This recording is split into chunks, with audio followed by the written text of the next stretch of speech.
why the philosophy of right proposes a series of personal and social institutional relations, contract, conscience, family, ethical life, and the state, that proceed from freedom.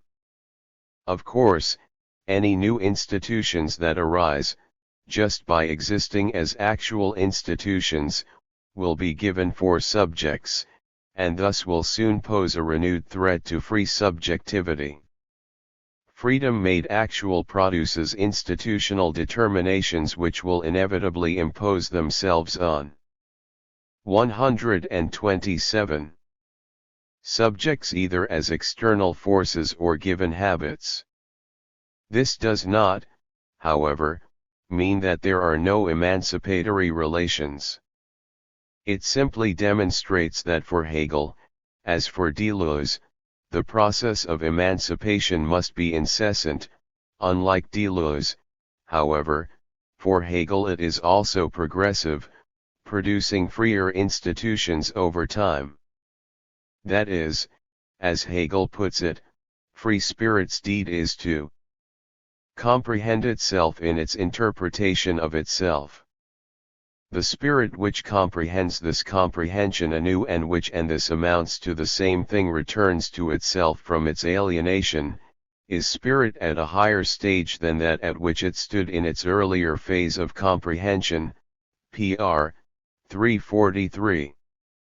Thus, for Hegel the absolute determination or, if one prefers, absolute drive, of the free spirit is to make its freedom into its object, pr. 27. Freedom is driven to make itself exist as free, thereby creating new givens which constrain it, driving us further to expand actualized freedom. Hegel's politics thus defends the continual, progressive expansion of actualized freedom through concrete social institutions. 24. In sum, Hegel and Deleuze, given their respective logics of relations, both articulate political philosophies focused on emancipating the subject from merely imposed relations. Deleuze begins from prepersonal, fragmented material and essentially proposes a practical means for retrieving it, insofar as it is possible, from the inevitable constraints that subjective interest and action place upon it. He thus proposes our incessant emancipation from all relations, releasing pre-subjective, disinterested forces from the bodily and mental habits that constrain thought, experience, and action. Such a process is directed toward the creation of the new, that is, non-habitual, and is perpetual, but it is also creative and experimental, rather than teleological or progressive. Hegel, to the contrary, begins with given relations, but proposes a practical method for abstracting from them to reveal the relations truly internal to our rational essence. Hegel's politics also advocates achieving freedom from contingently given relations, but demands the correlative production of our freedom to actualize our rational, free essence. This process is likewise perpetual, but progressive, directed toward the teleological, rather than eschatological, actualization of free spirit through emancipatory changes to increasingly free concrete social institutions. Deleuze is arguably our most compelling philosopher of external relations and the experimental politics of creative becoming that proceeds from them, while Hegel should rightly be recognized as our finest exponent of internal relations and the progressive politics of institutional change that they ground. While I have sought to show that Hegel's logic is, in fact, more consistent, the question starkly posed by their debate might be, which political philosophy is truly emancipatory? 128. 8. Deleuze and Hegel on the limits of self-determined subjectivity. Simon Lumsden. At the heart of Deleuze's critique of Hegel is a contestation as to how to conceive the disenchanted world that the Enlightenment bequeathed us. The scientific rigor of modern philosophy reconfigured the self-world relation in a manner that for the most part made the knowing subject the arbiter of everything earthly. In the idealized narrative of modernity, this inverted Copernicanism is presented as a revolution, indeed the greatest revolution in human history, since it liberated humanity from all forms of dogmatism. If the center of the universe and all meaning determination has shifted from God to a finite synthetic self, who now assumes all these attributes, then Deleuze argues this disenchantment did not involve any radical change in understanding. From this perspective, modern philosophy is continuous with pre-modern philosophy. The fulfillment therefore of the ideals of the Enlightenment, which had promised to reconceive our relation to existence by dethroning God and traditional authority, requires a similar dethroning of the modern subject. For Deleuze, that dethroning requires shifting the focus of philosophy from subjectivity to a reimagined empirical. If we are to find a philosophical program adequate to existence, then we need to be cognizant of the limits of modern philosophy for achieving this task. In making those limits apparent, Deleuze is in effect continuing the critical tradition of examining presuppositions. It is the presuppositions of modern philosophy, its unacknowledged dogmatism, that have constrained thought and philosophy. But Deleuze's philosophical project is not just critical. His positive project endeavors to give expression to a philosophical thought that is adequate to being understood primarily as difference. This rethinking of difference and his criticism of the philosophical tradition will also have implications for the core philosophical problems. Deleuze's characterization of the philosophical tradition as the dogmatic image of thought captures a set of methodological presupp. 134. Positions. These presuppositions, representation, good sense, common sense, the good will, dialectic, idealist conceptual schemas, are all employed as controlling forces by which the philosophical tradition imposes its own conceptions of order on the world and thought. These and other images of thought all distort thought. The focal point of all these distorting postulates is the cogito.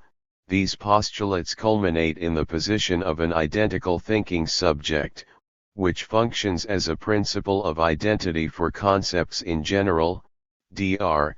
265/341. The transcendental subject that coordinates the faculties, subsumes being with its conceptual schemas, grounds, and constrains all thought through its representations, and its recognitive determination of being makes difference in thought disappear, Dr. 266/342. Against this view, Deleuze argues that thought is not under the control of the subject. These postulates are simply illusions and presuppositions that have taken rhetorical hold of thought. While the dogmatic image of thought and its attendant self-identical subject range the entire history of philosophy, and Deleuze is especially critical of its formulations in Descartes and Kant, it is Hegel's thought above all that takes this illusion to its extreme point. Deleuze's analysis of Hegel, especially in Difference and Repetition and Nietzsche and Philosophy, is critical of three closely related concepts: self-consciousness, which he sees as a stagnant self-producing subject; the dialectic, a methodology for a philosophical program that cannot think difference other than as contradiction; and recognition, the conservative way in which Hegelian thought makes judgment. My concern in this chapter is with only the first of these, though exploring this criticism will also involve some discussion of the other two issues. What I want to argue here is that while Hegel has a self-determining subject at the center of his project, that subject cannot be understood as straightforwardly stagnant, self-identical, or under the control of a good will. Understanding the distinctly Hegelian features of self-determination requires us to look at two key issues: first, the subject in modernity, and second, the reception of Kant's critical thought, especially the concept-intuition distinction, an issue central to both Deleuze and Hegel's thought. Post-structuralists, and Deleuze in particular, are highly critical of any closed system of meaning determination, whether that be tied to God, transcendental subjectivity, or subjectless systems of meaning determination, structuralism. All such philosophical endeavors are fixed and stagnant. Recognition, representation, the goodwill, and the conceptually mediating character of subjectivity are the pejorative terms Deleuze uses to defy the Hegelian system. Deleuze, as we will see shortly, undermines the stable subject that is central to the system by conceiving the transcendental empirical as something that forces itself upon. 135. Thought, giving genuine thought an important aspect that is involuntary. Thought, rather than being the product of the collective effort of self-determining subjects, is better conceived as produced by effects that are external to the subject, effects that are not under the control of an authorizing agent. While self-determining subjectivity is at the center of Hegel's philosophical system, self-determination has to be understood in a very different way to Kant's autonomous subject.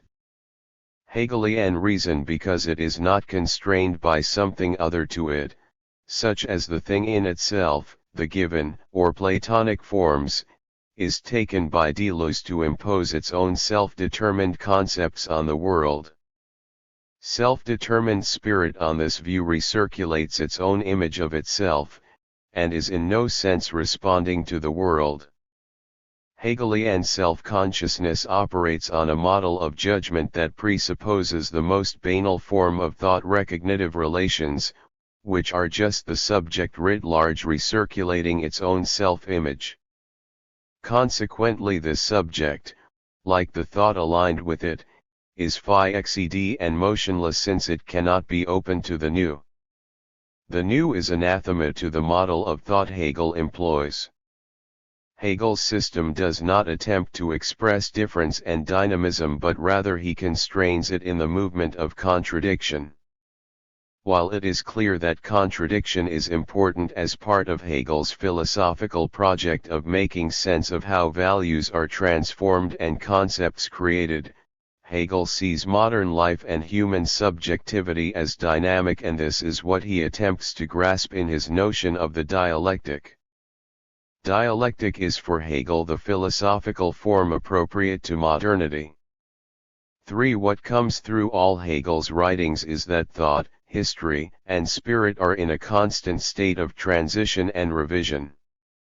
Thought in particular is said to be restless, constantly dissatisfied with claims to know. It strives for thought to be adequate to the shape of life it inhabits, but because human spirit is dynamic, philosophical reflection is in constant movement, always striving to make itself at home in a determinate shape of life. This for Hegel is part and parcel of human history and of human subjectivity, both of which are constantly transforming themselves. What occurs for Hegel in the Enlightenment is the clear recognition that this is the case. The cogito ergo sum are the first words in Descartes' system, and it is precisely these words which express modern philosophy's difference from all its predecessors. For Descartes' thought puts the self-grounding thinking subject at the center of philosophy. This is consolidated in modernity, which strives to make us self-conscious of our status as thinking and self-determining beings. In modernity, norms can no longer be authorized by God, a Platonic universal, phi xed tradition, or natural law. Modernities break with 136.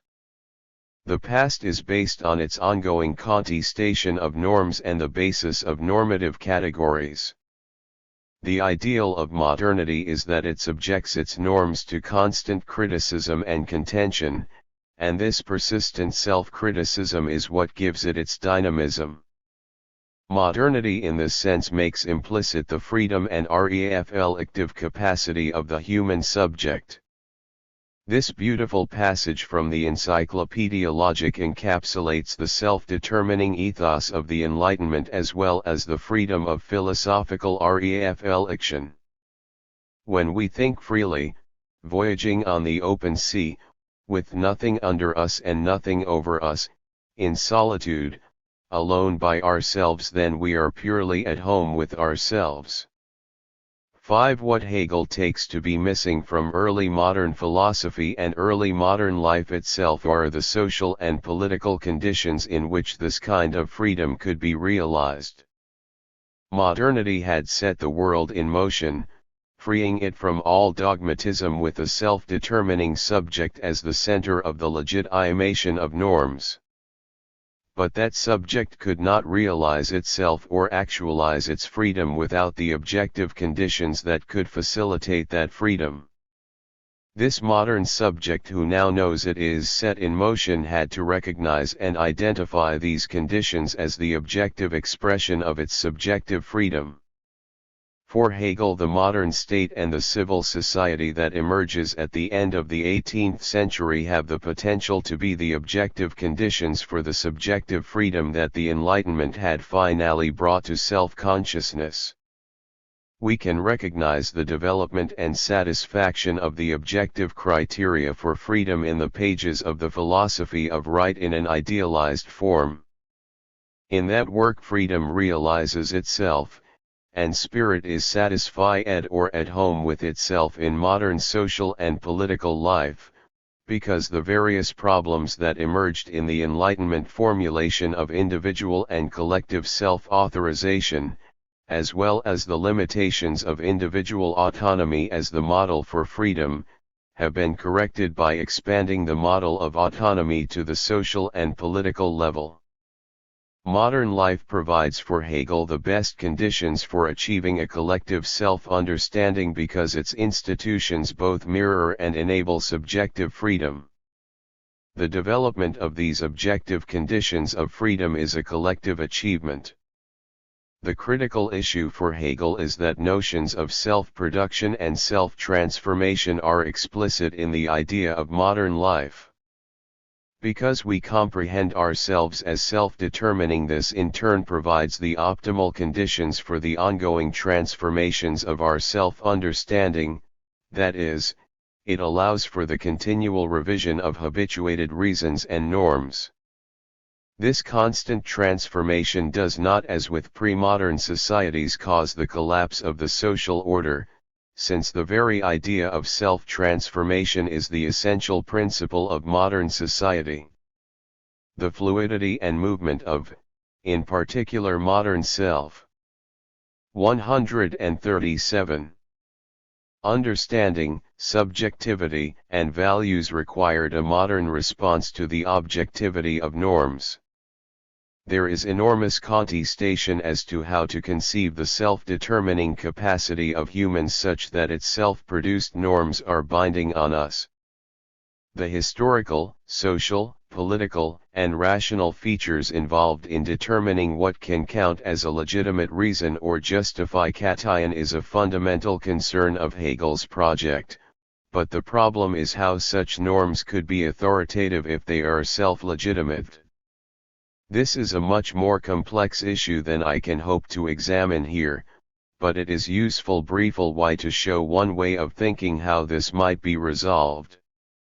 Terry Pinkard, Robert Brandom, and Robert Pippin have argued that Hegelian reason ought to be considered as fundamentally social.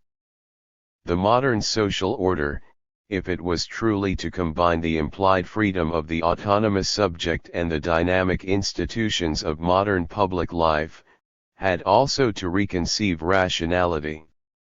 Were its categories and rules taken to have their authority in a transcendental or otherworldly domain than the autonomous subject, the basis of whose freedom was her rationality, could not be at home in the modern world. Consequently, reason and conceptuality itself had to be reconstrued to be fundamentally social. 6. This sociality of reason begins to translate into objective social and political structures at the end of the 18th century. Hegel's concern with structures of recognition is indicative of his response to modernity. Reason's capacity for self-correction cannot be grounded in an essential nature or immediacy. Something non-discursive or transcendent cannot be the legitimate basis for judgment. On this view, reason's self-grounding has come to mean that norms are binding and authoritative because they are based in structures of intersubjective recognition. This intersubjective grounding of norms is rational and objective largely because of the way Hegel reconfigures Kantian autonomy, rather than an individual, who has the gift of objective disembodied rational thought, who subjects herself to a law as if she were its author. In Hegel's case, the types of reasons we give for our actions have to be understood to be socially, politically, and historically evolved.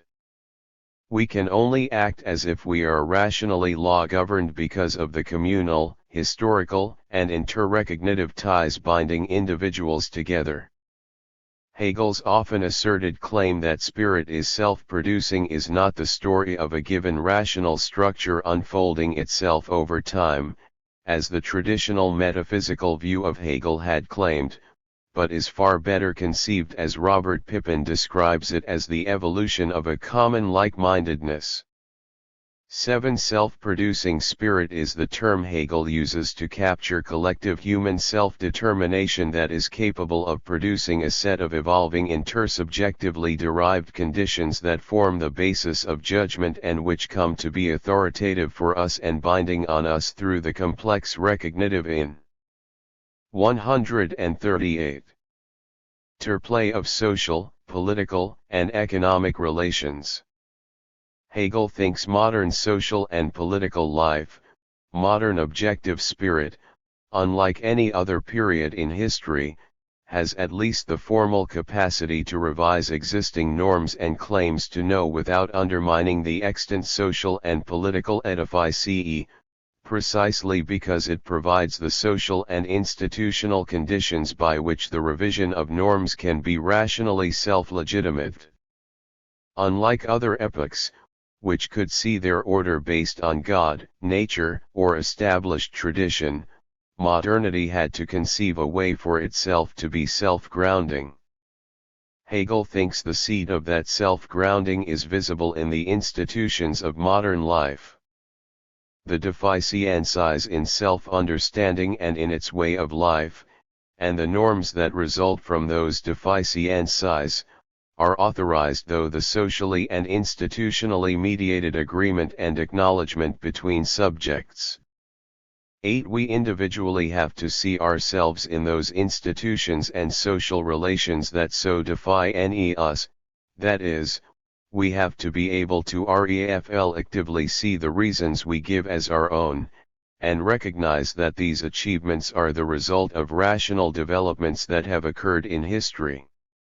Moreover, the rationality of modern institutions, especially civil society, provided an environment for fierce disagreement, but because modern subjects understood the self-determined character of modern life and are at home in its institutions, as has already been said, this meant the disagreement did not result in the kind of normative incompatibility that Hegel saw, for example, in Sophocles' Athens. Hegel's concern with the self-determined subject and self-producing spirit is in part because he accepts, with some serious reservations, the Kantian ideal of freedom as self-legislation. but the more important issue in the context of Deleuze's reading of Hegel is, as we will see, that a self-producing spirit was the only way to resolve the concept-intuition dualism. In Hegel's case, the only way to avoid the problems of Kant's philosophy, about which we will have something more to say shortly, is to see the conditions of experience and judgment as necessarily the products of self-determined spirit. Deleuze takes the self-regulating premise of this whole approach, no matter how it is expressed, to be simply delusional and destructive. However, what I want to argue is that Deleuze fails to take into consideration that recognition and the whole logical, social, and political edifice that Hegel describes is designed to express a dynamic subject and a world set in motion. There are precedents to Deleuze's attempt to show the distorting character of the modern focus on subjectivity. Heidegger has given the most cogent and sustained critique of the egocentricism of the philosophical tradition, arguing in a parallel manner to Deleuze that the focus on subjectivity distorts the relation of human subjectivity to being. Nies. 139. Sche2 had self-consciously questioned the hegemony of this secularized God and had tried to displace it with an ontology of forces. Both these critiques of the philosophical tradition are a powerful influence on Deleuze, but even in Kant's thought Deleuze sees an unacknowledged fracture line that had already challenged the unified subject. The brief moment in which the hegemony of the Cartesian subject is challenged has its origin in Kant's distinction, in the transcendental deduction, between the empirical ego and the transcendental ego. Deleuze describes it in this way: the self of the I think includes in its essence a receptivity of intuition in relation to which I is already an other. For a brief moment we enter into that schizophrenia in principle which characterizes the highest power of thought, and opens being directly onto difference, dr. 5880 seconds. The empirical ego is that aspect of self that is open to the manifold. This openness allows the subject to be affected by the sheer diversity of the empirical. By contrast, the transcendental ego is what allows judgments to be held together over time and provides the requisite unity for self-consciousness.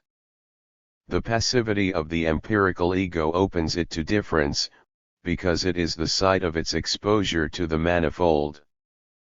The thinking activity of the subject, its spontaneity, can represent to itself only its own thinking. Nevertheless it is affected by the receptivity of the manifold, though it has no resources to express it other than the discursive. In this sense it is a divided subject.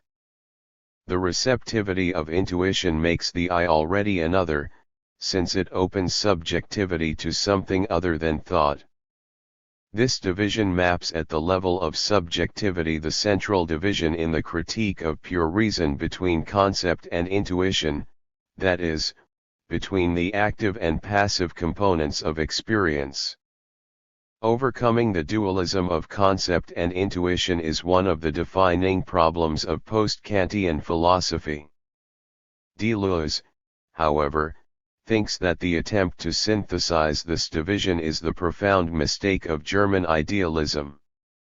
Deleuze embraces this division. The tension between these two ways of seeing the world is emblematic of the highest power of thought, dr. 5880 seconds, since it raised a problem that required a genuinely new response. Kant, however, shies away from embracing the irresolvable ambiguity of this problem, instead sacrificing the empirical at the altar of the self-determining subject. It is worth dwelling a little while on this tension between the transcendental and the empirical ego in Kant, since for both Hegel and Deleuze it is an important distinction. The different way they respond to this problem is instructive for their respective conceptions of subjectivity. In the REF election on the self makes itself an object. In so doing, it must make use of the I to judge the I. This is Kant's famous in 140. Convenience.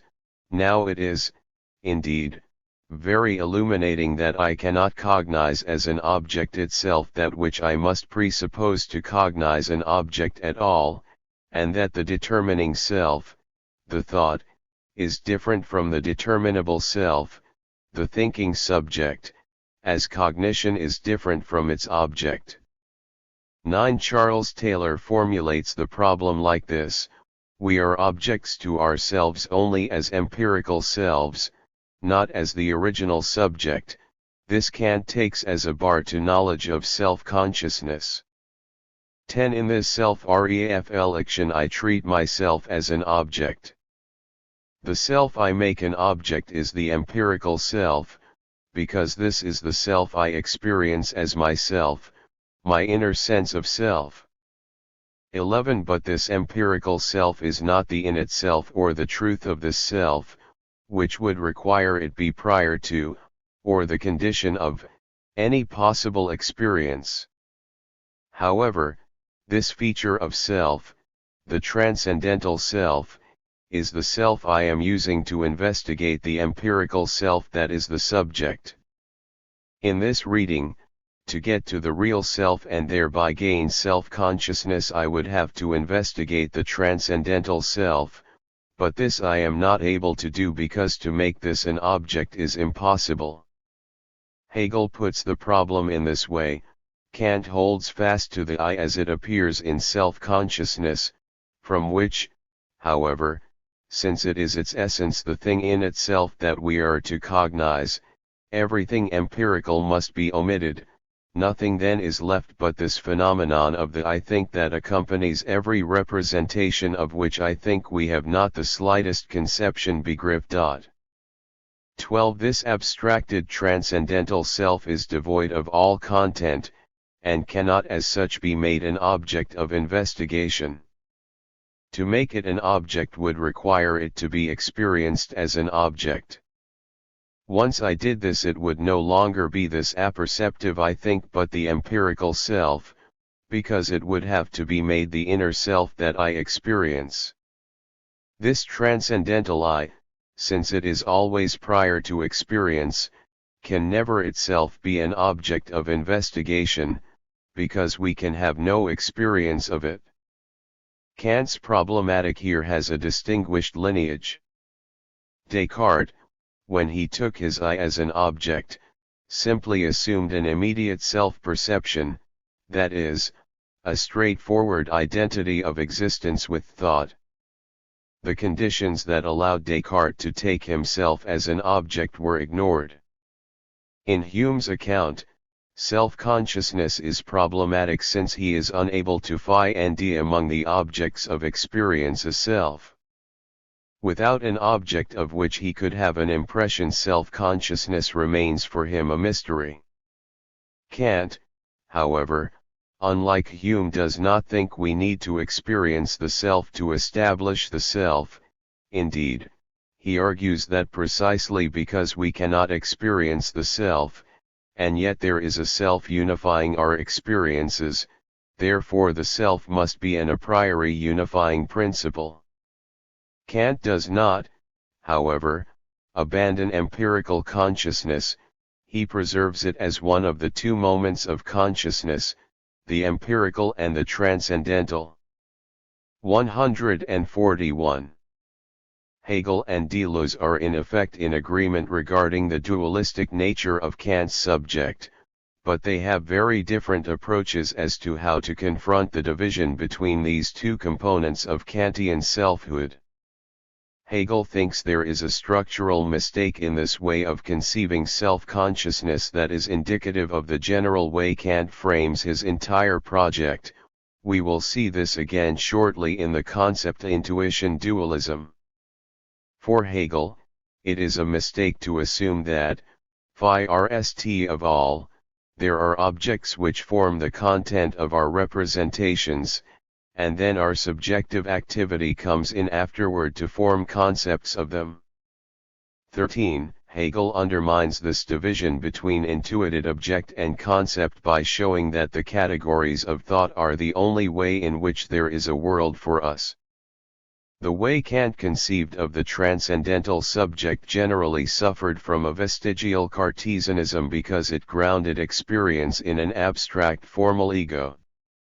Such a beginning point was unstable and arbitrary for Hegel, since once we begin with such a subject, we have the problem of how to connect the world to it.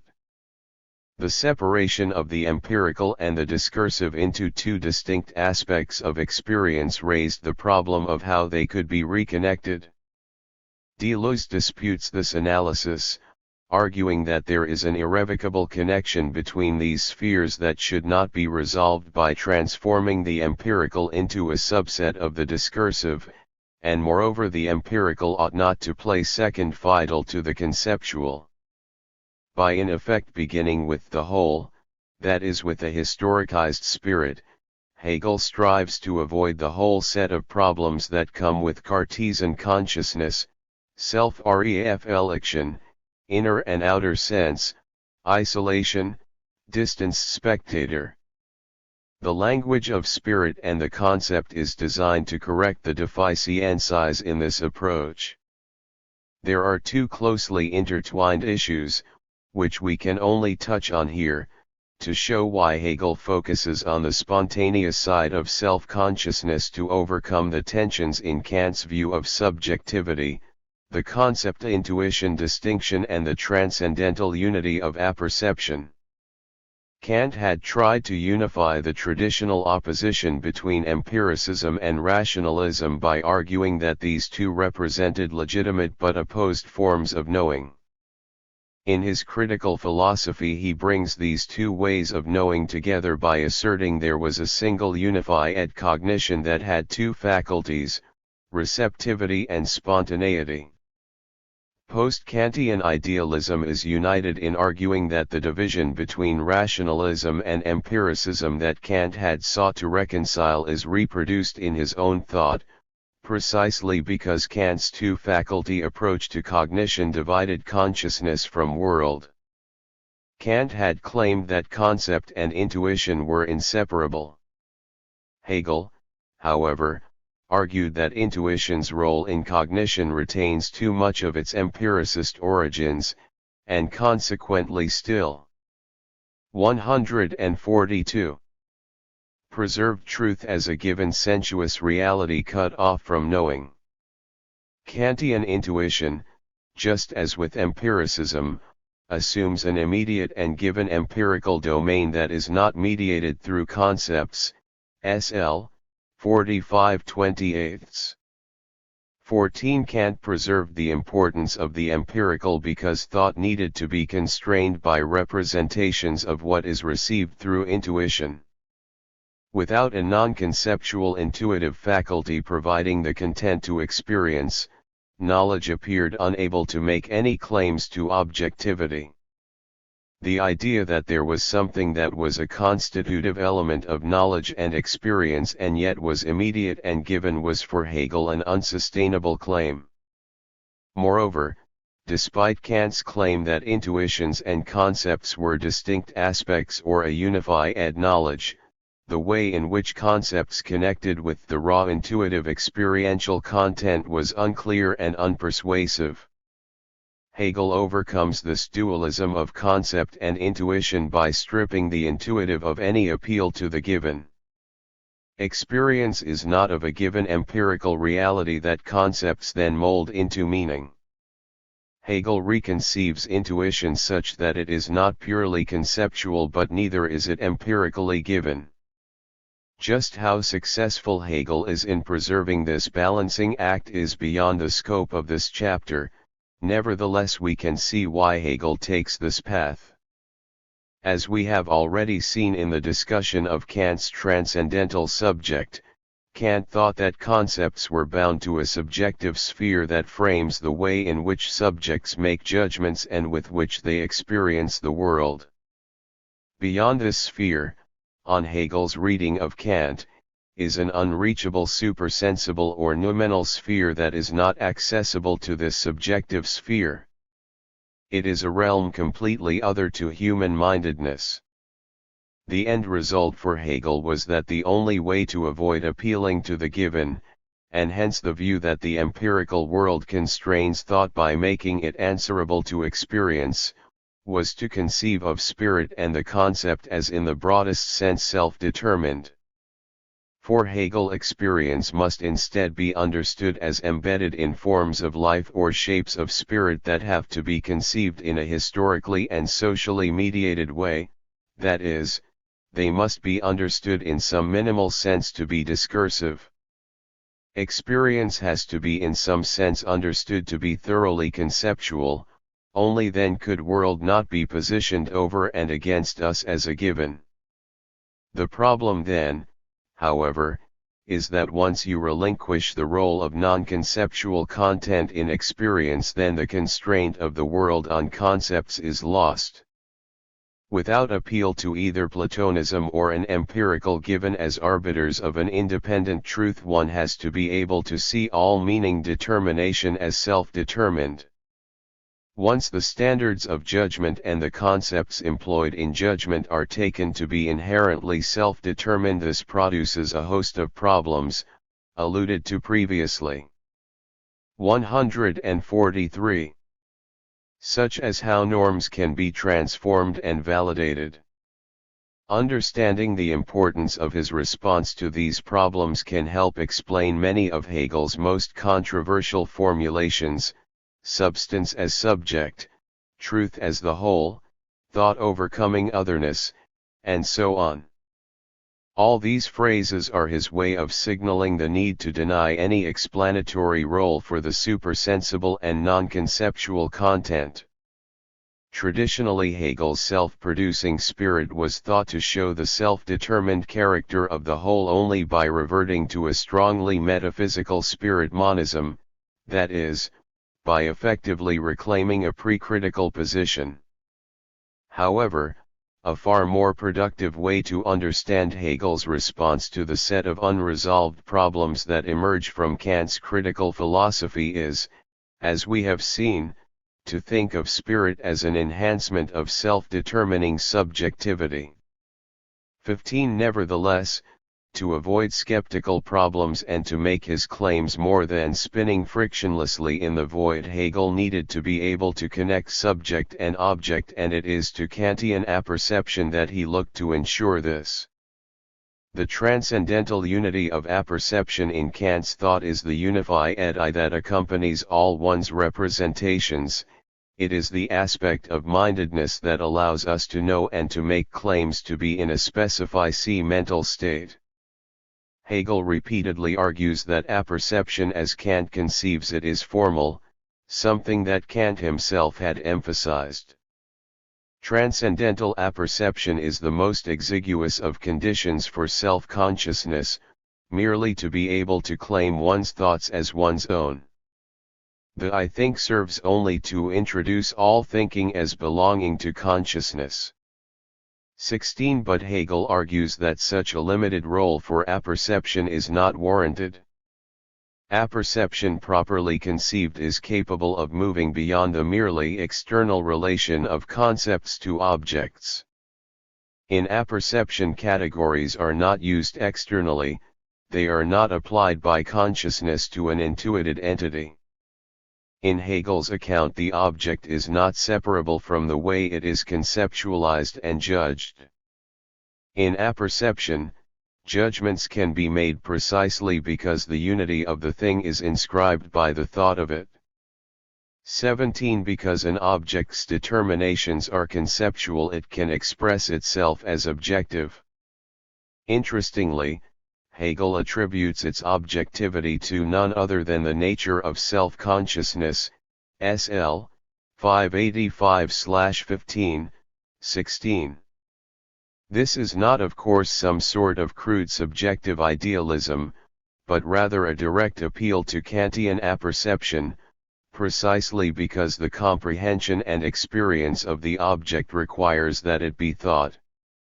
there is a supraoppositional quality to apperception that enables it to be conceived as bridging the dualism of subject and object. Apperception can be considered as a process that does not have to be discussed specifically as the pure domain of a singular consciousness, and yet it is the condition for, and the domain of, consciousness. The eye is required to 144. Actively think the object, but the truth of the object is not simply in the comprehension by a singular subject, rather, it is only as it is in thought that the object is truly in and for itself. SL 585/14. In our judging activity, which is for Hegel the essential feature of experience and thought, there is no representational or correspondence authentication that takes place by which our judgments are compared to an other, the object in itself or the given. All we have for Hegel is the judging activity. The possible ways in which we can experience and consider the object are produced through a complex unfolding of historical and social forces. These are the conditions by which we think and judge, as well as being the basis of our self-consciousness. This is the only way in which objects can be experienced. Objects have no status outside of the whole, that is, outside of our collective sense-making practices.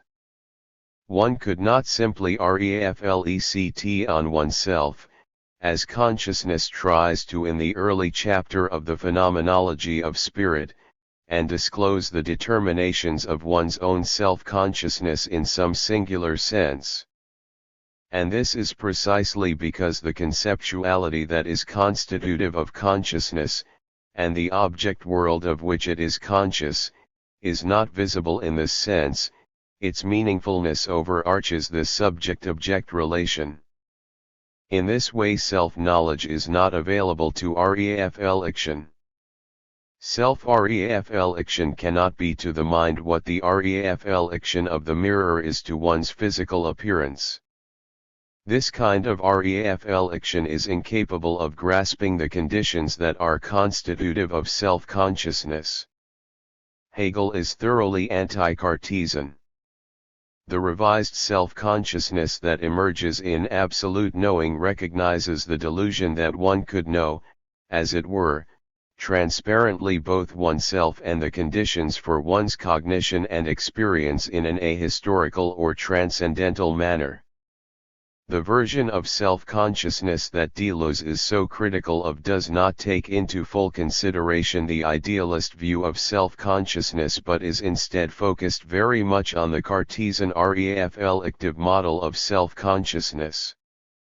In Hegel's case, while the conditions and categories that constitute the various ways in which we understand ourselves and the world have to be understood to be self-determined, we could never understand them all or make them present to us, indeed they are always being transformed.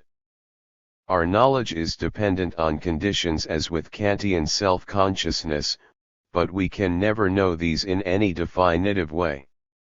If this is the case, then our autonomy appears challenged and limited, since the Kantian idea of autonomy presupposes that these cognitive conditions could be understood.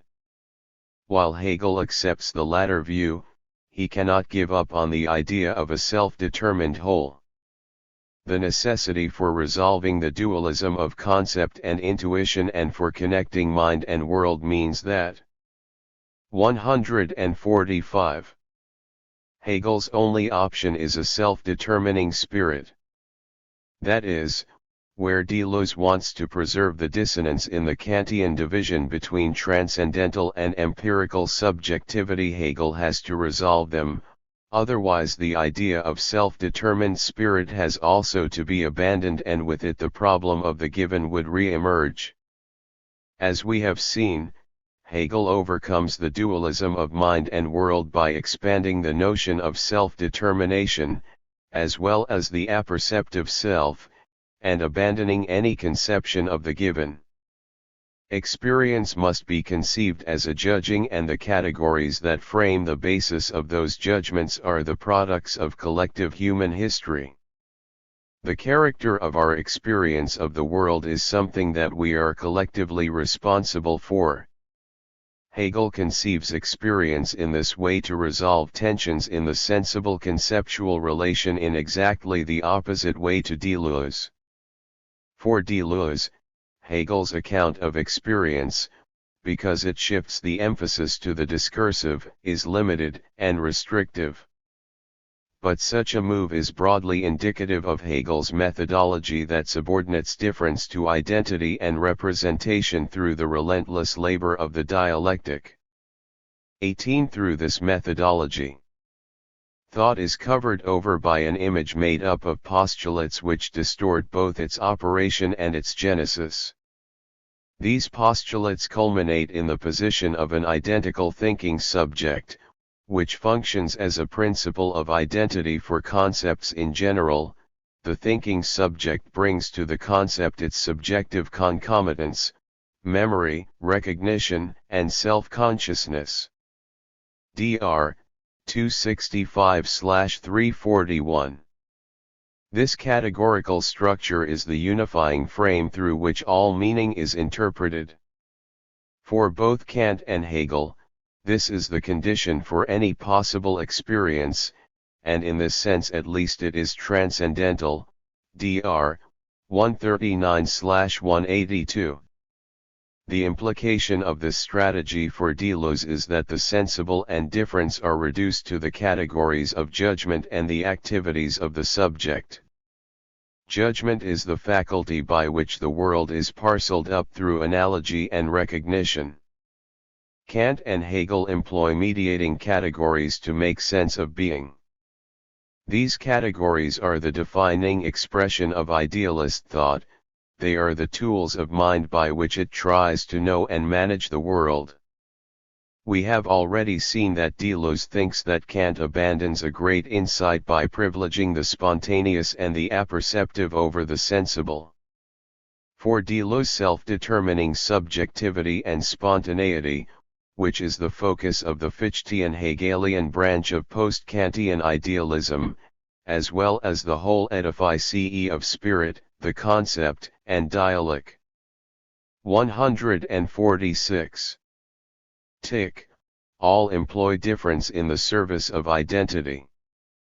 Of the two paths that Kant's subject opens, determined, spontaneous, and active on the one hand and undetermined, passive, and receptive on the other, it is the former that holds the most sway with Kant.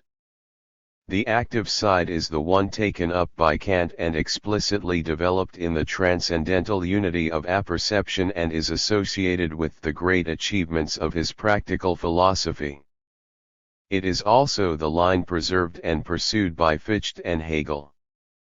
The reason that Hegel in particular focuses on the subjective side is partly because he is convinced of self-determination as the highest realization of human freedom, but it is also, as we have seen, the only way to resolve intractable problems in the way Kant conceives the concept-intuition distinction. Deleuze returns to the scene of the Kantian crime. In Deleuze's case, the transcendental empirical that he lays claim to is of an entirely different order. It is not an interpretative schema through which reality is interpreted. Existence cannot be reduced to the categorical frame of the transcendental subject. What is instructive in Deleuze's claim for a transcendental status for the empirical is that Deleuze, like Hegel, is making a much more robust claim for thought than Kant is. Both Hegel and Deleuze reject the idea of the thing in itself cut off from thought. The sensible is not for Deleuze something intuited by a distinct faculty cut off from the discursive aspect of experience. Rather, the sensible has a transcendental status. The sensible is the condition of experience and provides its constitutive content non-conceptually, or at least not concepts as the idealists conceive them, and it is not molded into a digestible form by a subjectively derived set of categories. The sensible is existence and the origin of diversity and difference. While Deleuze thinks the focus on subjectivity is tyrannical and the transcendental subject distorting, nevertheless the sensible as he conceives it is not isolated from discursivity. To escape from the Kantian dualism, which would leave the sensible cut off from the discursive, he needs the empirical to be effective on thought. That is, both Deleuze and Hegel respond to the subject-object division that results from the concept-intuition distinction and Kant's transcendental subject by trying to reconnect subject and object, though they take different approaches to this. We have already seen how Hegel strives to achieve this in his account of self-consciousness, by focusing on a revised apperceptive and spontaneous subject. Deleuze by contrast begins with a transcendental empirical, a real difference as opposed to a conceptual difference. This difference is not a metaphysical truth that lies behind appearance, of which the latter is an inadequate expression. Difference, as Deleuze conceives it, has a relation to appearance and thought that is subtler than this. Individuating. 147. Difference must be understood as preceding matter and form, species, and part and every other element of the constituted individual, dr. 139/182. Behind this difference there is nothing. This being of the sensible that is multiple and individuated is not cut off from thought, but rather forces us to think, dr. 139/182. Being forced to think through a fundamental encounter is positioned against the reactive, recognitive, and subject-centered thinking of idealism. Genuine thinking is initiated not by judgment, that is, by the subject's application of concepts in experience, but is rather produced through something being sensed in a range of affective tones that impact on the subject and thought in a way that is heterogeneous and heteronymous. Rather than being recognized and comprehended, thought perplexes us precisely because its affective dimension is not assignable into the hierarchy of pre-signed concepts. Once we start with this assumption, we can see why Deleuze tries to reconceive thought and selfhood as involving a passive synthesis. 19. The relation of mind and world is not organized by intentional acts of the conscious subject who employs concepts in acts of mediation that matches up concepts and world through a recognitive process. In Deleuze's case, this division between subject and world is unable to be policed in this way. The generative process that produces knowledge, meaning, and experience does not operate in accordance with the coordinating activities of the transcendental subject. Formal linguistic structures are also not the basis of knowledge and meaning. The relation between subject, world, language, and ideas as Deleuze sees them is very different from this model. His alternative to the subjective model of meaning determination is found in the way he conceives sense and passive synthesis, dr. 3856. This inversion is not simply an opposition to Hegel and the canons of modern philosophy. His thought is not motivated by reaction but by an alternative account of the ways in which concepts and ideas are generated as well as how they take hold of thought. He is concerned to provide a model for how thought regenerates itself, as well as providing a philosophical frame with which to conceive how the genuinely new emerges, that is not grounded on self-determining subjects or a self-producing spirit. It is in this context that passive synthesis takes on an important role in his thought, since it allows the sensible to be connected with consciousness and thought in a way that impacts on thought more on the model of a fluid biological system than self-determined thought. 20. Whatever the skepticism Deleuze may have about subjectivity and the epistemological and discursive prejudice of idealism, he still has to connect thought and subjectivity to the transcendental empirical. Were this not the case, his transcendental empirical would be transcendent and thereby totally other to thought and human life. His empiricism does 148. Not, as with classical empiricism or the empiricism of analytic philosophy, appeal to direct immediate knowledge or a given to justify knowledge claims. Deleuze sensible does not have a verifying function in this sense, but it does share with classical empiricists and Kant the idea that consciousness intuits the sensible, that sensory consciousness has some kind of receptive function that impacts on experience. But the transcendental characterization of the empirical positions it absolutely against the Hegelian position for whom the empirical could have no explanatory potential, precisely because, as we have seen, it is non-conceptual. But the empirical is not passively received in the subject in the way it is in empiricism and in Kantian intuition.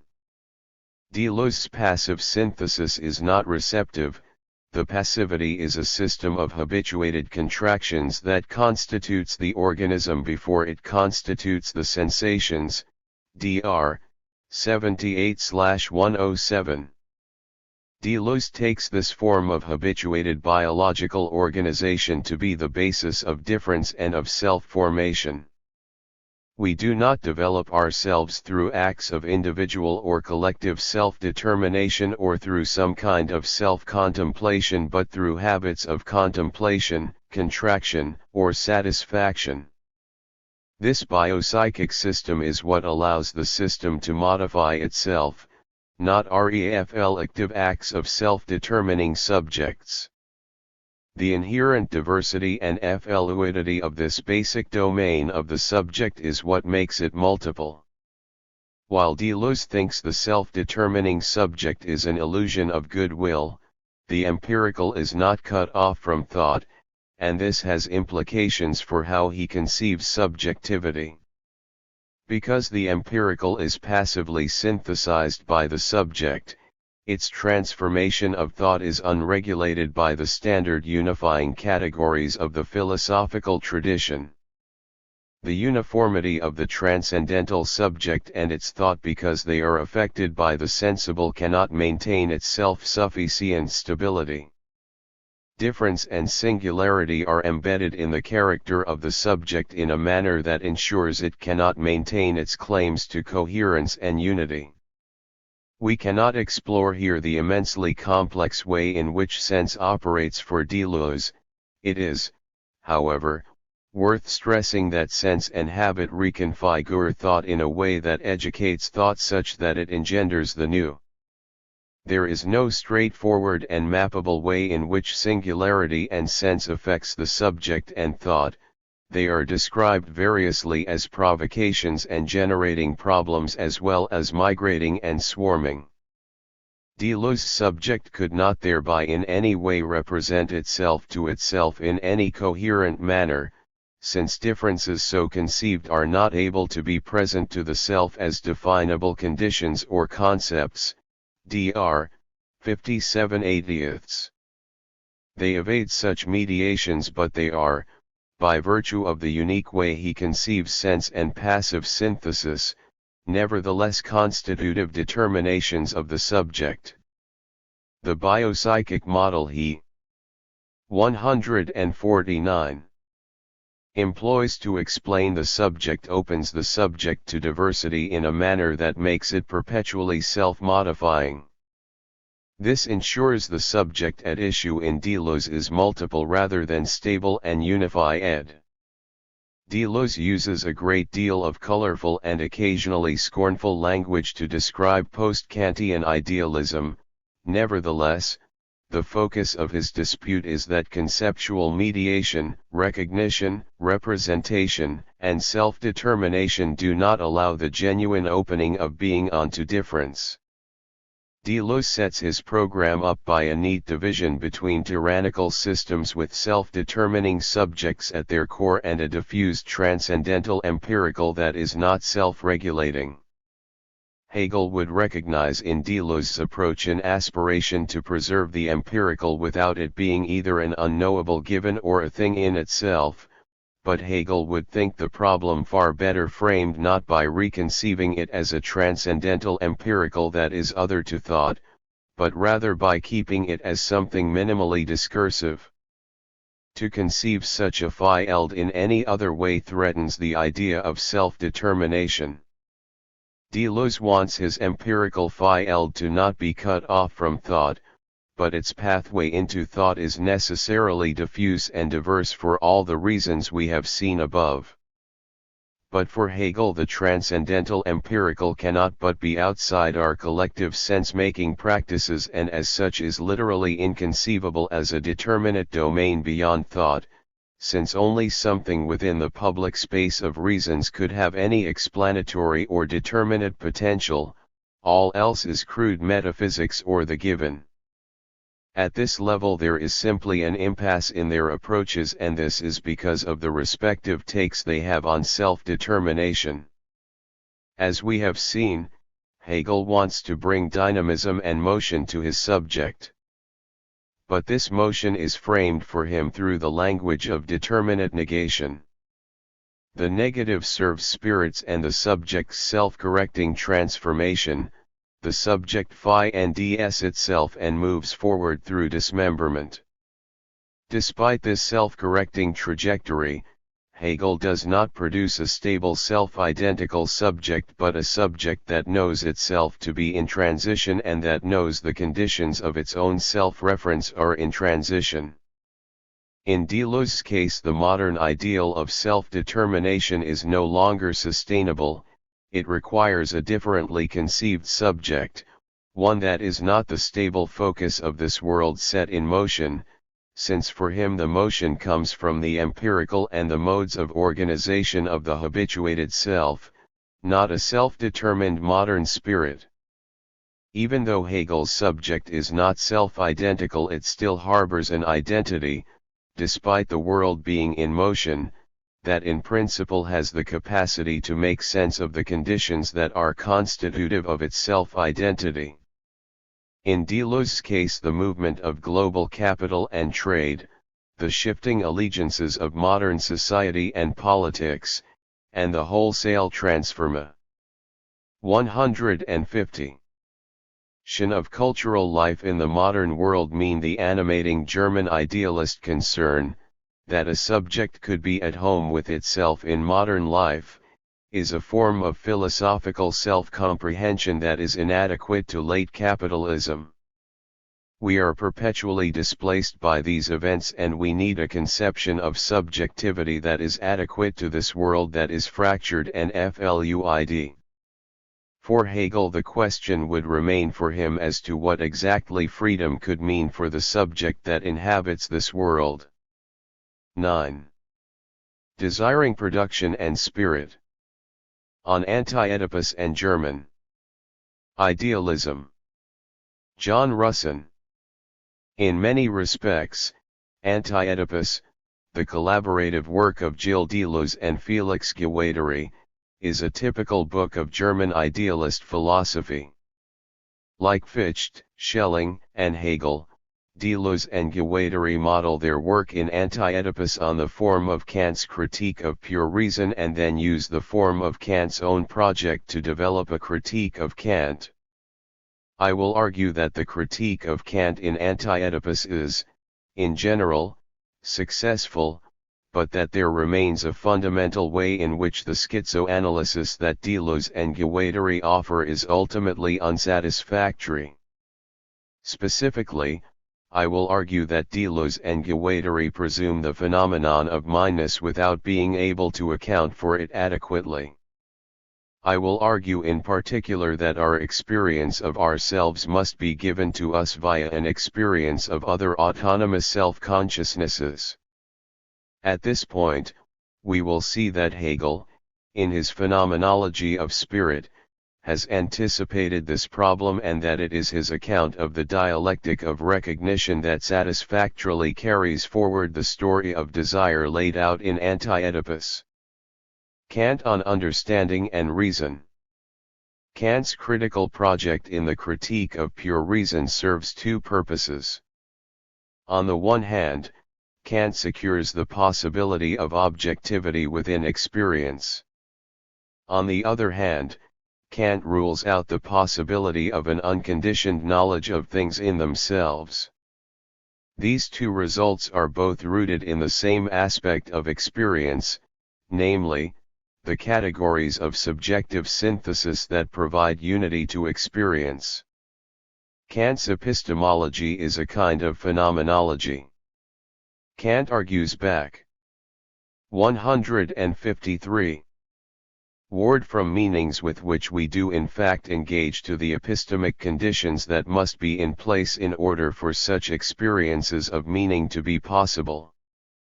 Kant ends up discovering that there are three essential cognitive powers that must be in play in order for us to have experiences of objects.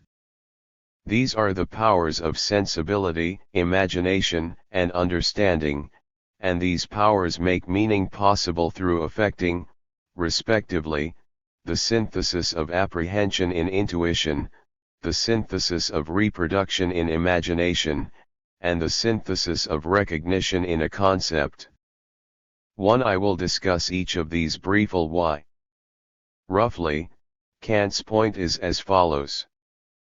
We must be active in our openness to experience, or there would be, between ourselves and our world, no encounter, no being aware of. It is only because we pose a specific question to our world, because we look from within a particular framework, that we can experience a world in answer. Experience must begin with a reception, with a being struck, an intuition. This intuition, however, can only happen to a being that is open to being struck. It is only because we ask, effectively, is there something striking us, that we can be aware of anything. Space and time are the forms of our openness to being struck. We ask, where, and when, and it is only because these fields of space and time are in principle meaningful to us that we are capable of discerning an impact, capable of intuition, sensitive. 2. Thus even at our most passive, we are active. Being struck/affected requires a capacity to be affected. Thus, to sense is a power, a function of enabling meaning, specifically in the form of intuition.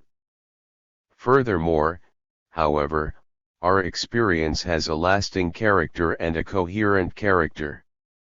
We are not just struck and then struck again and then struck again with no encounter between these experiences. Rather, we experience these intuitions as coordinated with each other, spatially and temporally, in such a way that we experience the significance of one in relation to the experience of another. This one is before that, beside that.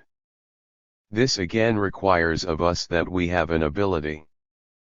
We must be able still to be engaged with the significance of an intuition even as we are no longer or not yet actively intuiting it.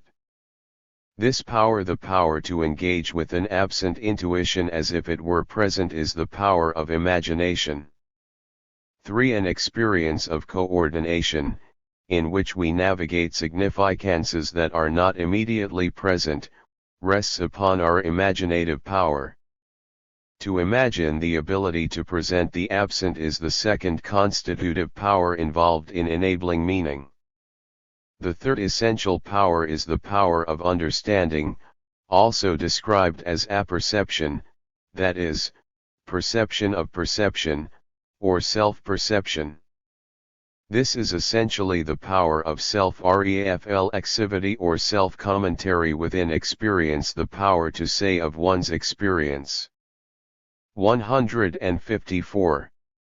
This is that.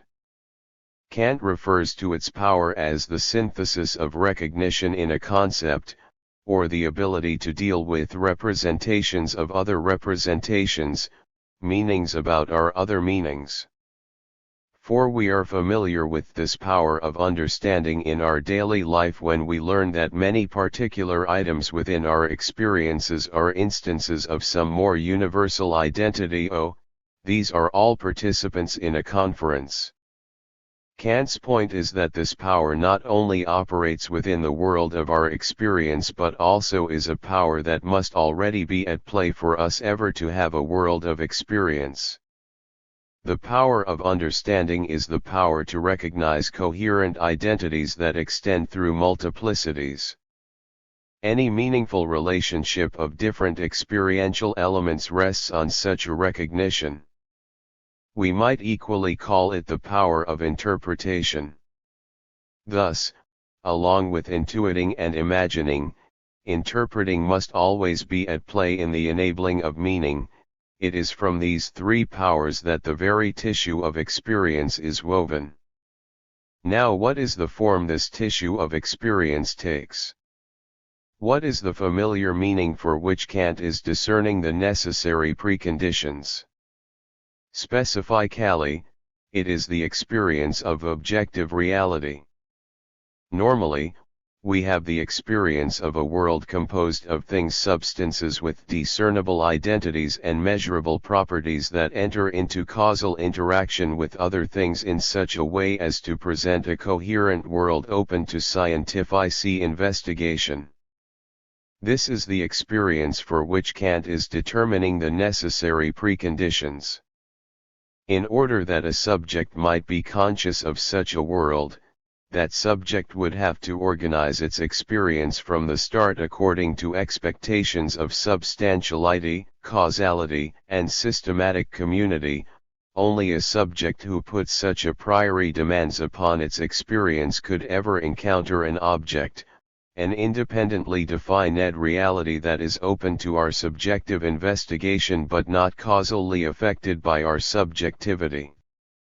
5. What Kant, then, goes on to specify in greater detail is the specific set of categories or a priori concepts, the specific schemata for conceptual recognition that together make up the scheme of an object. It is because we all operate with such universal and necessary categories that we are able to recognize the kind of world in which we can perform science, that is, that we operate in a domain in which we are able to make objective judgments. These syntheses of intuition, imagination, and interpretation together make a coherent world, accessible to all similar cognitive subjects. The syntheses generate the coherence within the tissue of experience. The categories are the specific, necessary functions of interpretation that together allow a sensible manifold to appear in the form of coherent objectivity, the functions that allow us to experience, that is, a. 155. Community of substances integrated according to causal relations, and manifest through coherent patterns of sensation. 6. These categories allow us to interpret our sensation in such a fashion as to experience our world objectively, and this is indeed what allows for a science of things as they appear to us. It is our tendency, however, to use these same interpretive powers in an effort to move beyond the practical coherence they lend our scientific endeavors to develop a coherent, compelling theoretical account of being as such, and it is the real force of Kant's critique to demonstrate that this practice is not, in fact, cognitively legitimate. Kant's overall project in the critique of pure reason is to show that our attempts to use conceptual reasoning to establish a presuppositionless metaphysics are based on the use of powers that lend coherence within experience beyond the terrain of their legitimate employment. We make transcendent use of what are legitimately only transcendental, that is, immanent, principles of meaning. 7. Causality, for example, is an essential dimension of coherent experience, we abstract the concept of causality from its role as a dimension of the meaning of experience, however, and presume that we can demand of experience as a whole that it be explicable in terms of causality, that is, we argue that experience must have a first cause, explaining either our experience as caused by a self in itself, a position whose untenability is exposed in the paralogisms of pure reason, or that there must be a causal reality in itself that lies behind the object of our experience, a position whose untenability is exposed in the antinomies of pure reason. We try to hold the happening of experience itself answerable to a meaningfulness that experience itself makes available, a version of the experience error that Merleau-Ponty diagnoses in his Phenomenology of Perception. 8. Essentially, we want our experience to make sense in an ultimate sense, but our efforts necessarily draw upon meanings that are necessarily internal to experience, and Kant demonstrates that our efforts to produce such an ultimately satisfying theoretical account fail and lead to incoherence and contradiction, rather than to science. I have begun with the sketch of the main outlines of Kant's critical project in the Critique of Pure Reason for two reasons. On the one hand, Kant is, I take it, typical of the specific way of thinking to which Deleuze and Guattari are most opposed. Indeed, Deleuze says of his book on Kant, I wrote it as a book on an enemy. 9. On the other hand, though, this Kantian program of critique is remarkably parallel in format to the program of Anti-Oedipus. I am interested, then, in showing how it is that Deleuze and Guattari carry out a critique of the Kantian philosophy by employing the very form of the Kantian critique. 156. Anti-Oedipus and schizoanalysis. Like Kant's critique of pure reason, Deleuze and Guattari's Anti-Oedipus focuses on the syntheses that generate meaning, indeed, the syntheses that generate reality. This synthetic generation of meaning goes by the name of desiring production. The synthetic apparatus Deleuze and Guattari identify is threefold, as is the apparatus discerned by Kant. Furthermore, the specific three syntheses are remarkably reminiscent of the three syntheses Kant identifies: production replaces Kantian intuition, recording replaces Kantian imagination, and consumption replaces Kantian apperception. Further, Deleuze and Guattari, like Kant, identify a legitimate and illegitimate use of these syntheses, and they specifically distinguish these two as the immanent, transcendental, and transcendent uses, exactly as does Kant. 10. The project in Anti-Oedipus mirrors the project of the Critique of Pure Reason with, however, two central differences. The first is that it is the very objectivity that Kant interprets as the legitimate use of the syntheses of experience that for Deleuze and Guattari is the product of the illegitimate use of the syntheses. The second is the different relation that Deleuze and Guattari recognize between desire and sense, compared to that which Kant recognizes. Let me begin with a quick review of the three syntheses identified by Deleuze and Guattari. The original of all sense is desiring production. Desire is the multiplicity of machines establishing and interrupting FLOs, making connections and breaking them off, coupling and separating. Desire is the end. And. Like Kant's intuition, desire is thus the immediate, that behind which there is nothing further. Desire is the starting point and the element of everything further, and all more developed meaning must answer back to desiring production as its source and motor. AO 7-15, 80-89, 1-8, 68-75. 11. The flaws and interruptions pass. They are not, however, simply lost. Their happening is inseparable from an inscription, a recording taken of them. As soon as they are produced, productions also become of what? Of a body without organs, the giant egg of a recording surface that is no entity over and above the productions it records, but which is precisely their entry into a logbook in relation to all the others. The body without organs is roughly the lived readiness to engage, that is the virtual identity of the network of flaws and interruptions. Like Kant's imagination, then, the synthesis of recording is the tissue of remembrance and expectation into which productions are immediately entered upon being produced. AO, 15-22, 89-100, 9-16, 75-84. 12. And finally, there is the synthesis of consumption. The product is 157. Enjoyed, consumed, and in its consumption a subject takes pleasure, a subject is consummated.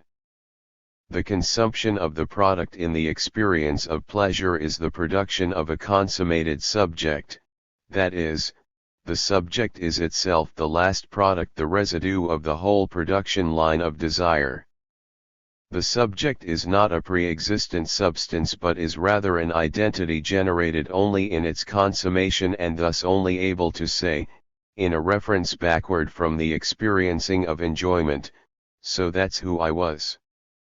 Like Kantian apperceptive understanding, then, the third synthesis in Deleuze and Guattari is the self-referential moment of recognition within meaning. AO, 22-29, 100-126, 16-22, 84-105. 13. The gist of the analysis of Deleuze and Guattari is that subjectivity, the very sort of subjectivity that Kant takes as his starting point, is never realized. We never are such coherent subjects, but are rather multiple partial selves, regionally coherent but never fully, systematically orchestrated. Let me say a bit more now about this issue of subjectivity in Kant, to be a little clearer about the critique of this notion in Deleuze and Guattari. To do this, I want to return to Kant's synthesis of recognition in a concept and discuss two further notions he develops in explicating the synthesis, namely, the transcendental object equals X and the transcendental unity of apperception. Let me introduce these ideas through quoting Deleuze's discussion of them in his book on Kant. Deleuze asks, regarding his interpretation of Kant, can we say with complete accuracy that synthesis is sufficient to constitute knowledge? In fact, knowledge implies two things which go beyond synthesis itself.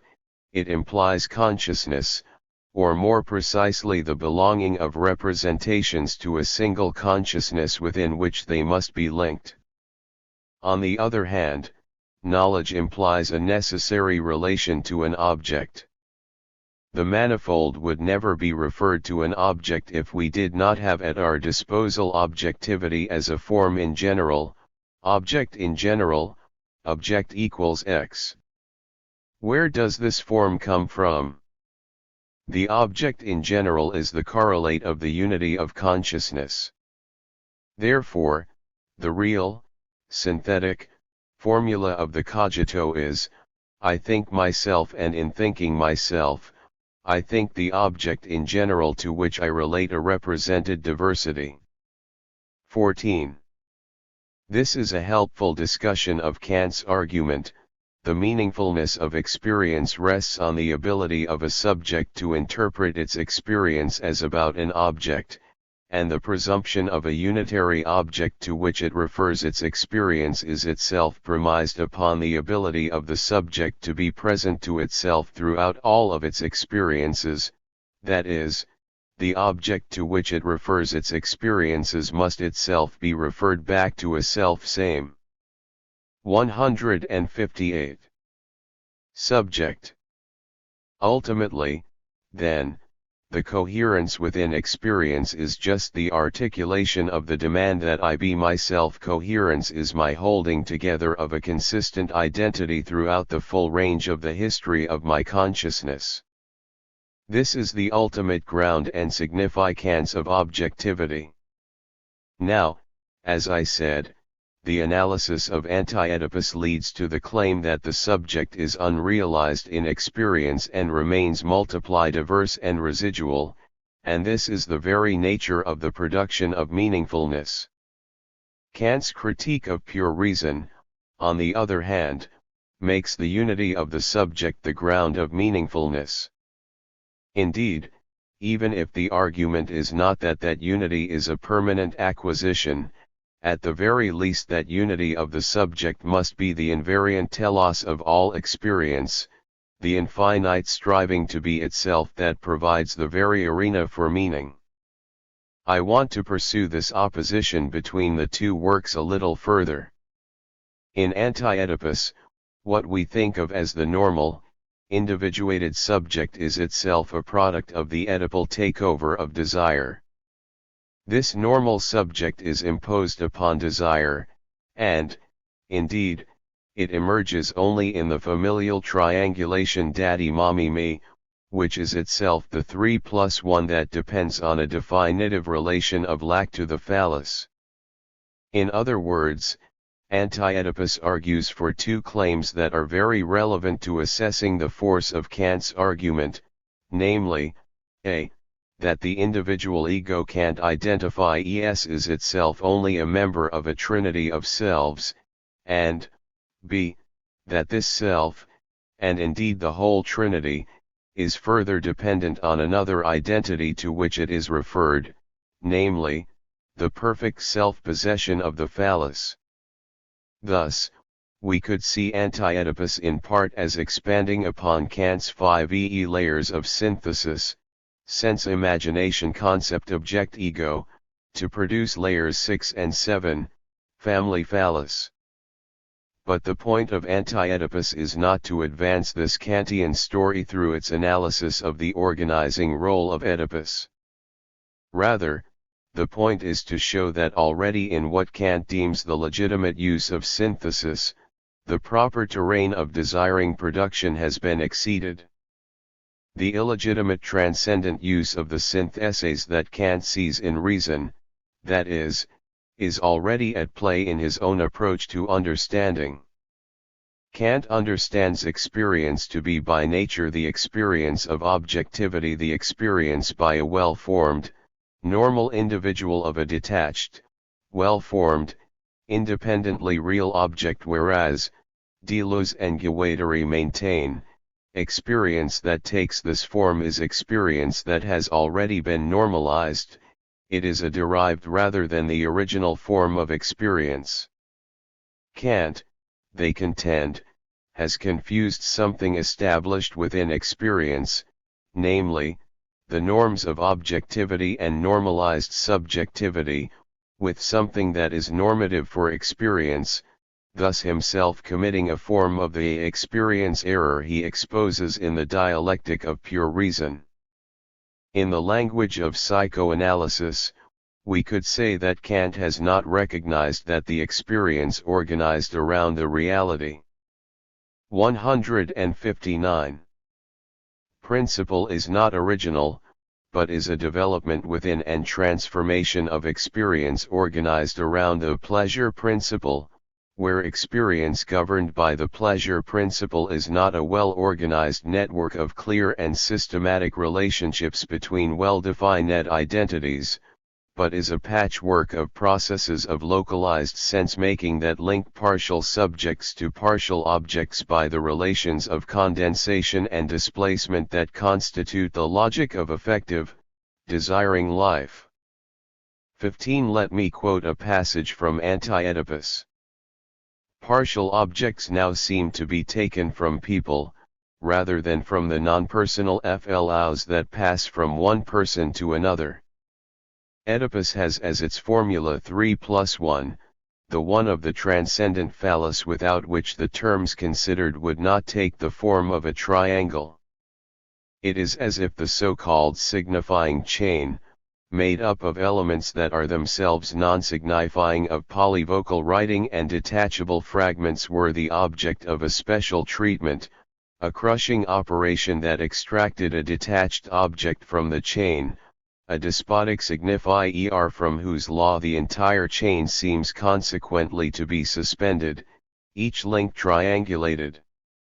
There we have a curious paralogism implying a transcendent use of the syntheses of the unconscious. We pass from detachable partial objects to the detached complete object, from which global persons derive by an assigning of lack. AO, 85, 86-87, 71, 73, emphasis in original. What has happened is that the subject that is the residuum of production has been treated as production's ground, with the result that desiring production is seen to belong to the subject, where it, too, now, is further understood as dependent on the complete object it lacks. The world of desire, on its own quite satisfied with its own regional sense-making, is now reinterpreted as participating in a reality governed by the demand for universal sense.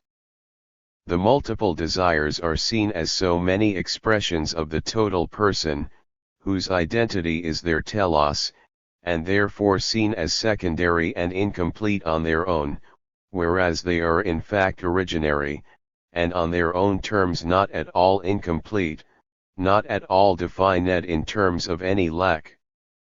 What this entails is that the very notion of objectivity is inseparable from the notion of the Oedipal subject. Kant's analysis of objectivity depends on his ability to refer the sense within experience to the sense of a coherent subject/substance of experience, but Deleuze and Guattari show that the subject is the Oedipal subject of psychoanalysis, the subject itself made one only as its lack of the phallus. Kant has thus wrongly imported the demands of meaning within the Oedipal world, an aspect of empirical life, into the realm of transcendental synthesis. 160. Or, we could say that he has taken the notion of subject, which properly is only the passing synthesis of consummation, and hypostasized it into a transcendent substance which is then used as the basis for analyzing the original synthesis. In this way, then, Deleuze and Guattari follow out Kant's project to the point of showing Kant himself to be guilty of the very offense he attributes to rationalist metaphysics. A consciousness is nothing without the synthesis of unification, but there is no synthesis of unification of consciousness without the form of the I, or the point of view of the self. Only when the world, teeming with anonymous and nomadic, impersonal and pre-individual singularities, opens up, do we tread at last the field of the transcendental. 16. Let me turn now to describing what I take to be the other revision to Kant, namely, the transformation of the relation of desire and sense that comes with this critique of objectivity. With Heidegger, we could see Kant's analysis of experience as flawed from the start because it takes the experience of objects to be original, whereas objects are derived from the breakdowns of the experience of readiness, and it is something like this that is going on in Anti-Oedipus. 17. We are seeing that the modeling of experience on the recognition of an object is inherently Oedipal, and we need to redscribe the logic of sense. In fact, Kant's portrayal of experience as objective goes hand in hand with his separation of the story of sense from the story of desire.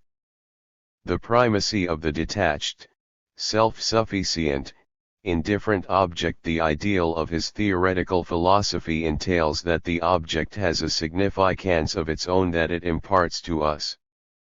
We can see that, virtually by definition, its sense is not in any way determined by our desire. This is indeed how Kant views experience. We recognize things theoretically, and we apply our desires to them, but the realm of recognition and the realm of desire are entirely separate. What Deleuze and Guattari recognize, however, is that we cannot begin by presuming an ontologically independent world of things from which we would then derive an explanation for our experience. The sense-independent things is precisely a sense that emerges within our experience, that is, our having that sense is to be explained by our experience, rather than being something that can explain our experience.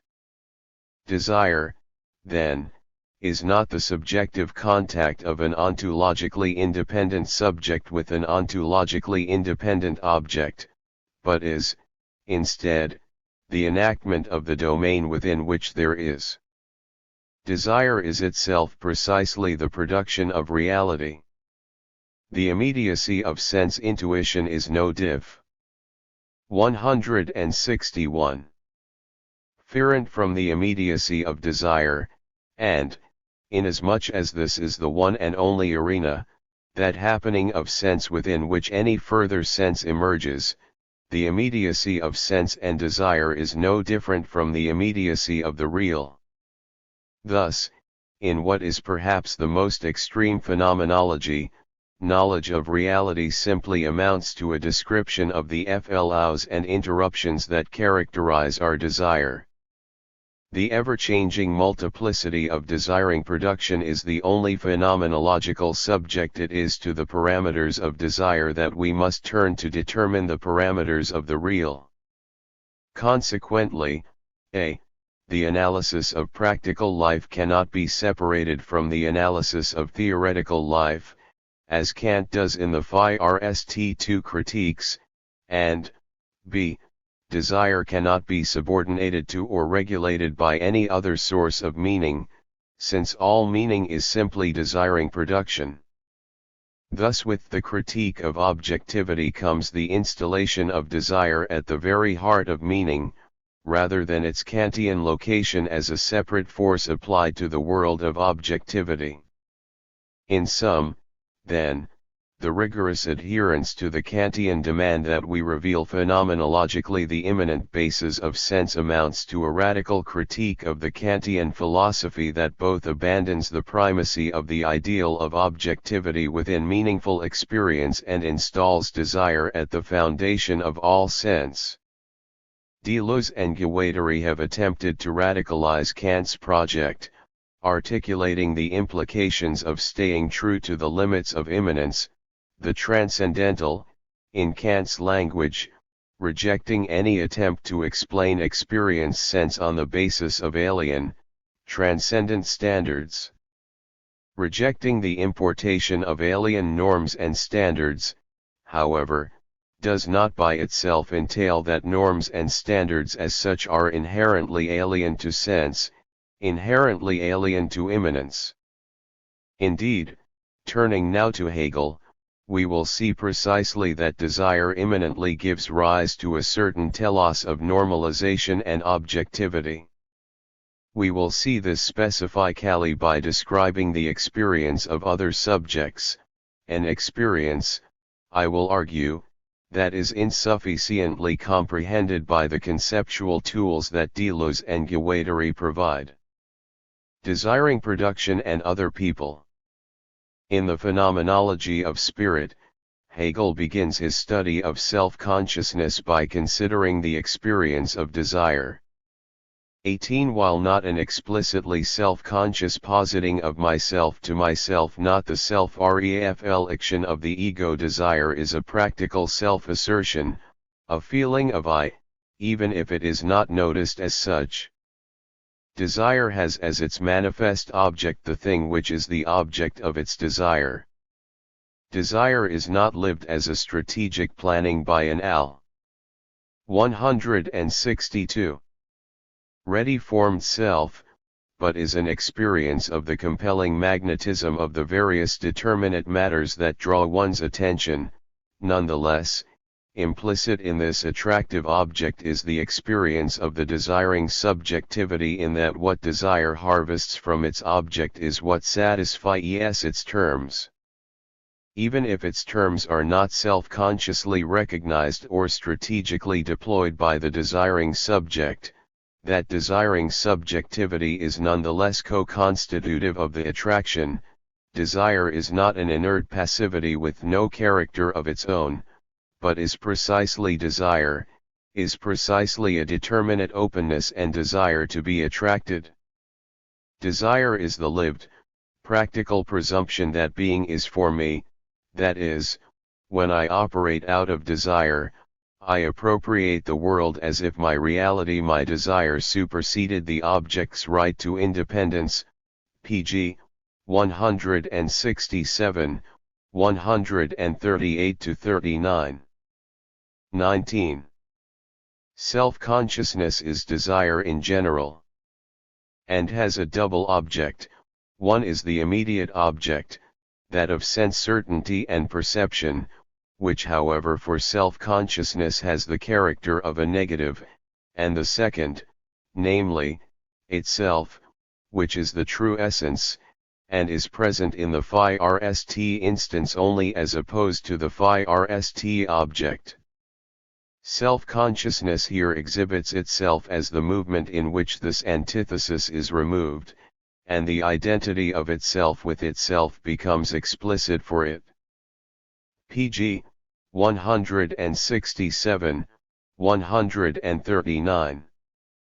Desire is thus, in Hegel's language, an experience of self-certainty, a lived conviction of the legitimacy of my claim to centrality, certain of the nothingness of this other.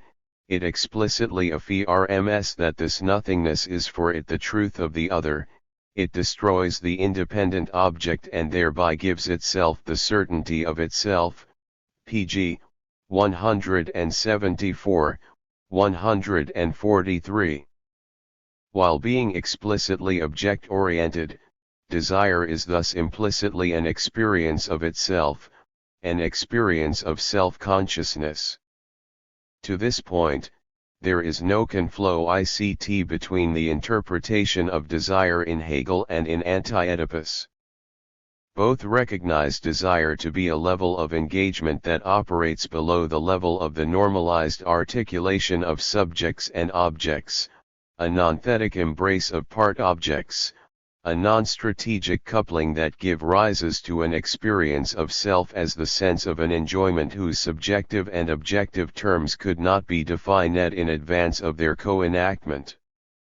20. But, as Hegel writes, self-consciousness which is simply for itself and directly characterizes its object as a negative element, or is primarily desire, will learn through experience that the object is independent. Pg. 168, 139-40.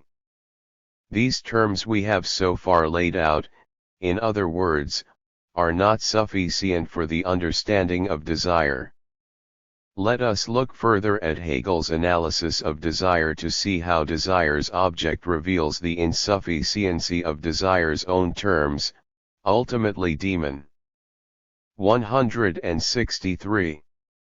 Stating that desire is implicated in relationships of intersubjectivity and objectivity. Desire is the lived experience of being as for me. Being, here, is not recognized as reality, that is, not construed as for itself, which is, indeed, why Freud describes desire as operating on the pleasure principle rather than the reality principle. 21. To live from this perspective is to live from the sense that there is a surplus of desire over determinacy. Determinacy, it is not real in itself, not an exclusively self-related, independent reality that deterministically governs all behavior including our own, but exists as what Hegel calls a negative self-relation, that is, determinacy is experienced in relation to my desire. 22. The simple I desire, Hegel writes, is this genus or the simple universal, for which the differences are not differences only by its being the negative essence of the shaped independent moments, pg. 174, 143. Desire is a negative self-relation in that desire is its determinacy, but desire is determinacy in the mode of not being it, as Sartre might put it, I am taken with determinacy, immersed in it, but also detached from it, related to it. To experience desire is to experience the excess, the negativity, the lived space of possibility, the virtuality that exceeds any positivity, any determinacy. But to live with the recognition that determinacy is not the last word but that it is, rather, the front end of desire entails that determinacy always carries within it the implicit question, of what desire are you the front end? In other words, if the very premise of desire is that determinacy never simply is itself but is always in principle superseded by desire, is always the way a certainty has become explicit for self-consciousness in an objective manner, pg. 174, 143, then when desire relates to a determinacy, it is relating to something already defined as defined by another desire. Determinacy is never simply present, but is the presence of an absence, and thus desire, in relating to a present determinacy, is always in principle by its own constitutive premise relating to that which has an absence at its core. The truth of this certainty is really a double reflection, the duplication of self-consciousness.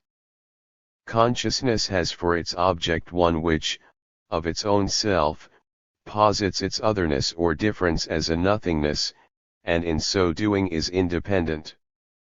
The object of self-consciousness is independent in this negativity of itself, and thus it is for itself a genus, a universal fluid element in the peculiarity of its own separate being, it is a living self-consciousness. Pg. 176, 144. To live from desire is to be open in principle to the possibility of other desires, and to live from the recognition of one's desire is to live from 164. The recognition in principle of other desires. In other words, to be a self-consciousness is to be open in principle to other self-consciousnesses, it is a self-consciousness for a self-consciousness, pg. 177, 144. To be the kind of being who can recognize itself is to be the kind of being who can recognize others. But what is it to recognize others?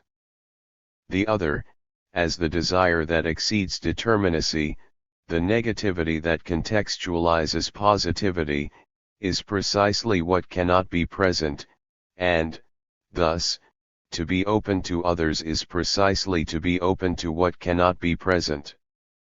Desire's own constitutive premise, however, is that this what cannot be present is the essential and independent reality that defines the sense of determinacy, a self-consciousness, in being an object, is just as much I as object, pg. 177, 145.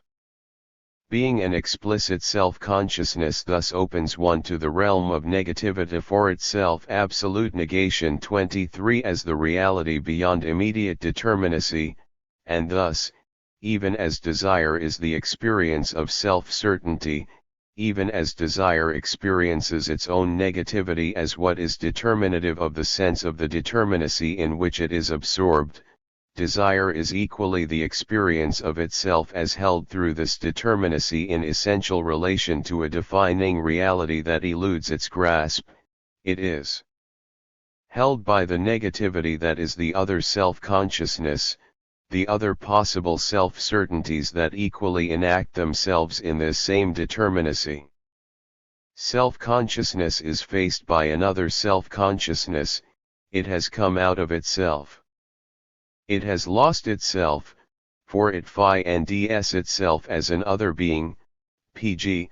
179, 146. One can live one's one's self-certainty, without having to notice it as such. Desire, precisely, is an orientation toward the object. This relationship to the object is definitive of desire. Desire and the self-certainty obtained in its gratification are conditioned by the object, for self-certainty comes from superseding this other. In order that the supersession can take place, there must be this other, pg. 175, 143. In encountering the object, however, one encounters the sight that is the fulfillment of the trajectory of someone else's desire, someone else's self-certainty. To act from desire is implicitly to enter into the Mindfield of other self-consciousness. Hegel's point is that, inasmuch as desire experiences itself as the truth of its object, its own activity naturally involves it in asserting itself over the exactly parallel claims of other desires, other self-certainties that assert themselves in and through precisely the same determinacies that are the objects of the THIRD desire. The attitude of desire thus always has competition with other desires on its horizon. Let me complete the above quotation. Self-consciousness is faced by another self-consciousness, it has come out of itself. This has a twofold significance. THIRD, it has lost itself. 4. 165. It finds itself as an other being.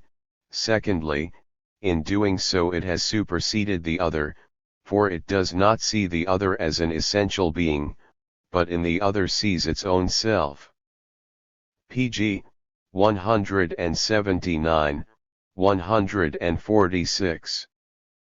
Because desire always exists in this context of implicit competition with the desire of the other, its desire to establish itself as the truth of its object is the desire to be recognized as the truth by the other desire. It is ultimately the other's desire that is thus the object of the desire, and desire is thus inherently the desire of the other. The life of desire thus naturally ushers in an engagement between desires in which each one has its immediate sense of self-certainty challenged by the conflicting assertion of the other. The life of desire thus inherently puts upon us the need to establish a viable sense of self through negotiation with those other desires, parallel to our own, that are engaged with the same lived imperative to carry out such a negotiation. Each sees the other do the same as it does, each does itself what it demands of the other, and therefore also does what it does only in so far as the other does the same. Action by one side only would be useless because what is to happen can only be brought about by both. pg. 182, 146-47. This mutual negotiation is what Hegel calls recognition, Anerkennung. They recognize themselves as mutually recognizing one another, pg. 184, 147. The further details of Hegel's analysis of recognition do not need to be taken up here. What is essential is to notice that there is a distinctive sense of other self, a sense by definition not reducible to the terms of any determinacy, any presence which is inherent to the experience of desire. Furthermore, this sense itself has an imperative force, in that it is lived as the demand ushering from the internal constitution of desire itself to negotiate a viable sense of self with the other.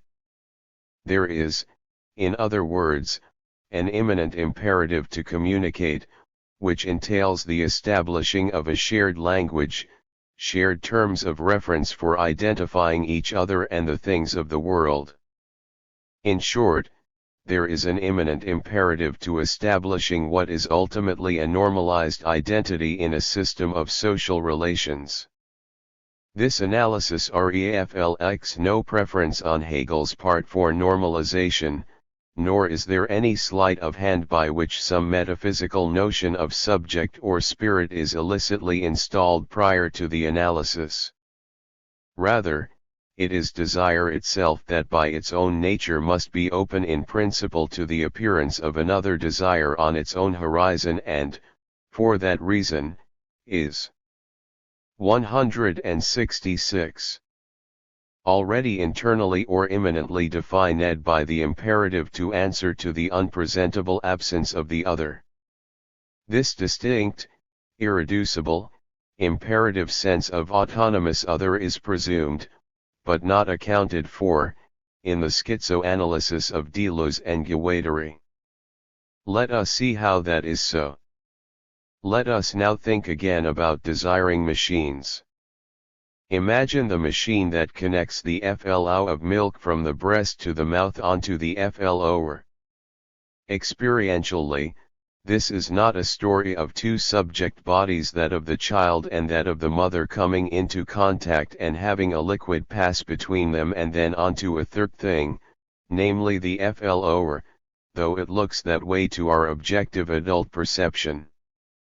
Rather, the mouth, breast, milk, and flower together realize a machine, itself the locus and realization of a passing, temporary identity. This assemblage, stuck together as the flashing of a certain locally coherent intensity, provides the who of the experience. It is such collages, such disparate assemblages of fleeting intensities, that populate the world of desiring production. 24. But let us consider the elements grafted together in such machines. From the point of view of the world of Oedipal subjectivity, the elements that are united in the milking machine just described belong to different people: the child's mouth, the mother's breast. Let us consider what this entails phenomenologically, that is, from the point of view of desiring production. What we will see is that these descriptions are not just alien Oedipal importations, but that, on the contrary, the recognition of such personal ownership is immanent to the experience of desire itself.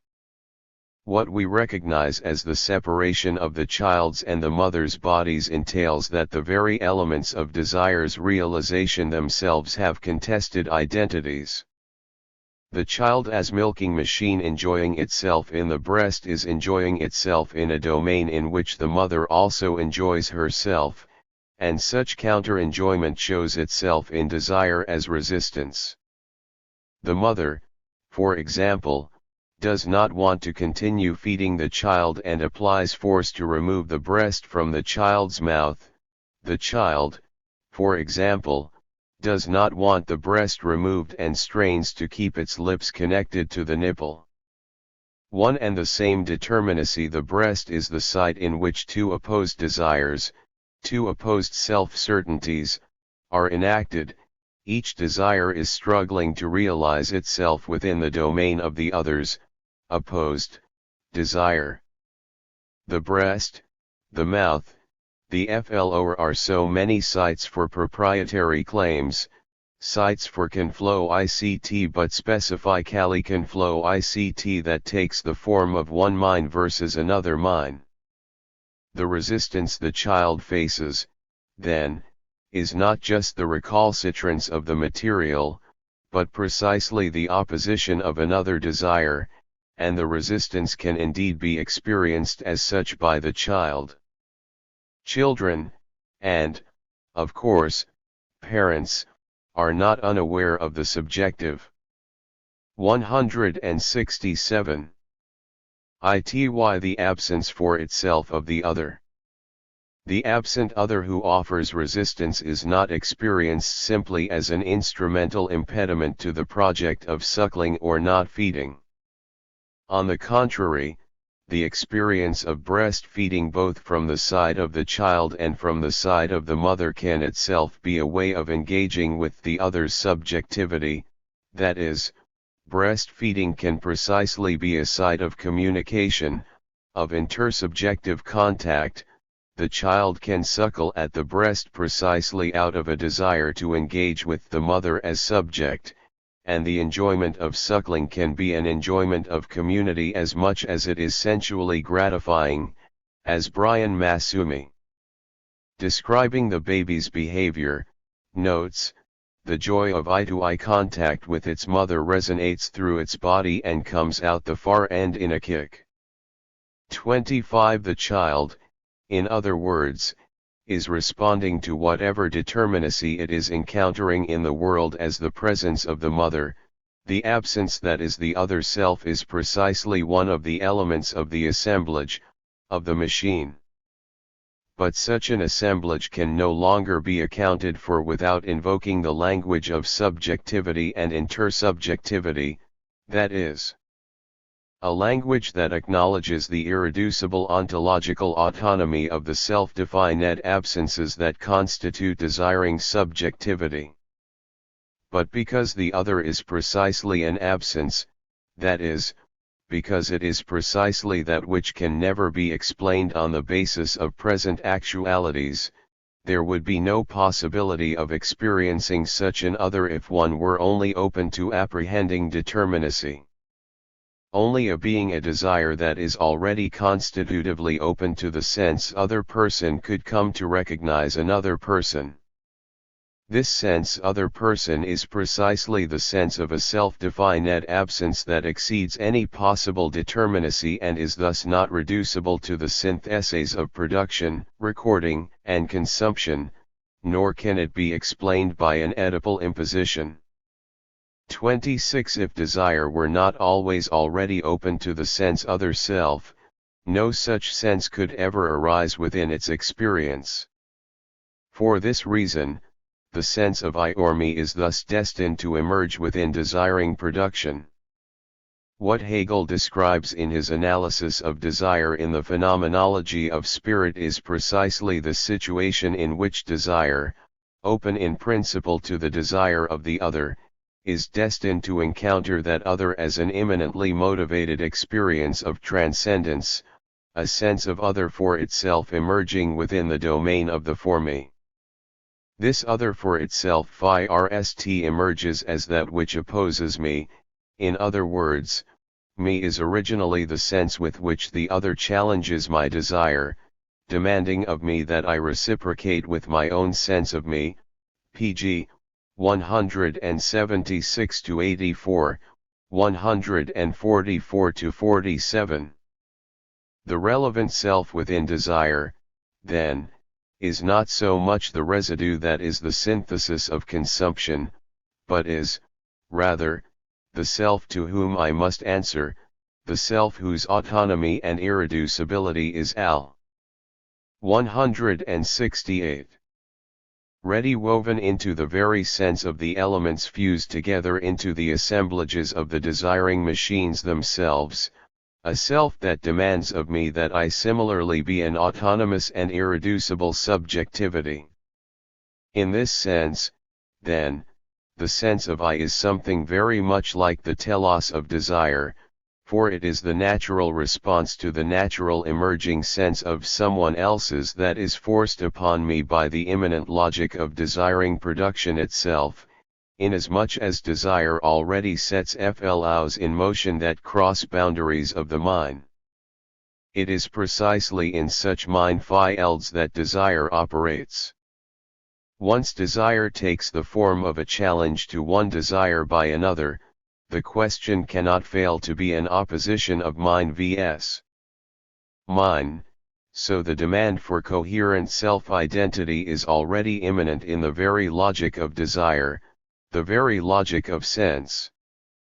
This telos, though, is an immanent telos.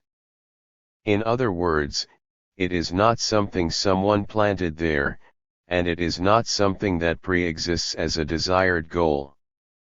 It is a telos, rather, in the sense that it arises as the natural consequence of the internal dynamism in Hegel's language, the dialectic of desire.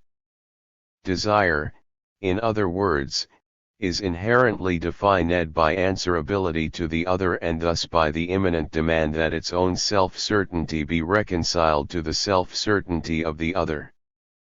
Desire, then, is not satisfactory to itself in its immediacy, but immanently projects for itself a standard to which it must answer by transforming itself. Desire itself has a natural trajectory of growth toward a reconciled experience of intersubjectivity, or what Hegel calls mutual recognition or spirit, Geist, which is itself an experience of shared, objective world. 27 In other words, the very aspects of Kant's portrayal of experience that Deleuze and Guattari criticize as the result of illegitimate, transcendent uses of synthesis are, on the contrary, immanent to the self-development of desiring production itself. Conclusion. There is tremendous parallel between the arguments of Anti-Oedipus and those of the Critique of Pure Reason, and in general, the schizoanalytic revision of Kant covers the ground of bodily, pre-personal experience initially laid out by the German idealists. What is lacking in Deleuze and Guattari, though, is the acknowledgement that desire implicates us in the domain of intersubjective conflow ICT and thereby inaugurates the dialectics of intersubjective recognition. This points to a general deficiency in the way in which Deleuze and Guattari discuss desire, giving insufficient ontological weight to the other as an autonomous realm of sense. Hegel's analysis of the desire for recognition, on the contrary, precisely shows. 169.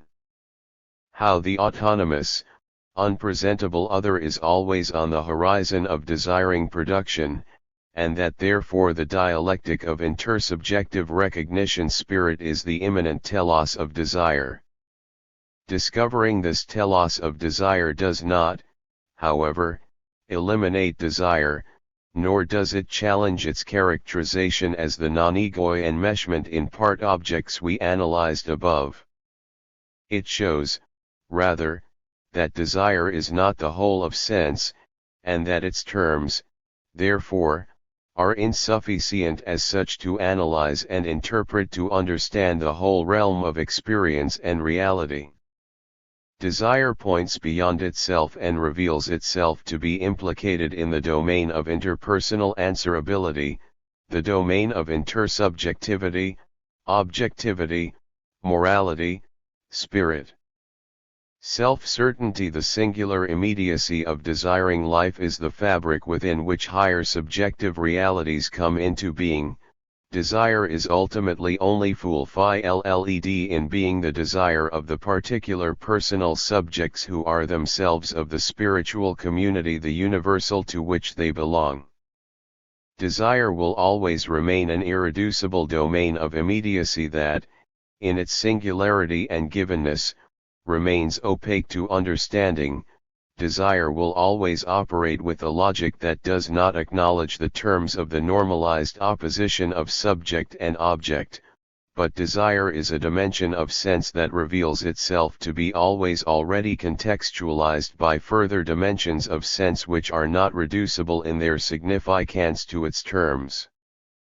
Specifically, desire is an originary matrix of sense that is already inherently open to the sense other person, and thus destined to experience in terms of that. Finally, though this sense has the dialectic of recognition on its horizon, there is no guarantee that desire will be enacted such as to answer adequately to the demands of recognition. Indeed, Hegel's most famous analyses, of the struggle to the death and master and slave, precisely show how we can fail to live up to the terms of recognition. What is true, though, is that the demand to live up to the terms of recognition is a meaning that beckons from within the experience of desire, and is not an alien imposition. 10. Hegel and Deleuze, The Storm. Juliette Simont. According to Deleuze, Hegelian contradiction is nothing but a false appearance which does not even resemble difference. According to this interpretation, the dialectic is completely governed by the privileged position it bestows on identity. There is contradiction only in light of this principle. Difference is judged from the start with reference to the calm reign of identity, and is thereby barred from ever truly sojourning in thought. As such, it is effectively damned, its slightest occurrence seemingly incapable of manifesting itself save as that horrifying extreme which is the torn, exacerbated, provocative domain of contradiction, just as, for an honest man, the slightest gap with respect to his norms is constituted in an explosive transgression. At the same time, contradiction provides the dialectic with the scandalous figure it needs to tame difference and bring it back within the fold of identity, imprisoning it there forever. In other words, difference is only extreme, contradictory, with respect to a presupposed identity, and since it is extreme it must be reconciled at all cost. But we see that, really, it is already reconciled, such that what we have is only an illusory extremism, a scandal making much ado about nothing, a scandal without autonomy that has emerged only from the necessity of the same. It is said that difference must extend to the point of contradiction once it is taken to the limit. This is true only to the extent that it is identity that pushes it to that point. Hegel's innovation is the final and most powerful homage rendered to the old principle. Its delirium is only a preformed delirium which poses no threat to the repose or serenity of the identical. Nothing has changed, then, from the ens quo nihil magis of theology to the dialectical contradiction. They are in fact one and the same. Gerard Lerbre, having read Difference and Repetition shortly upon completing his own book, La Patience du Concept, The Patience of the Concept, asked this of the Deleuzian dialectic. When reading this, the problem that must rightly be addressed, a task I shall not here undertake, is roughly this: what is this identity which is burdened with taming the greatest of differences? Is it once more the identity of the classics? To this 174 is the question I would like to explore, taking up what appear to me to be the central elements of the Deleuzian critique. I want to try and answer the above query with the resources of Hegel's Science of Logic, in particular those of Book 1, which deal with the logic of being, the dialectics of quality and quantity. The misgivings expressed by Deleuze with regards to Hegelian discourse do not prevent him from recognizing that there is something original in the way it handles the relation between difference and identity. Philosophy has always developed mechanisms for the selection of difference that aim to channel it, to subordinate it to identity, to make it thinkable, which is to say, to exclude violence as such from the field of thought. But it is particular to the dialectic that it excludes difference in the very attempt to include it infinitely, at its most strained point, at the peak of its conflictuality. The dialectic assumes that the principle of identity to which it is answerable can and must cover without residue the field of difference, here construed as infinite difference. Before this, Deleuze sees the Aristotelian tradition as the paradigm exemplar of such pre-dialectic times, far from spreading to the outer limits of difference, the principle of identity used to impose only limiting criteria on difference, within which it deserved to be considered in its own right, and beyond which it simply disappeared into the realm of the unformed. In other words, difference was assigned a genuine place at its intersection with the principle of identity, this last dictating the outline of the intersection.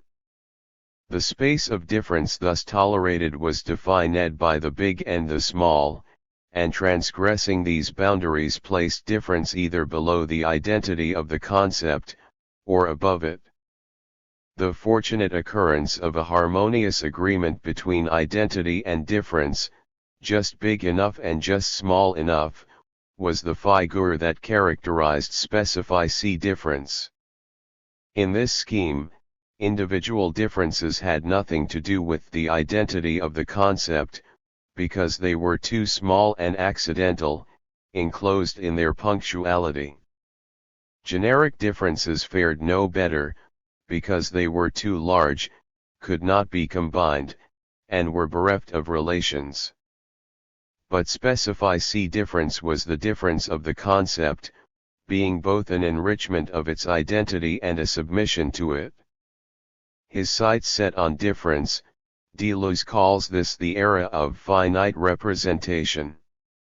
It involves representation, because it allows difference to be present only to the extent that it is represented beforehand, within the ambit of identity.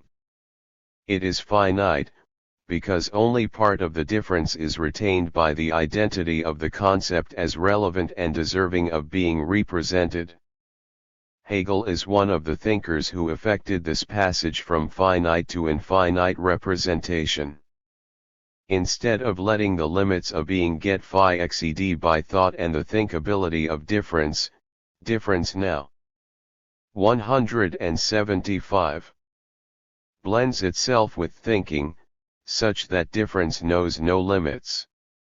Yet a further consequence of Hegel's infinite representation is that thought expands its government, nothing escapes it anymore. No longer content with reigning over the essences, it annexes what is inessential in existence and thereby legislates all that finite representation had left in its original state as falling beyond its jurisdiction, outside of identity, outside of thought. In setting up such a confrontation between Hegelian and Deleuzian thought, we must attend to the ideas of Leibniz.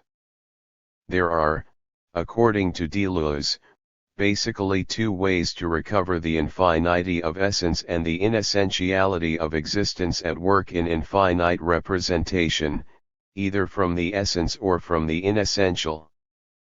In other words, and these are Deleuze's terms, one can begin from essence as something infinitely large, encompassing everything that is itself and its parts, and everything which it does not contradict, as its figures, to better capture them in its essential identity.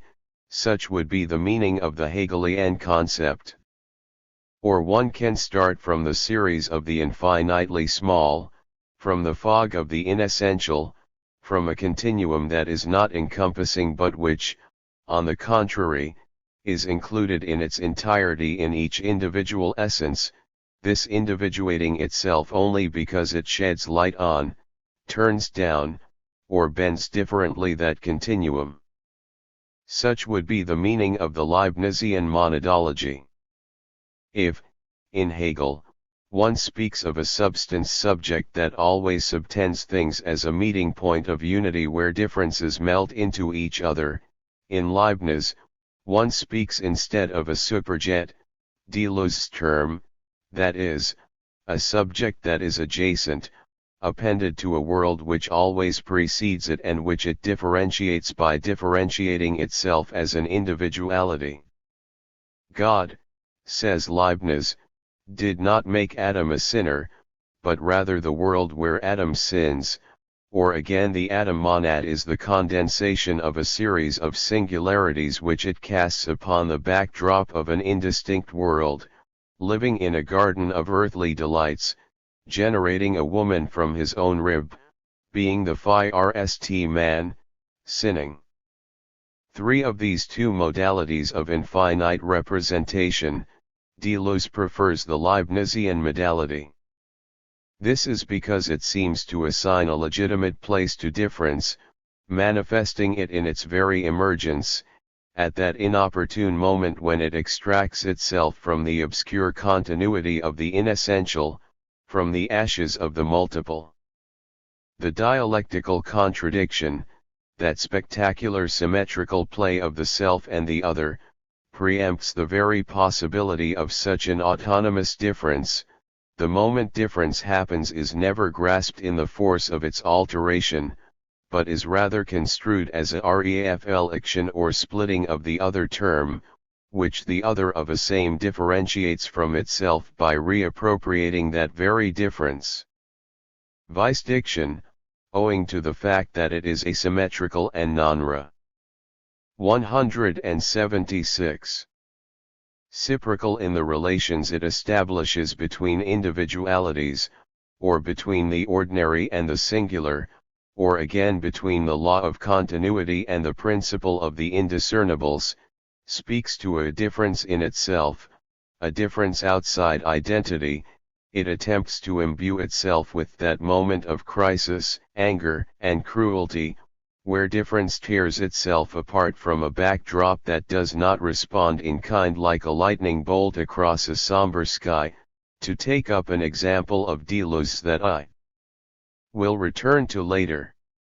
If difference differs from the same, it is because this last does not differ from it and occurs in that element so despised by the dialectic, to wit, unilaterality. Imagine something which distinguishes itself and nevertheless that from which it distinguishes itself does not distinguish itself from it.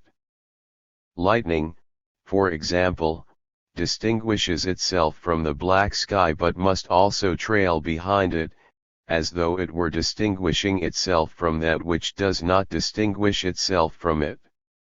There is cruelty, even monstrosity, on both sides of this struggle against an elusive adversary, in which the distinguished opposes something which cannot distinguish itself from it but continues to espouse that which divorces it. Difference is the state in which determination takes the form of unilateral distinction. Dr. 28. Pitting Hegel against Deleuzian thought amounts to verifying if the dialectic is indeed, as Deleuze maintains, unfit to grasp the two constitutive dimensions of vice diction, namely the serial multiplicity of cases and the unilateral condensation of difference. Does the dialectic reject this in the name of the greater unity of all intrinsic condensation of multiplicities? Does it really fail to take into account the mild noise of the insignificant? Does it dilute into a transparent reciprocity the unilateral condensation of difference, as Deleuze so forcefully contends? Let us address the series phi-rst. It would indeed seem that the series is the sworn enemy of the dialectic. Bad infinites, all of them serial, are scattered throughout the doctrine of being in the science of logic, awaiting their dialectical overcoming. For instance, in the dialectic of quantity, they go from the Hallerian description of eternity in terms of a piling of worlds, to those tendentious Newtonian methods of calculation which juggle approximation. In all cases, the object of the Hegelian critique is the series, with its flagrant deficiencies. On this view, it is wise to keep track of the bad series, since its aimless progression is akin to a trampling, a repetitive liquefaction which spreads out without ever bothering to synthesize itself. In sum, one ought to remain on guard because the vagrant multiplicity of the bad series 177. Refuses to submit itself to the dialectic. Is the series of numbers not the most appropriate target of the Hegelian critique of quantity? It is well known that Hegel does not hold quantity in high regard. Evolution from the quantitative element is, for him, tantamount to moving in a realm of thoughtlessness. For it is apparently devoid of concept, SL 216, transmodify ed., because whatever is worthwhile in a normally constituted concept usually owes its complexity to the concreteness of those relations which it institutes between various contents of thought, to the organic or interior unity by which it links them. But quantity is a barbarian concept of counter-nature which seems made only of absence of relation, of externalization without any return to itself. In other words, it is philosophically worthless. But, upon further reflection, we find that Hegel's relationship to the notion quantity is far from simple. Contrary to what is usually held, if he criticizes quantity, it is less in the name of a restoration of more unity of a qualitative or organic synthesis found anew than because quantity fails to anchor itself to a fixed point in its hurried flight, giving itself something beyond its own mobility. In other words, quantity harbors a vain nostalgia for a quality that has suffered an irremediable defeat at the hands of the quantitative. The dialectic of quantity must therefore be understood as a record of the resistance which the quantum, or determinate quantity, opposes to its own quantitative status by trying to latch onto a quality. It must be glossed as the story of how those acts of resistance exhausted themselves, revealing their futility. Let us retrace the principal events of this tale. A.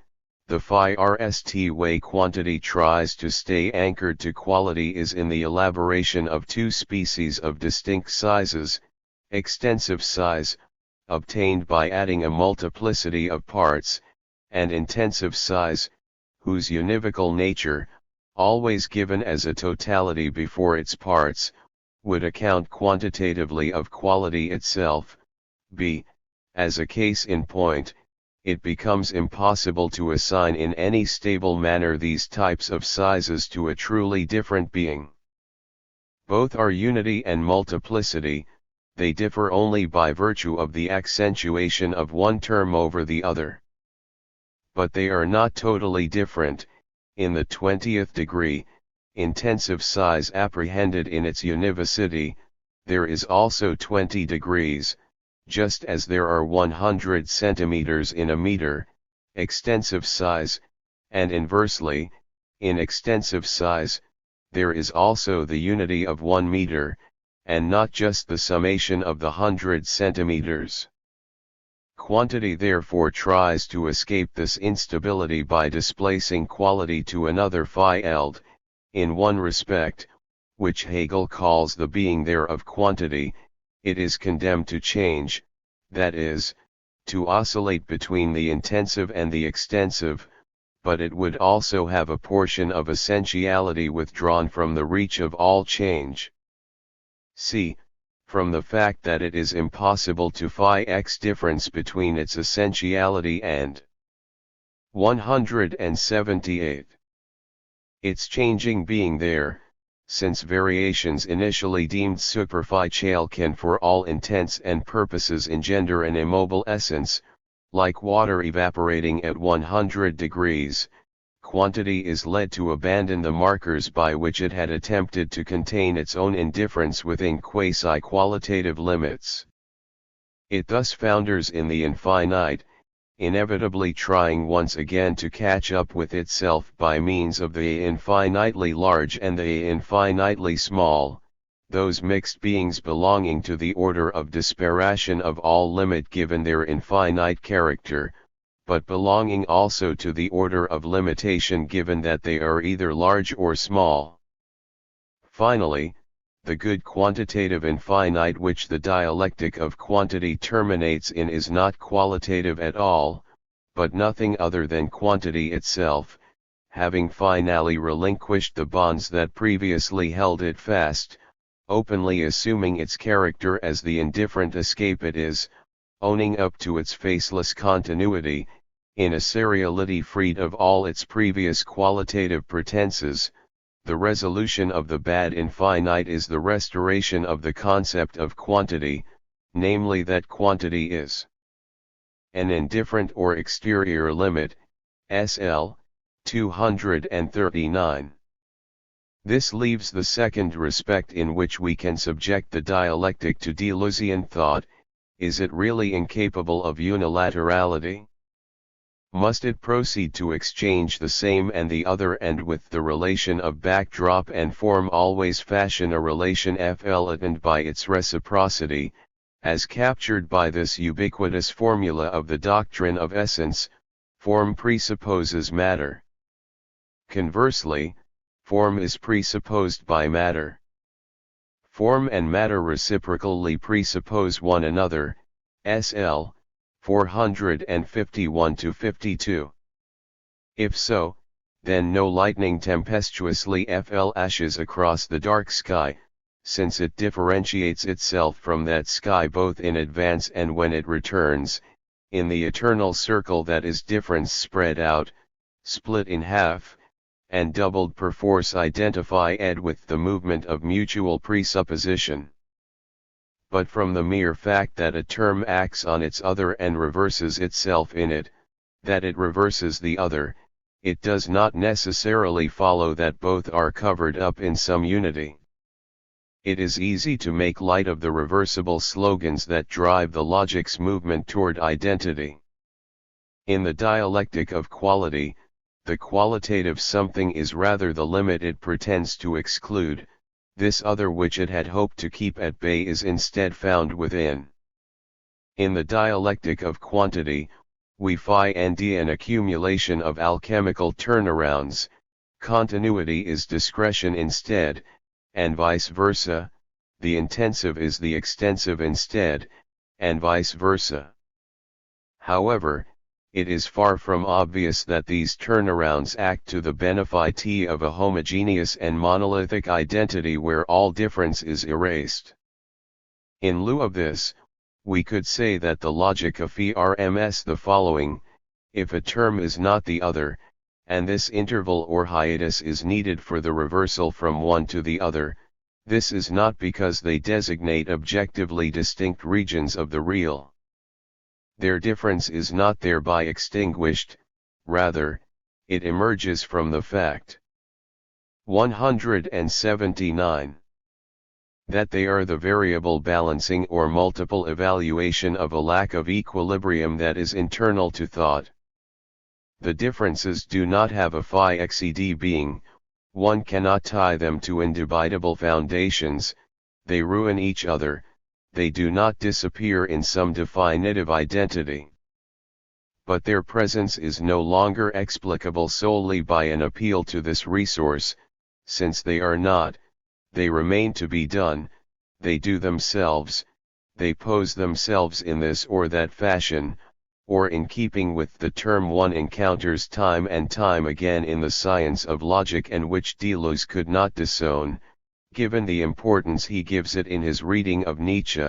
5. They are worth or assert their value for difference. In other words, they tear themselves away from their lack of necessity, like the lightning bolt of the formless Ellen form. The dialectical formless, that dark sky of the logic, is thus seen to be the internal relation of terms, their always menacing equivalence, which acts as a perpetual impulse driving their unilateral differentiation, positioning them with respect to themselves, as momentarily crystallized categories which shine in the midst of a constantly unstable exchange. And, just as Deleuze holds that there is no difficulty in maintaining together the law of continuity and the principle of the indiscernibles, we might say that there is no tension whatsoever, but rather a coherence that is one and the same between the relational reciprocal dialectic of the terms and the unilaterality of difference, and through which is carried that relation which is always preferentially inclined to one side or the other. It is indeed the value of difference that is at stake in the dialectic. In the dialectic of quality, despite the malleability which the concept of the qualitative limit is capable of, there is very much a struggle between different qualities. Nothing principled is established in the qualitative relation of things, neither in their respective determinations, nor in the distance which digs between them their limit, and that is why such a limit cannot do otherwise than assert its value. Something shows its limit as a being in itself and asserts its value geltend machen in its being other, even if this is not kept away from itself. 6. The same goes for the dialectic of quantity. However one happens to find the rotating equivalence of moments, one will find a continuity and discretion there, as well as intensity and extensity. But this is true only so long as each time they assert their value as such, that they interpret in a given direction, without any prior necessity determining them to carry their evaluation this way instead of that. There is indeed continuity and discretion. Quantity is continuous in the sense of being the uninterrupted FLAU or melting away, SL, 187, that carries away all limits, but it comprises in itself the interruption or discretion which is denied. Since each is the moment of the other, is Hegel forced to conclude that their difference is thereby effaced? Not at all. What we find is that he insists on 180. The unequalizable aspect of quantity which pushes it to assert the value now of this moment, now another, by throwing off balance the unstable equivalence which links one to the other. Each of these magnitudes contains both moments, and the distinction between them consists only in this, that in one of the moments the determinateness is posited, SL, 200. Examples like these abound, and suffice to show that the figures of the logic have been made precarious, reversed, and contradicted. They are not stifled under the cloak of unity through some omnipotent dialectical overcoming, rather, they indicate the status of value, valuing, or evaluation which their multiplicity manifests. What motive is there for exploring the points of contact between Hegelian and Deleuzian Leibnizian thought? Is this task to be undertaken solely to combine both philosophers into a single dialectic? That is out of the question. However, the irreducibility of their systems does seem to me to be rendered most manifest when it is torn from a backdrop of shared assumptions, from a fabric of resonances only when their irreducibility is taken as established a priori. Let us grant that between the reciprocity of the same and the other and the unilaterality of difference there is an internal relation, and not a harsh opposition. By no means does this prevent Deleuze from tilting that relation in the direction of dissociation, from bestowing value to all that those terms do not exchange. Likewise, nothing prevented Hegel from bestowing value on the narrowest interweave of the unilaterality of difference and reciprocity which endlessly swallows and dissolves it. Valuing alterity for its own sake and deliberately staying mum on its relation to identity amounts to the declaration, nature. Upon hearing this cry, thought does not cease flowing toward its matter, so that through it the waves circling the rocks and shoals may have a voice, as well as the contemplative superstition of grains and wheat, the coherence of the tick's tridimensional systema mundi, the concerns of a thirsty dog as it deciphers aquatic signs, and that famous absolute lightning screeching its mark across the sky in itself, so that every human eye can finally see the dark sky in a unifying differentiating relational view. One does not think without becoming something else, something that does not think, an animal, a molecule, a particle, and that comes back to thought and revives it. 7. Spirit. Such is the wind that blows over the plane of the dialectic, its gusts picking up even the smallest speck of being. This is not to say that thought thereby regards less highly the molecule, animal, or vegetable as exterior to its ideal truth. Thought instead crawls toward them, so that by coming to itself from them, it may see that they are but a. 181. Becoming thought, which is why there is a philosophy of nature. In keeping with the theme of lightning, let me conclude by briefly glossing Hegel's remarks on the storm in the Encyclopedia. A dialectico-cosmic fable, the earth is the individual body, the absolute planet, which alone is able to bring together in a point of ipseity the rigidity through which bodies corporalize themselves by opposing themselves to the simple self of light, which cannot make anything visible if corporeal opacities do not stand between itself and itself. There are bodies only to the extent that their seizure of autonomy with respect to the light entails a loss. Accordingly, the moon is a rigidity held captive by its tendency toward opposition, exhausting itself in it, without any return to itself, destined to sterility and servitude with respect to that other body which it has in its axis. The comets are those disheveled bodies which retain from the opposition only the process of mobility, without giving themselves any rigid consistency. They are pure occurrences of dissociation, eccentric vagrants in a fugue, incapable of holding themselves together and thus impotent to prevent their gradual crumbling to dust. But the earth is the rigidity which opens up into genuine differences, and it manages to hold these into cohesion. The differences at hand are the elements, air, that undifferentiated and insidious simplicity, sublimating the differences.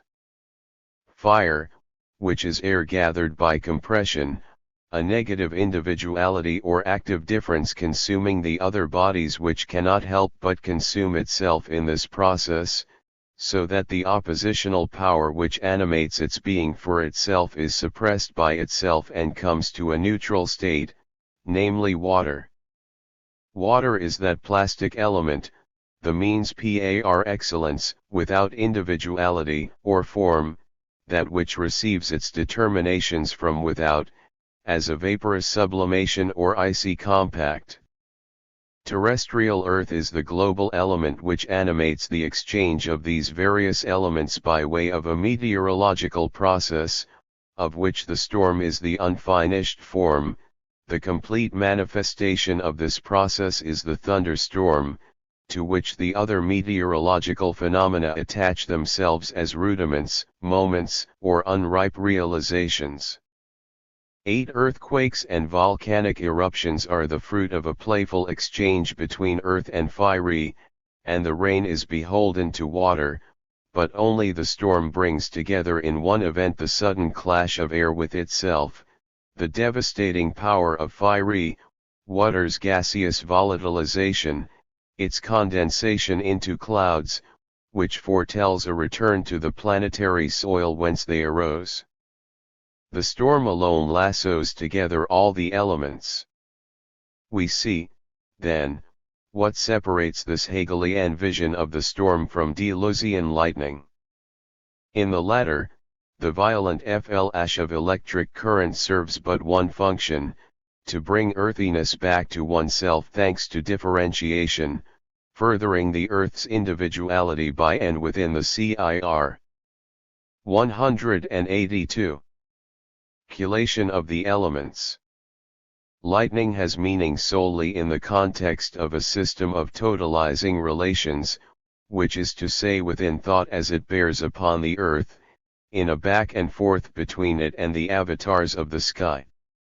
Here, lightning extracts itself asymmetrically from that which has no relation to it, that is, the dark background, and differs in itself, outside all relational systems.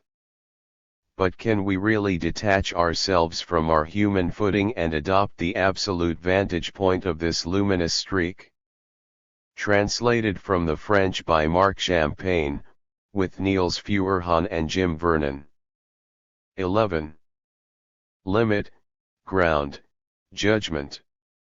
Syllogism, Hegel, Deleuze, Hegel, and Deleuze. J. Lampert. Deleuze's longest discussion of Hegel, the 15-page passage in Difference and Repetition, Chapter 1, 61, 76/42, 54, 1 is, until the end of it, his most positive. What interests me is not his criticisms of Hegel, but the way Deleuze forces Hegel's dialectic into more becoming, and Hegel forces Deleuze's differences into more history. Deleuze discusses three themes in Hegel's logic: limit and the infinite, contradiction and ground, and judgment and proposition. These are drawn from the three books of Hegel's Science of Logic, Being, Essence, and Concept. Deleuze shows Hegel to be an opponent of organic philosophy, perhaps a surprising point, but a good one, and a proponent of the orgiastic. He shows how Hegel connects difference with the infinite rather than the finite, the large infinite, in contrast with Leibniz's small infinite. 2. Deleuze uses these Hegelian points to drive his own theory of difference, implying that Hegel's logic offers untapped potential. 3. Deleuze's passage on Hegel does not exhaust his theory of difference, and Hegel's chapter on ground is not his last word on dialectics, but the encounter of the two texts is symptomatic of each and of both together. We can summarize Dr. 61, 76/42, 54 as follows: Hegel succeeds in avoiding the subsumption of difference under a even larger whole. To do this, he pushes to infinity the interplay at the limit between self and other. This drives each difference to the extreme of contradiction, at which point differences vanish into their ground. Yet this ground is the source of still more difference. Hegel's ground is almost primordial difference.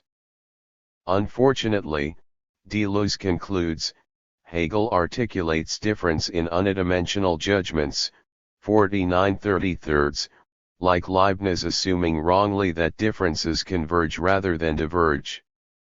To emphasize Hegel's potential with a Deleuzian eye, I take up three doctrines. 184. Hegel's categories of limit, finitude, and the infinite focus on self-othering, where selves reciprocally make themselves inside each other. The instability of the surface of otherness is infinite. 4. Hegel's category of ground cancels every totality via the contradiction of its members. The whole is groundless, or, difference is the only ground it has. Hegel squeezes more difference out of the infinite than Deleuze thought possible. But it is Deleuze who discovered this potential in Hegel. Hegel's theory of judgment shows how disjunctive judgments express infinite possibilities. A judgment is only completed in a syllogism, and the ultimate syllogism is a mechanical object. I examine Deleuze's Dr. 61, 76/42, 54 paragraph by paragraph. To defy any ground, I turn to Dr. 349, 55/272, 77 from the conclusion chapter where Deleuze returns to Hegel. Deleuze's text merits line-by-line analysis. there is no value in the generalizations either that Hegel is ontologically totalitarian or that Deleuze is a poor reader, or in hoping that Deleuze will reduce to Hegel or vice versa. Two great philosophies are not diminished by their confrontation. Still, even a strong Deleuze advocate, like myself, cannot accept Deleuze's claims without precise arguments, and cannot assume that if a given argument does not work, his point is profound anyway. 5. Deleuze's Dr. passage on Hegel has a momentum. Deleuze introduces Hegel as a success story in the history of difference, and only later introduces Hegel's failings. But if Deleuze is right in the THIRD case as I think he is, it undermines his later criticisms. Difference and Repetition, Chapter 1. Part 1. Difference and the In-Night. Paragraph 61, 62/42. The passage on Hegel picks up after Deleuze has argued that finite distinctions suppress difference in the service of identity. In whole-part and genus-species relations, the parts and species are small differentia, which have meaning only as divisions of the larger wholes or universals. Deleuze associates these relations with the organic, a connection that is not obvious. Deleuze does not define the organic in terms of interactive functions across an auto-affective lived body in an environment, which might be a standard definition. Still, it is fair to say that living bodies persevere as wholes, and reproduce as members of a species. Though the analogy is stretched, Deleuze's thesis that Hegel is anti-organic is a good corrective to popular interpretation. 185. Deleuze's hypothesis is that if large and small are interpreted by an infinite ontology, rather than a finite one, then difference will take priority over identity. If the large is not a circumscribed totality, but extends infinitely, then it is more universal than a genus. It follows that differentia, despite being small, will not be located in determinate positions. In an infinite context, for everything large there is something larger, and likewise for the small. Just as the infinite whole includes more than any genus could, so each part in an infinite whole is more singular than a species could be. In consequence, no axioms could regulate the subdivision of an infinite context. Differences are not subordinated, because the large is no longer the measure for the difference between small parts. We might say, for example, that on an infinitely divided line like the infinitesimals of calculus, or like infinitely dense irrational numbers, differences simultaneously emerge and vanish.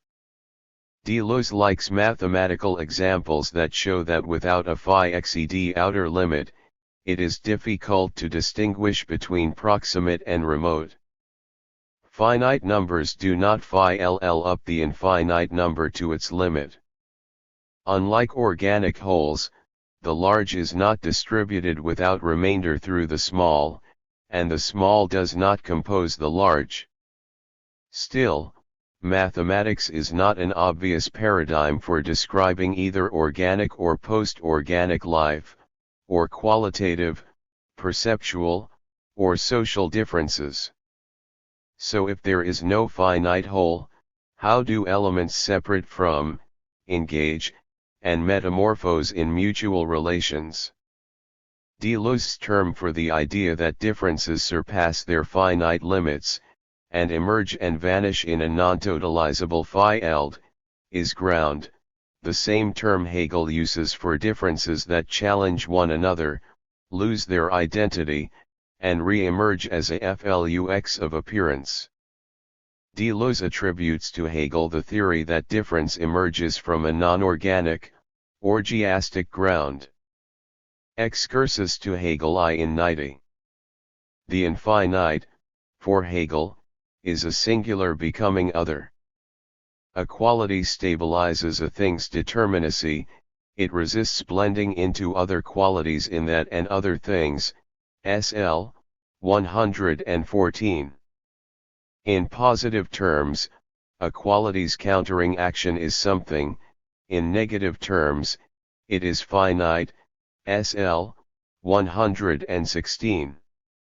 Of course, a thing has to have its own qualities, not just relations. But a quality is not just inside a thing's border, it is also the thing's way of interacting with its outside. To be something, a thing is an other for another, itself as an other, itself other. The other is external to it, but the other is where it operates, so the other is within its own self. This is what it means to be finite, not to reach a border after exhausting its autonomous. 186. Range of activity, but to be itself by altering itself, and sometimes perishing, in relation to its own outside. From chemistry, to plant life, to moral duty, SL 133-35, Hegel thinks calculus is a specific case, not a model, everything persists beyond its borders.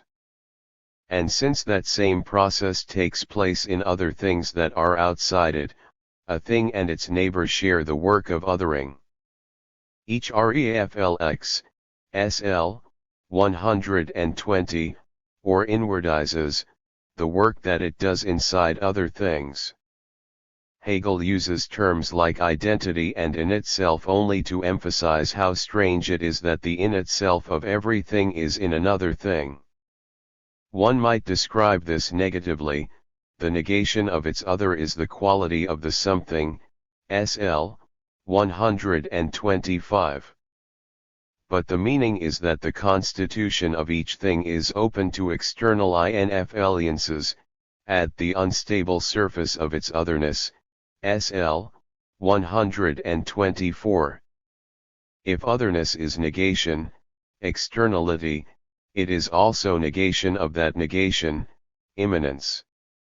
Negation is the unrest wherein each spontaneously repels itself from itself and becomes its other instead of itself, SL 128.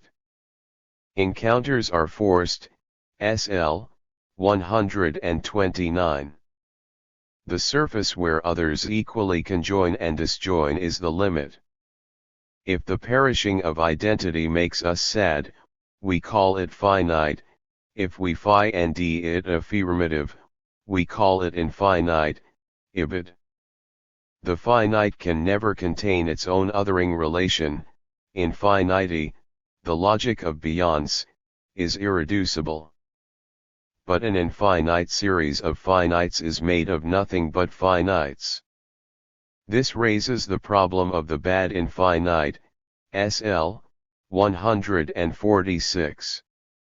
The infinite is neither inside nor outside the finite, it must be found in the recursive alternation between the finite and its beyonce, all of them enunciated as a presence, SL 141. The good or affirmative infinite is just the process of becoming, a being for self that arises when something moves through the other and becomes one there. To store and access these excesses as excess, we need not a series, but a second level. Hegel first calls this a substrate, but since it takes on the features of the becomings it contains, Hegel renames it essence. But limit surpassing in turn contradicts every essence. The only true essence is the level of reality from which that strange becoming emerges. Hegel calls it ground. Return to difference and repetition. Chapter 1. Paragraph 62, 63/42, 43. Deleuze is pleased to call the ground a womb, matris, muddying the orgy metaphor, from which differences are born. The old critique of Hegel is that he overdetermines and overdemonstrates differences, a. 187. Common critique of Deleuze is that he underdetermines differences, leaving them undifferentiated, chaotic, even relativistic. If Deleuze is generously attributing something he thinks is a good idea to Hegel, namely an indeterminate ground, defenders of Hegel will respond that Deleuze wastes Hegel's hard-won balance between finite determinacy and the infinite vanishing of determinations. In fact, neither the overdeterminacy charge against Hegel, nor the underdeterminacy charge against Deleuze, is convincing. Deleuze's interpretation of Hegel is good Hegel. For Hegel, what falls to ground is not determinacy as such, but the supposedly self-enclosed identity of determinations, and therefore also their supposed mutual opposition. Deleuze does not raise the issue of contradiction until several paragraphs later, but the point of contradiction for Hegel is that differential relations cannot maintain the independence of their relata without turning them into mutually destructive opponents, so the relata fall apart into free matters that have no status other than that they circulate in a substrative, subtractive ground. Hegel writes only 4 pages on contradiction in The Science of Logic, 431-35. His argument is that identity cuts a thing off from its own beyonds, but the thing is those beyonds, so the thing opposes itself, but it is preserved even in its self-opposition, it makes itself into the negative of what it excludes from itself, 432, therefore it frees itself from its oppositions, therefore it is no longer defined as contradiction, but as immanence. Its identity as well as its oppositionality fall into a ground of plural becoming. The infinite is like naturans, or the numbering number. This is why Deleuze calls Hegel's infinite orgiastic. It consists neither of transitions from one determination to another determination, nor of transitions from productivity to determination. It consists of mutations in a zone of productivity. Deleuze says that ground is where power is effectuated, but that it is not a power source. It simply represents the fact that determinations become more of, and more than, themselves. Deleuze's rather unhelpful example is that a number increases to the second, third, or nth power. But Deleuze also insists that, Leibniz and Hegel agree that, the power of determination arises not just in serial mathematics, since ground supplies no rule for succession. Unorganized production can be good, in games or choices, or negative, in the drive to suffer. But whichever the paradigm, for Hegel, according to Deleuze, ground indicates the expansion of determinacy into, and out of, difference. Deleuze says that ground is still a representational model. But it is not clear why he says this, since ground is not a group of qualities or relations. It is natural to say that ground, Grund, is the reason why determinations are what they are, but Hegel's point, which Deleuze emphasizes, is that particular determinations cannot give the reason for their success. 188. Source, since equality is a challenge as much as a reason. Finite determinations have reasons, but the sufficient reason for infinites can be anywhere. Ground for Hegel is not a line of explanation, but a volume of appearance. Excursus to difference and repetition, conclusion. Paragraphs 337, 40/262, 64. The conclusion of Dr. includes an excursus to Hegel, distinguishing 4 senses of ground, fondment. In general, ground cannot save difference, Deleuze argues, since it is ultimately either formless identity or overdetermined, representational, reason. Hegel and Leibniz promised orgiastic ground, but ultimately they both assume that differences converge on an insipid monocentricity of circles, a geometric metaphor Deleuze takes more seriously than Hegel. Still, Deleuze himself is ready to use the notion of ground as a sub-representative source.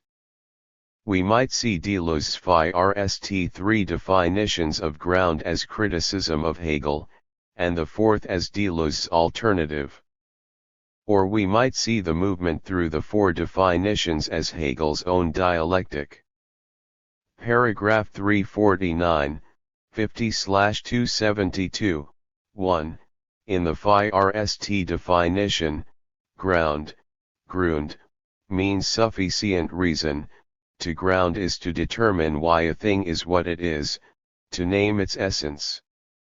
An essence in turn selects different instances that represent it. Non-similar cases are excluded as rebellious, or as simulacra that only feign the essence in question. Now, if Hegel had a pure metaclassical theory of this sort, it would be fair to criticize him. But this theory has little to do with Hegel's use of the term ground, and little to do with what Deleuze earlier meant when attributing a theory of ground to him. Hegel does discuss a sufficient reason theory of ground. But he rejects it as tautologous pseudo-explanation, as if the reason a thing is X is that it has the sort of foundation that permits X. For Hegel, far from defining essence, properties expand themselves until they can flow ICT with essentialist interpretation. For Hegel, ground contains no sufficient reasons, just phenomenal intersections across properties. If this is still a tautology, it is one of contingent self-givenness, not transcendent doubling. Paragraph 350/272, 73, 2. By the second definition, ground refers to a foundational level behind appearances. The difficulty with foundationalism, of course, is that 189. Ground must in turn be grounded. But this need not be viciously regressive. In hermeneutical circles, for example, mutual grounding makes meaningful history, and in phenomenological apodicticity, the transcendental ego is verified by recursive regeneration. Affirming a second level of determinacy need not be an illegitimate appeal to transcendence, it can instead refer to the excess of self over self. To assign the cause of something to its transcendental version would indeed be viciously regressive. But to assign its cause to moving foreground and background determinacies is, if less explanatory, more descriptive. Paragraph 350, 51/273, 74, 3. To ground is always to ground representation. Ground, in the third definition, organizes and distributes determinations that coexist. But how can infinite representations be distributed? Each is positioned not just in relation to the finite determinations around it, but is also distributed virtually among infinite others that are not actually present, that are actually before and after it, yet virtually alongside it. Given infinitely complex relations, determinacies cannot have set positions in a present, but they nevertheless arrive and pass. Determinations at different, incompossible times have to coexist on an omnitemporal plane. This is Deleuze's theme of immemorial memory or pure past, a temporal circle. This time Deleuze uses Hegel's circle metaphor in his own voice, a shared ground of difference with no shared moment, just an overlay of difference. But can we still call this a ground of infinite determinations, or is it a way of saying relations are ungrounded? In short, differences need a ground, but their distribution defines, and a structure's groundedness, unraveling the circle. Paragraphs 352, 54/275, 76, 4. To ground is to determine the indeterminate, ground gives structure to ungroundedness. This is Deleuze's own account of difference, presented as a twist on Hegel's. Something of the ground rises to the surface, between forms. Just because a determination arises from an infinite ground means that the latter's forms proliferate and thus decompose, any model for explaining it breaks down. Each thing is still determinate, but with more available, its lines of contact with others are not determinable. As Deleuze puts it, determination does not limit or oppose the indeterminate. It is not as if the indeterminate is real and the determinate is its distorted representative. Indeterminacy simply names the mutable forces of determinacy. Deleuze says this force's thought, sense emerges from stupid, animal, genital, non-essential, nonsense material. To think is to focus. 190.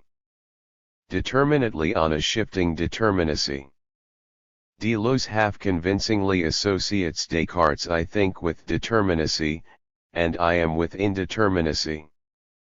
The point is that Deleuze does not simply prioritize the indeterminate, grounding events in groundlessness is supposed to account for their determinacy even better than sufficient reason would. Groundlessness explains not only the directly causal elements in a determinacy but also its accidental, shifting, ambiguous elements distributed over many groupings across disparate historical events. It is only non-sufficient reason, that is, the extra-sufficient ungroundable reasons, that ground determinacies, by showing how even unpredictable connections have a form, namely, the pure empty form of time. The time it takes to produce infinite variations characterizes the difference between the indeterminate and the determinate, and explains how in the absence of images or rules, thought makes connections visible. The determination's effective being keeps coming into form out of time, its ungrounded, counter-effectuating, stratum of otherness that is, its alter straight. Paragraphs 354, 55/276, 77. No matter how well designed a theory of ground is, Deleuze says, that is, no matter how rich in potential the groundless is, the fact that it is posited to explain representations leaves it too indeterminate, so it cannot sustain difference. In fact, this is virtually Hegel's conclusion as well. Instead of the dual term representation ground, we need each determination to be its own determinate indeterminacy, a single pre-individual singular, less than determinate in design, but excessively determinate in emergence. Without originally being what it is, it becomes its own appearances. Deleuze calls it a simulacrum. Jean Baudrillard treats simulacra as cultural images that insist on their non-reality while parading ironically as real. But a simulacrum for Deleuze is simply a standalone that exists only insofar as it appears. Just as Deleuze moves from ground to simulacra, Hegel moves from ground, through existence, to appearance. The existence of a determination is not brute fact, but the thorough grounding in a sum of conditions. A thing appears in all the ways made possible by the facets that force it to manifest. To sum up, the orgy of determination seems to imply a ground. but determinations make and demodel their own appearances. Instead of presupposing something else, a determination presupposes itself by posing for, and from, its past. The ground of a determination is not its original stuff, but its self-surpassing self-pasting. Deleuze suggests that although Hegel ridicules Schelling's Undiv. 191. Differentiated absolute as the night when all cows are black, Hegel rejects difference just as badly. But in truth, Hegel is all about categorizing the shapes of hidden difference. If Deleuze pushes Hegel to give up the remnants of teleology in appearance, Hegel pushes Deleuze to pin down the history of appearance. They push each other not toward the unground of indifference but the unground in difference. Another return to difference and repetition, Chapter 1. Part 2. Propositions. Paragraph 63, 64/43, 44. Deleuze and Hegel often use the same reason to choose opposite terminology. They agree that to express an infinite situation, the terms of the expression should do the work of producing infinite variance. Hegel calls this judgment, Deleuze calls it proposition. If the expression itself does not do that work, a subject with contingent psychological dispositions, the last resort for both Hegel and Deleuze, would have to be brought in to do so. More important than the choice of terms, is what Hegel offers to Deleuze's account of expression. A case in point concerns disjunction in infinite judgment. Excursus to Hegel 2, disjunctive judgment and syllogism. Infinite grounds are too extensive to be asserted, so they can only be expressed by hypotheticals, which are cashed out as disjunctions. Disjunction for Hegel is the culmination of both judgment and syllogism. The hypothetical if A then B means that A's being is in B's, SL, 652, the antecedent enters into its concept. But its relation to its concept is only ever one of several disjunctive possibilities. If A then B does not determine what the situation for B is if A. And since if A then B is equivalent to A v B, either B will be get to be true, or A will not have been true. The hypothetical form presents A and B as two situations, one following the other, whereas the equivalent disjunction pairs the two in one multi-valued situation. This is why disjunction is the form that better expresses intergrounding determinations. 192. An exhaustive disjunction, A is B or C or D, describes the singular situation comprehensively, hence universally, by its particulars. Disjunction thus fulfills the goal of judgment, attaching universals to particulars inside singulars. The single subject includes all disjunct, albeit most of them by exclusion, a totality whose all need not be activated, SL, 655. What decides among disjunct has to be made explicit, SL, 657. Some difference, an additional premise, has to differentiate differences. The task of laying out the differentiation of differentiators is performed by syllogism. In Hegel's spin, hypothetical syllogism, by which he means modus ponens, does this most explicitly. The first premise, if A then B, is a normal judgment. The second premise, A, is a direct appeal to external fact, a thing in the world intervenes in logic. The conclusion, B, is then half judgment, half actuality. In Hegel's hypothetical syllogism, as in Aristotle's practical syllogism, the real world enters into the premise as an interface between mind and body. Such a syllogism is an identity that differentiates itself and gathers itself into itself through that difference. SL 701. Of all the possibilities of the world, one is split off in reality. Take exclusive disjunction, A is either B or C or D, A is B, therefore A is neither C nor D, SL 701. In premise 1, A is the universal term, in premise 2, A is an individual, in the conclusion, A is particularized, SL 702. The subject term circulates through its variants and conditions. A is the topic, so it is what is mediated, but it also undergoes changing focus, so in its various positions, it interprets itself. In fact, this is no longer really a syllogism at all, Hegel says, since technically, there is no middle term. The whole argument takes place in the middle, SL 703. This auto-affection of terms through disjunction explains Hegel's transition from syllogism to mechanism, SL 704.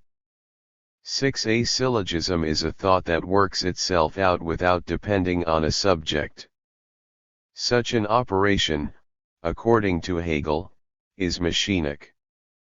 Return to difference and repetition. Paragraph 63, 64/43, 44, continued. For Deleuze, like Hegel, finite terms, being distinct, need to be coordinated by an interpreter. But infinite terms produce infinite variants, filling up the space between the terms, thereby interpreting themselves. Theorems regarding irrational numbers generate infinitely dense objects, as do theorems about political multitudes. They express not a fact. 193. About several things in relation, but disjunctive genesis. A proposition, of course, contains only a finite number of terms.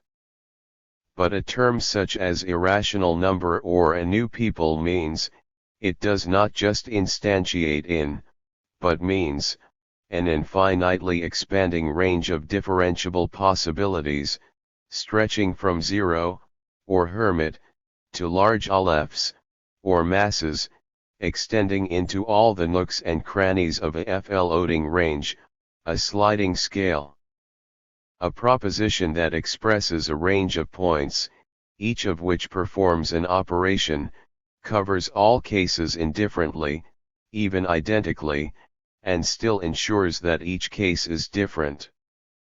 Deleuze asks the cryptic question whether there is a choice. At THIRD, this seems to ask whether an infinite proposition privileges certain instances.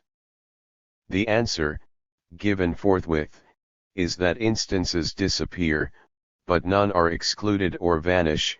In calculus, a point never has vanished, though each is at the point of disappearing. The infinite cases are operational, so infinite and finite have the same restlessness, which allows the one to be represented in the other. This could almost be a quotation from Hegel. The infinite is representable just because it grounds more differences than could be actual. But now, having made this good point that we cannot choose between the infinite and the finite, Deleuze suggests there is a choice between Leibniz and Hegel, that is, between whether the infinite is said of or applied to the finite or vice versa, that is, between large and small infinites. To me, the choice between finite and infinite seems to have already been ruled out. However, there may remain a different choice between Leibniz and Hegel, namely between essence and contradiction. Part 3. Difference and contradiction. Paragraph 64, 65/44, 45. Deleuze says that for Hegel, difference is a problem to overcome, and contradiction is the intended solution. Once differences contradict one another, they are all refuted, and the situation is harmonized. Now, in Hegel's science of logic, ground comes after contradiction, not before it, as in Deleuze's map of the text. For Hegel, contradiction is not the solution for getting rid of differences once they emerge out of a ground. Ground is the solution to how differences coexist after contradiction has torn them apart. For that matter, if for Hegel difference disappears in ground, why did Deleuze earlier present ground as a differential category? Perhaps this is only a technical complaint. Deleuze's main question is, given that differences coexist, why say they do so by opposition? The answer, for Hegel, is that if two things are different, and they always are, since identity reflex in an other, they force a reaction from each. 194. Other. The issue is not that there are extremes on a continuum, for example, that light contrasts with dark, intelligence with ignorance, and democracy with suppression, but that properties expand in operation. For example, that light introduced into a dark scene blows out images in the shadows, ideas apply beyond their original subject matter, and desires catch on. Determinations are what they are when they move through each other. In isolation, if that were possible, differences would not implicate each other. But in a charged field, no determination resists the tendency to become like its others, and thereby to get contradicted and evolve. Difference is in this way implicitly contradiction, and is activated only when contradicted. This is what Deleuze rightly says about difference in Hegel. He makes three more excellent points on Hegel, then a questionable one. First, the fact that a difference is en route toward an extreme of pervasiveness or disappearance paradoxically makes each indifferent to others. Abstracted from movement, each would have a particular position relative to its neighbors. But in reality, that is, in flux, each enjoys a trajectory of its own, and the trajectory detaches it from its immediate context. This independence has a price. To be free, it expels its identity as it becomes its extreme other.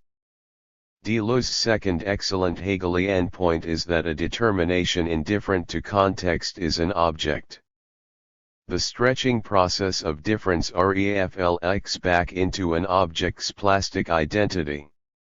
It hardly matters whether we call a given object positive or negative, Floridaing or interrupted, individual or field. Deleuze's third Hegelian point is that if we think of the outside as the negative of the particular, what is positive, or posited, in difference is exactly that negative. Deleuze's objections begin here, but he objects less to contradiction than to negation. It is worth emphasizing that in Hegel, contradiction is not negative. The supposedly original identity of objective boundaries is contradicted, but the moving ground that renews them is too unstable to be contradicted. At some level, Deleuze sees that difference for Hegel is more positive than negative, or at least, that it is positive because it is negative, even when it destroys identity. But he criticizes Hegel for negativity anyway.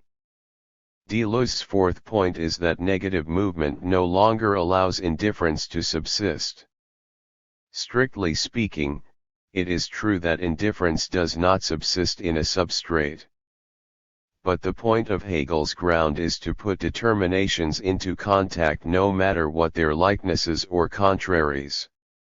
Every determination, by its claims and products, intervenes completely in every other, challenging it to the maximum, indifferent to its qualities. Contradiction is thus a minimal step away from indifferent ground. 195. When Deleuze says on Hegel's behalf that contradiction is what makes difference, tests and selects for difference, annihilates difference and thereby reproduces difference, this is all good. Paragraph 65, 69/45, 48. Deleuze mounts his criticism at the price of a less convincing reading of Hegel. He begins by saying Hegel's real contradiction distinguishes a thing from everything it is not, as well as from what it is, we should add. It is right, for Hegel, to focus on real contradiction, as opposed to potential contradiction, and to say that a determination contradicts everything. Deleuze rejects this total mutual distinguishing, since it posits a whole reality, and summum, complete determination, the infinitely large of theology. It is true for Hegel that involvement beyond limit has no halting point, but that does not really posit a whole ex machina, so much as a process whose lines draw incompossibles on a plane of consistency, to use more Deleuzian terms. Deleuze suggests that Hegel prefers theology to mathematics, but really what Hegel prefers to math is logic. Deleuze shortly abandons his weak charge that Hegel relies on theology, but his follow-up charge that Hegel relies on the logic of genus is no better. Deleuze says that Hegel begins with genus, then posits division, suppressing or subordinating specific differences. It is as if Deleuze's earlier interesting reading of Hegel has dropped out of the picture in favor of a straw man. For Hegel, a genus is both itself and its species, a whole and its parts, a synthesis that effectively destroys genus-species relations. Deleuze earlier had correctly said that Hegel began with finite determinations and drew the infinite out of it, rather than beginning with an infinite genus and naming its portions. Hegel indeed says many times that being is not a highest genus. In the Phenomenology, under the heading of observing reason, Hegel treats genus and species as naive categories for classifying natural phenomena. 7. Genus is an unlikely place for an encounter between Deleuze and Hegel. But there is a further criticism at stake. Deleuze confronts Hegel with Leibniz's notion of cases imperceptibly tiny movements, infinitesimals too small to have essences, ontological units whose substance is thereby more inessential than essential. Small inessences are not just small essences, but determinate in a way unrelated to essences. This is interesting. Essences can contradict one another, but inessences have no properties to contradict, so their difference is not annulled in contact, they are distinct rather than contradict. But it is not clear what Deleuze thinks does determine an infinitely small case, or what makes it a difference. And why is contradiction not repeated at each level of smallness? No. 196. Matter how difference is defined? As long as a finite determination contacts an other, and then through that one, another, located by its own shape but forcing an encounter with its outside, then the same logical relations that the large unit faces, should be faced by the small. Deleuze's best case would be differences too fine to intuit, too objective to need subjects, too singular to compare, and too primary to contradict. Yet the exemplars he gives are not autonomous differences, but relational ones, not minimally visible but ultra-measurable. He cites differential proportions across parameters, in the form dx/dy, as in formulas for curves, rather than simply dx. Deleuze calls interactive difference complete, though not completed, distributions of distinctive points. This model is nice, but it does not really make difference too small for the logic of limit. It multiplies differential relations rather than singularizing them, it depends on continua rather than innovation, and it punctuates coordinates. Ultimately, it is not clear why Deleuze prefers Leibnizian differences of measure over Hegelian differences of intuitive exchange. Furthermore, when Deleuze criticizes Leibniz for assuming that differences converge rather than diverge, it is not clear how he distinguishes divergence from contradiction. Divergence sounds positive, nothing is annulled when different paths split off a main line. But divergence is after all more than diversity, it forces the issue, chooses among rivals, and changes the result. Divergence may not reject any pathway, but contradiction too rejects nothing, it leaves nothing out of the picture, instead tying rivals at the hip. Deleuze should at least agree with Hegel that divergence is in each case real and not just potential.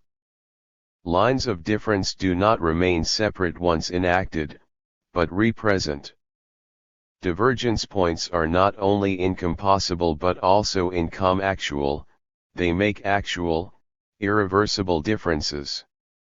In short, Deleuze should agree that difference cannot make determinations irrelevant to each other, the smallest difference makes a maximum difference to another, and this forcing effect is what Hegel means by contradiction. Furthermore, the forcing effect of contradiction, for Hegel, is what leads past the logic of essence, into the non-explanatory ground, and finally into the ontology of appearance. Excursus to Hegel 3, Contradiction. Ground, groundlessness. For Hegel, as soon as something becomes other, contradictions arise within each thing, between things, and in logic. Contradiction does not 197 mean that something is not determinate, it is that contradiction. The THIRD unity resulting from contradiction is the null, SL, 433, its quality, identity, and self-subsistence falls to ground, Zugrundgehen, SL, 434-35. Of course, contradiction plays a crucial role for Hegel. But in Hegel's text, contradiction is superseded by the concept of ground. For Hegel, contradiction is not the ultimate logical structure.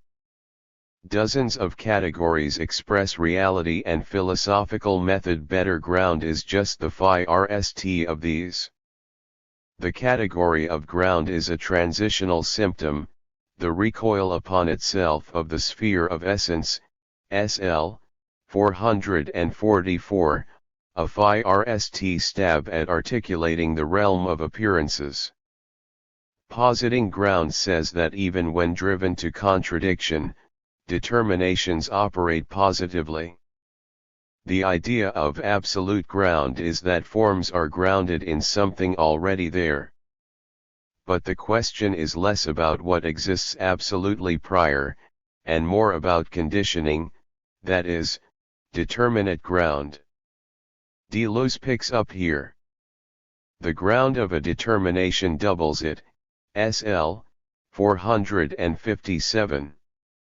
But when ground is conceived formally as providence, or as transcendental categories, or any explanation at a separate level of ontology, its very independence makes it fail to explain or to ground.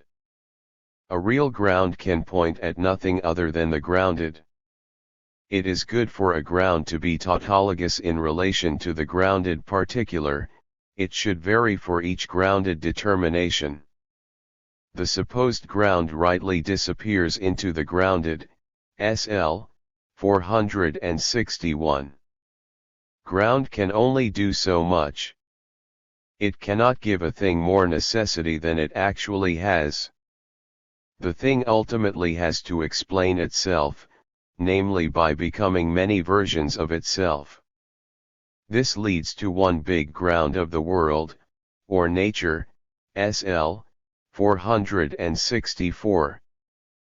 But by the same token, the ground does not select among causes or definitions. The choice between them is free, SL, 463, since every aspect of a thing grounds the others. In Hegel's example, a house is grounded in different ways by its basement, by gravity, by architectural style, by the acts of its occupants. In a similar way, no criterion grounds moral decisions, whom to punish, or whom to hire, since ground is simply the splitting of aspects, SL, 466, of the case, no one of which is the substrate. A defendant really does have excuses, and also really does have evil intent, and also really could benefit from reform, and also really is dangerous. In the end, grounding is about the togetherness of determinations, about linkages and series, SL, 468, diffused across a manifold, SL, 470. In the absence of explanation from another level, the most we should say is that some elements in a situation are conditioned by elements in the same situation. For Hegel, causes are more like qualitative reciprocations than like physical impacts. But the immanence of explanations entails that conditions are ultimately unconditioned, SL. 198. 474, not because there is an uncaused cause, but because conditions consist of serial deconditioning, as Deleuze says. Hegel's table of contents is, ground existence appearance. Deleuze too, in his critique of Hegel, turns ground into ungrounding, and then into appearance. Return to difference and repetition. Paragraph 69, 71/48, 50. Deleuze finds two similarities between Leibniz and Hegel, 4 criticisms of Hegel, and 5 senses of original difference. The last 2 senses express Deleuze's own view. Deleuze sees that Hegel's essences are not abstract, but self-expansions, like monadic selves, implications of elastic non-organic auto-affection. Nevertheless, Deleuze has 2 reservations about Hegel's appeal to the infinite. 1. Deleuze complains that the dialectic of finite and infinite is a double discourse, one level for the particular and one for supersession. In an interesting way, Deleuze rejects Hegel for retaining finitude, preferring a purer universal, a more abstract logic machine. Deleuze often says that the reason we need not posit essences is that singulars are already abstract and conceptual. The problem for Deleuze is not with the infinite as such, but with deriving the infinite from the finite. If infinites needed to start and end with finite particulars, they would either encircle the finite, with Leibniz, or each other, with Hegel, monocentrically.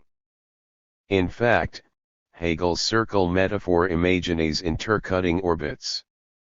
But this aside, Deleuze makes a good point that to describe difference, the infinite needs to suppress the finite. Yet Hegel himself is often said to suppress the finite, and if this is true, he does what Deleuze wants him to. 2. Deleuze's second complaint is that while infinite ground contradicts one kind of identity, it installs more serious kinds, by assuming there are local identities needing explanation. It is unclear whether Deleuze thinks that there should be any explanation at all for local determinations. Orgiastic indifference suggests not, machinic assemblage suggests the reverse. In any case, if Deleuze criticizes the notion of orgiastic ground, which he had earlier praised in Hegel and Leibniz, his own account of difference is thrown open. In fact, Deleuze soon reaffirms the orgiastic ground under the metaphor of swarming. Assuming that Hegel's identity-destroying ground, and the logic of contradiction it uses to overcome essences, are nevertheless in the service of identity, Deleuze mounts 4 challenges. 199. A. Opposition. Deleuze sometimes conflates opposition and contradiction, ties difference too closely to existence and finitude. It is as if Kierkegaard's criticism that Hegel neglects existence is exactly wrong. Clearly, existence should not limit the virtual. But is Hegel wrong if he says that difference exists? B. Hegel's logical monsters, like A does not equal not A, assume the identity of their atomic elements. That is, Hegel assumes that in order for different things to be opposed, each must exist as a self-identical unit. This position does not sound much like Hegel, who posits rather the infinite splitting of each term in opposition, and the reinstantiations of each in the other. C. When Hegel's determinacies do diverge, their oppositional structure runs too far, generating a new kind of totality not of substance, but the reverse, infinitely communicated interjection. Now, Deleuze might prefer that differences stop diverging, so as to escape forming new wholes, but it is not clear that he should. Difference immune from identity building would also be a kind of identity. And preferable or not, no difference is exempt from passage. The only way to be non-negatable would be to have nothing of interest outside it. But such an affirmation would be unmachinic and empty. There is, however, a more interesting way that differences might not add up to a totality, namely if they have always added up already, that is, if original difference means that there was never a difference, if no finite difference ever existed. We might envisage a difference that does have a limit, and does move and connect with another, yet is not negated in that process since it had no identity to lose. If each determination is already its differences, then making it different will not negate it.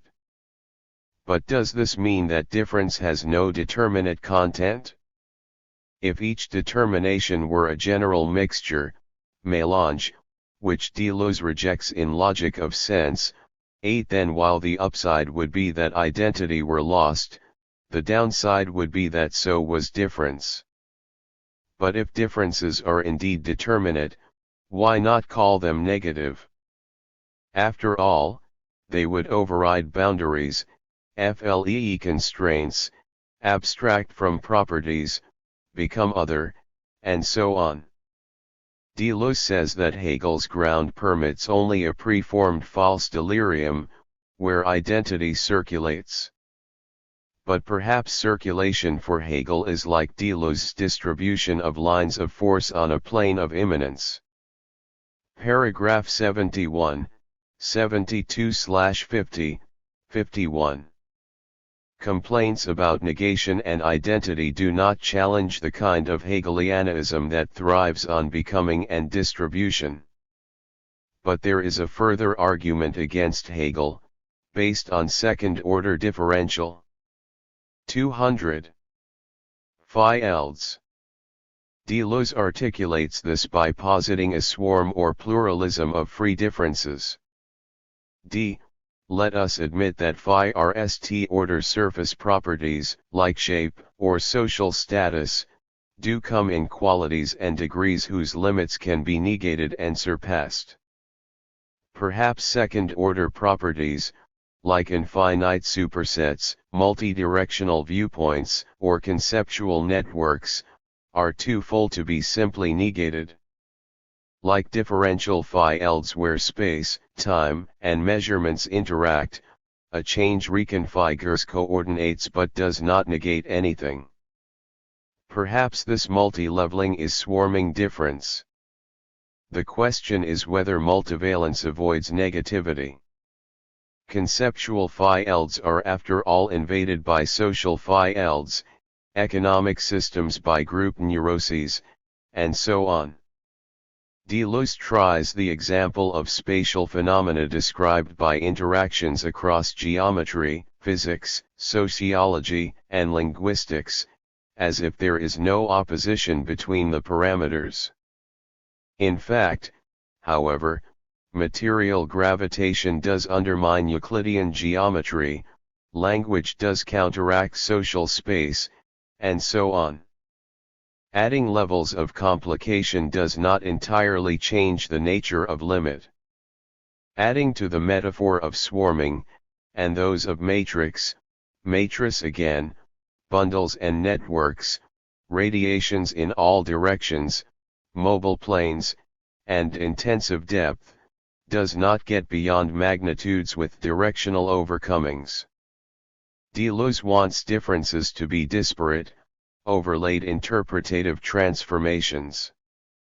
But Hegel too, by adding categories, multiplies levels.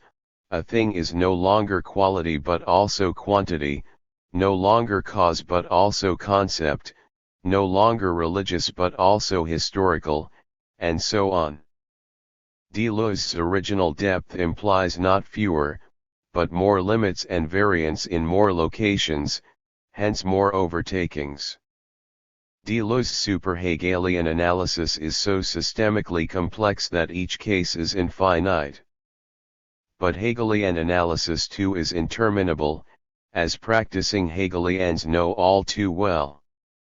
Deleuze says that people who universalize opposition dream of feudal combat, but this is psychologizing.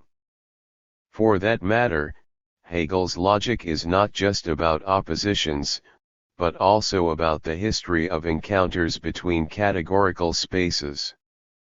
Hegel should certainly not assume a single paradigm of communicability. If he sometimes does, Deleuze is right to push toward genealogical multiplicity. On the other hand, Deleuze should certainly not posit differences so free that they do not pertain to each other. If he sometimes does, Hegel is right to push toward determinate interaction. Paragraph 72, 74/51, 52. Deleuze's conclusion is that opposition, a. presupposes difference rather than explaining it, b. distorts difference by overcoming it, c.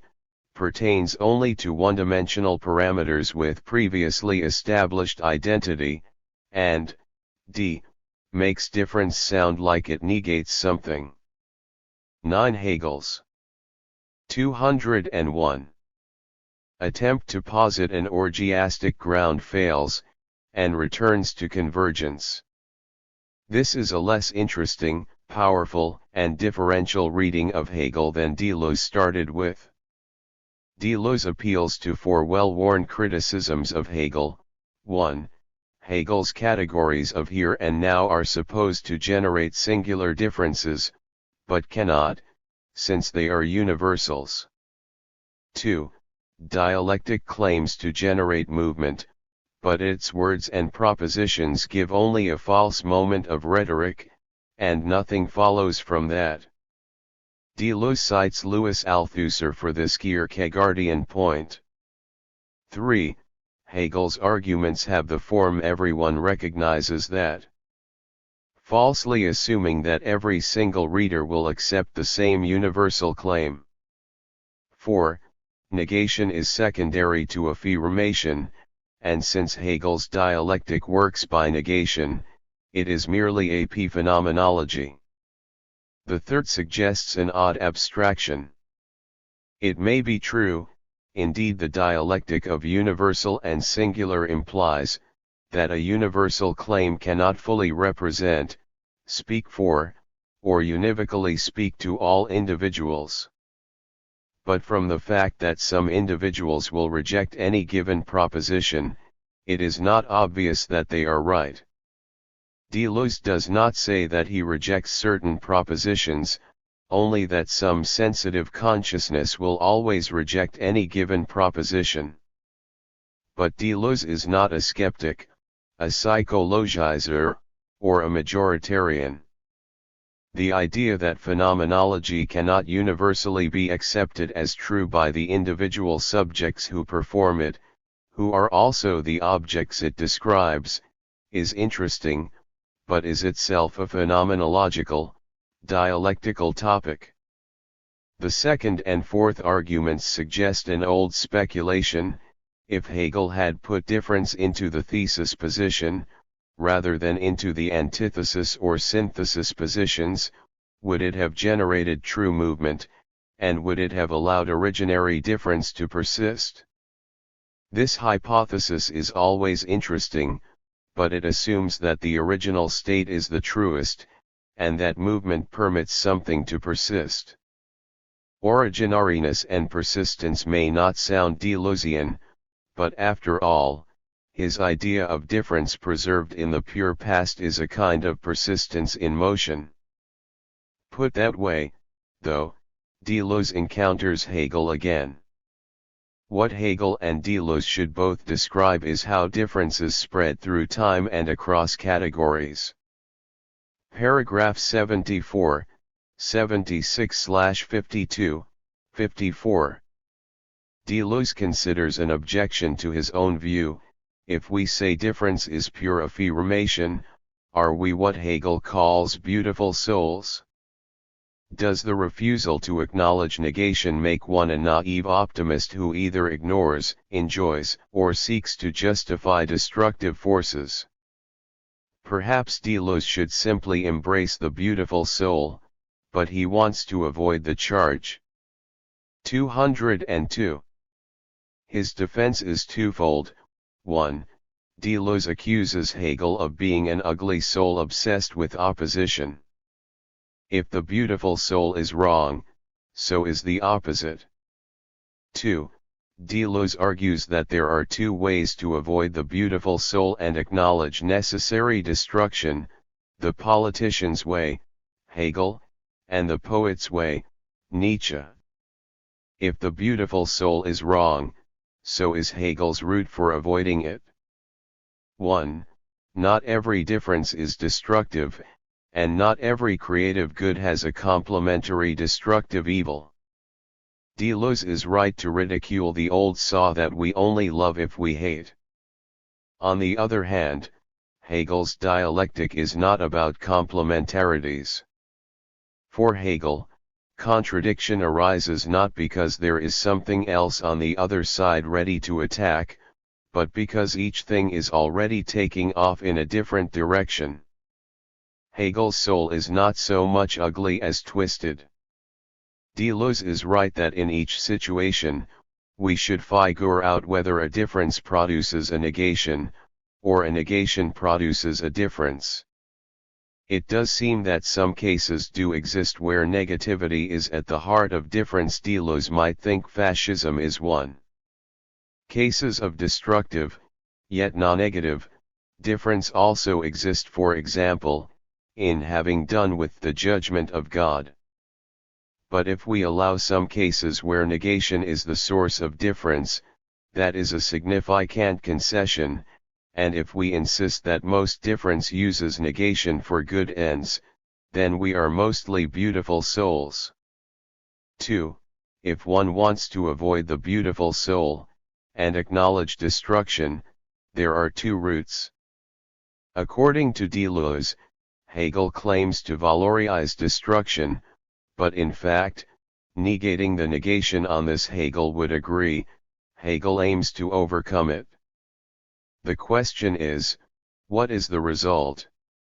The politician, Deleuze adopts Nietzsche's conceptual personae, cynically appealing to necessary destruction, suppresses difference, namely his opponents, to prolong the established historical order. Deleuze associates this route with Hegel, though Hegel's slaughter bench of history hardly sounds like partisan conformism. Still, it is correct that for Hegel destruction is not an end in itself. Hegel is in this sense a beautiful soul after all, which is perhaps not the worst thing to be. The second route is the violent poet who, like Nietzsche, exercises creative power, and overturns order for the sake of permanent revolution. Deleuze says that Nietzsche is not a beautiful soul because of his sense for cruelty or taste for destruction. Yet Deleuze also says that for Nietzsche, even destruction is beautiful. It is not clear how a taste for destruction does not make Nietzsche, and Deleuze, a beautiful soul, or more important, how it assigns the correct proportion of creativity and harm to difference. Ultimately, this is not the point for a theory of difference anyway. 203. The ontological issue of difference in relation to finite and infinite, identity and other, existence and negation, cannot be displaced onto moral or aesthetic questions about destruction. Deleuze is right that difference is a source of affirmation. But that is what Hegel too means in making negation and its yes-saying aufhebung the source of imagination, memory, singularity, nature, logic, and subjectivity. Finally, the question whether negation is the thesis or the antithesis, perseverance or destruction, oversimplify es Hegel. In dialectics, it is not that one term is positive and the other negative, terms alternate function. For example, it may appear that in a state, revolution is negative, and stability positive, but sometimes it is the reverse, and stabilization is alienating, and revolution liberating. The topic of whether philosophers who reject negation are beautiful souls, and whether philosophers who affirm difference reject negation, is off the mark. The question is how differences have an effect on one another. 12. Hegel and Deleuze on life, sense, and limit. Emilia Angelova. In this chapter I draw Hegel and Deleuze into slightly closer proximity than either Deleuze or most scholarship on Deleuze, or Hegel, might admit. I take up Alexander Kojeev's one and Andrei Warminsky's two semiotic readings of Hegel and then contrast these with Deleuze. This contrast is warranted since, against semiotics, Deleuze locates the sign and sense outside of consciousness, and in the fold of life. Deleuze reverses the old question of what is to an epistemology 3 asking what does sense do, for and thus restores the sign as the receiving of thought, much like the receiving of the other, to the power of its dignity. For Deleuze, a mere modifier of the ontocontological difference between beings and being, for example, Dasein as a structure that questions, 5 is not adequate to capture what runs below judgment as beneath or prior to knowledge, f. 109. Similarly, Foucault's reduction to power being, as we shall see, falls short of Deleuze's inquiry into the rarity or dispersion of space and into bursts of passion that cut space up into new dimensions, f. 3. Rather, since Deleuze eliminates interiority, the intensive time reduction to sense expresses the present always in two times, the corporeal series of bodies and the incorporeal, quasi-causal series of delayed effects without bodies, chronos and ion respectively. 6. Via Warminski, I claim that, contra Deleuze, it is important to find in Hegel an order or ordering, a sensitivity of sorts, prior to the universal idea and structure, yet crucial to the genesis of the idea, in other words, a sense very much like the sense, that is so central to Deleuze. 7. As Warminski has shown, the sign in Hegel, while minimally structured, calls for a transition to self-consciousness, as such, instead of a desire that supersedes and is external to life, as in Kojève's absolutization of the sign as Selbstbewusstsein, we find a self-consciousness that relates back to and springs forth from a sense, already present in life. The issue of limit, relation, and end is, in Hegel, one of death, and completing the universal requires comprehending the death of the individual. Because 205.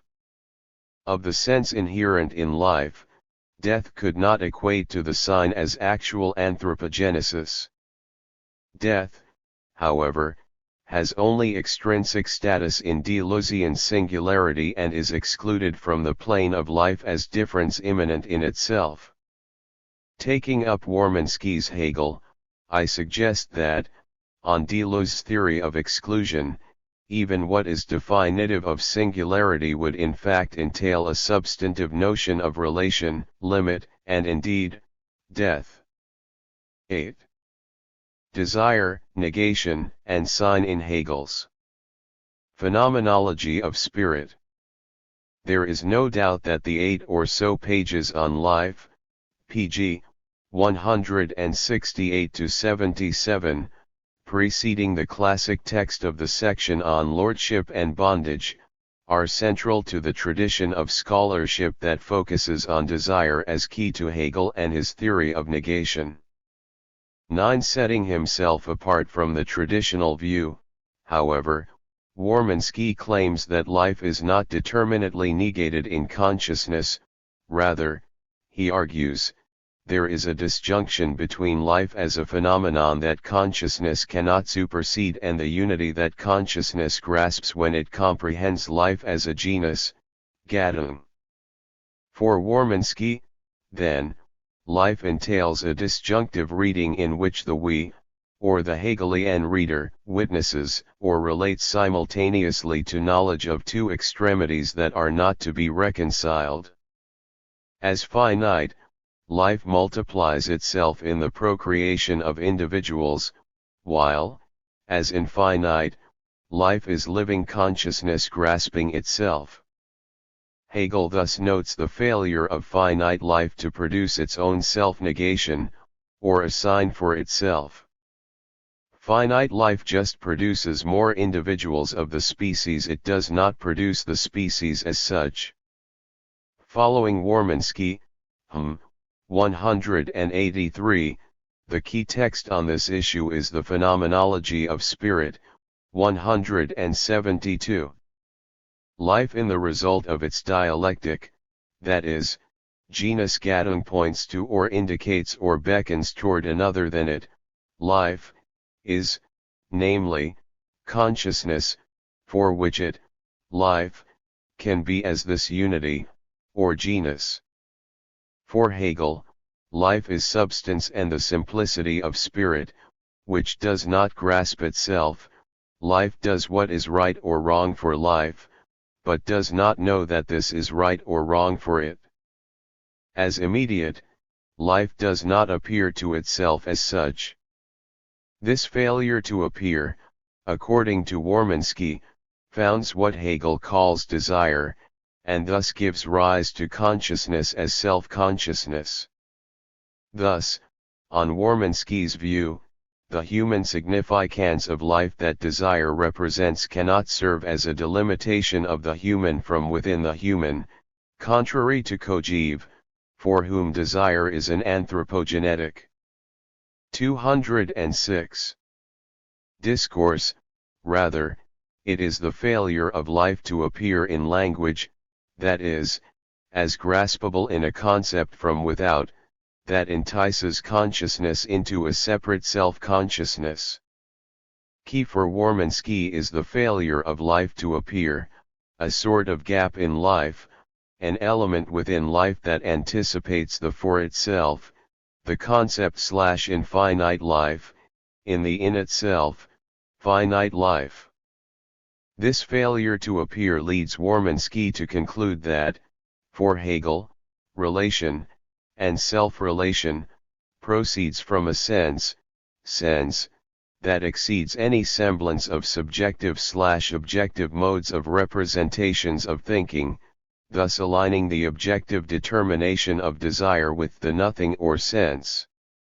As Warminski puts it, for Hegel, in the end, the determinations of life like the subsistence and finitude of the individual and fluidity and infinity of the genus wind up going through a dialectic of self and other, at least like that of self-consciousness and desire. 182. For Warminski, life substance is defined by the two-way process of the splitting up of itself into shapes, or life seeking to reproduce itself. Thus the simple substance of life is the splitting up of itself into shapes and at the same time the dissolution of these existent differences, and the dissolution of the splitting up is just as much a splitting up and a forming of members, ibid. One level of reproduction of the concept/life is that of the simple substance of individual life, by way of annihilating the merely sensuous, for example, eating the apple.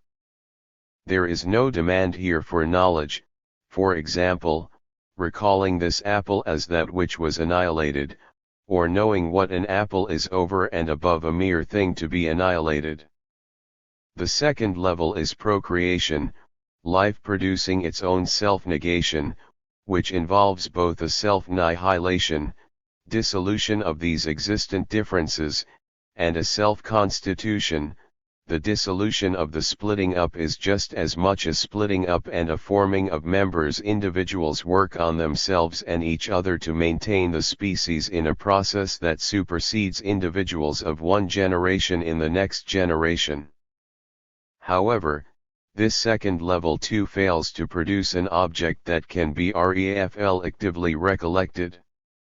To negate and self-negate, knowledge must be raised to a higher moment of the universal notion, so even procreating is only a rejoining, in which the individual living being annihilates itself as individual by rejoining the infinite fluidity of the genus Gattung and, at the same time, also reproduces itself as individual living being in the progeny that is the result of this procreative act, ibid.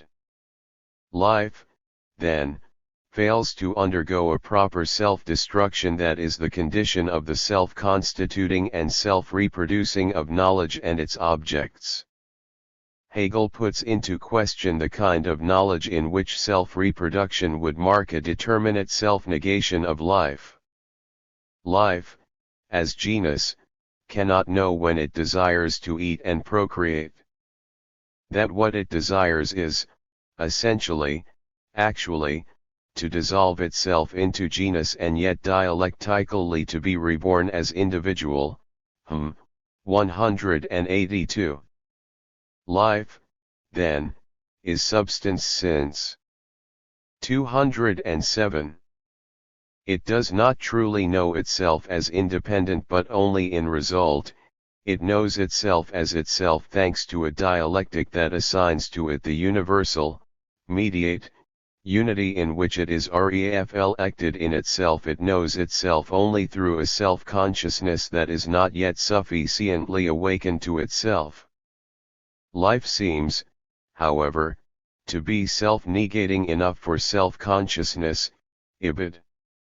Underscoring this point in Hegel, Warminski's use of enough here is ironic, life's failure to appear or mark itself as determinate through self-negation is enough to anticipate and entice the phenomenon of self-consciousness.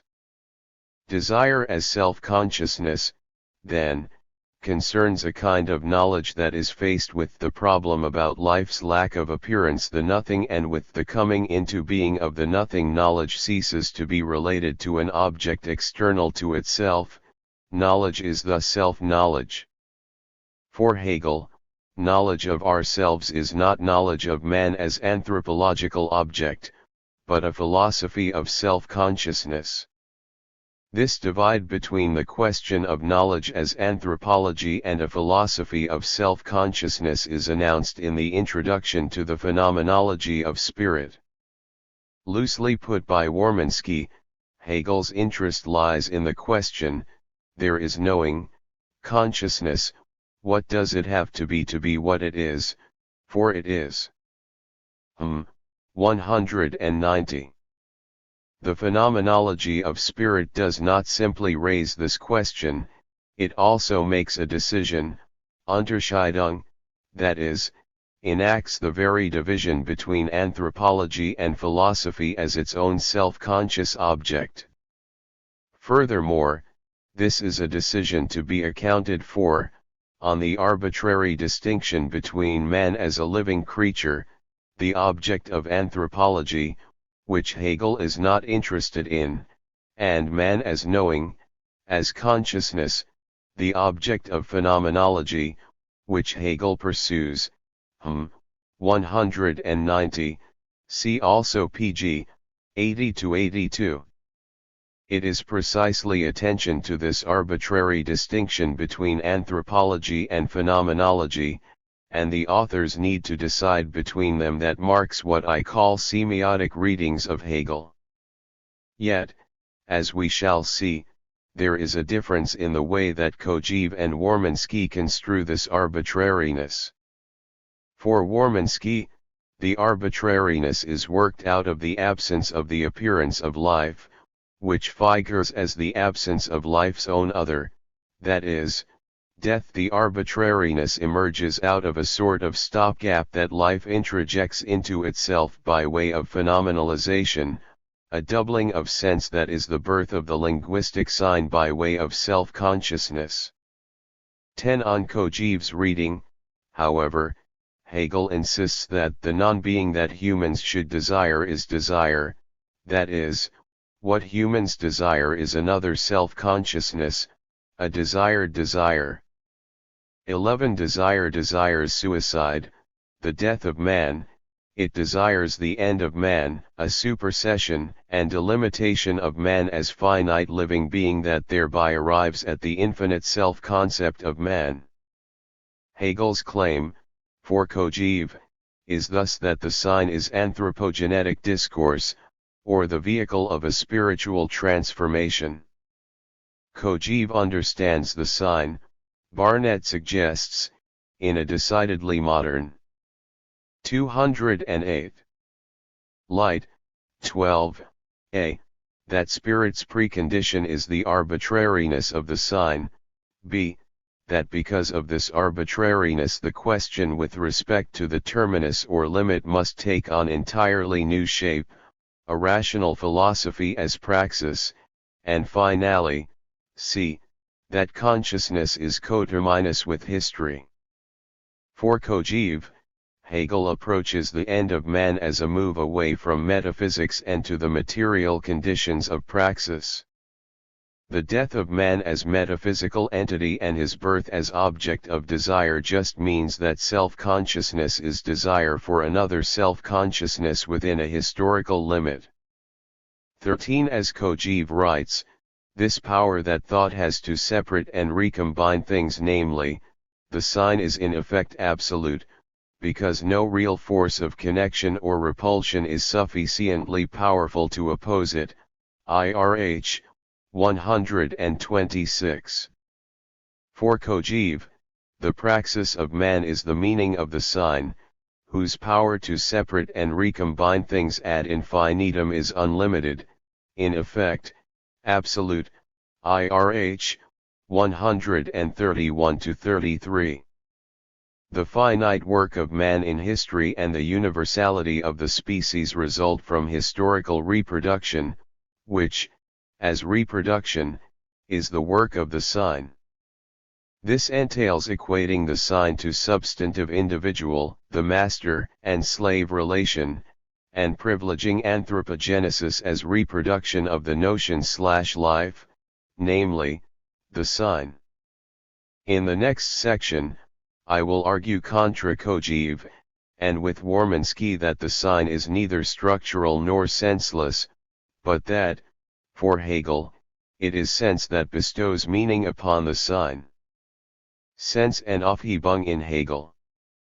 As we have seen, for Hegel, life is a genus only in consciousness, as its result, that is, life points to something other than itself, viz. To consciousness, for which life exists as this unity, or as genus, pg.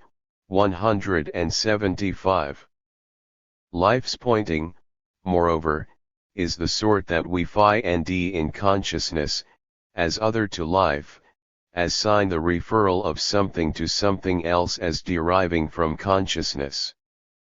And yet, since finite life in itself is not ontologically like its infinite concept, this pointing is rightly only a sign in its materiality, nothing like a representational linguistic structure.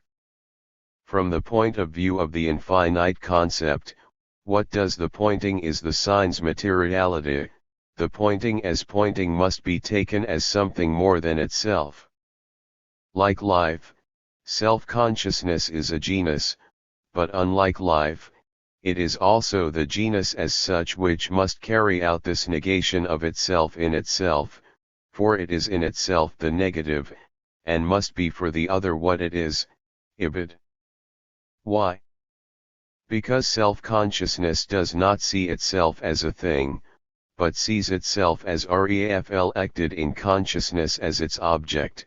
It sees itself in its own being in itself as such as being for another. 209. The question that self-consciousness poses for itself at this point, I suggest, is, what are the conditions for pointing? Pointing from life to the concept, to consciousness as something other/external to life is now something past, but pointing to the concept is preserved in desire. Desire is such that self-consciousness is certain of itself only by superseding this other that presents itself to self-consciousness as an independent life. Self-consciousness is desire begeared. Certain of the nothingness of this other, it explicitly affirms that this nothingness is for it the truth of the other, pg. 174.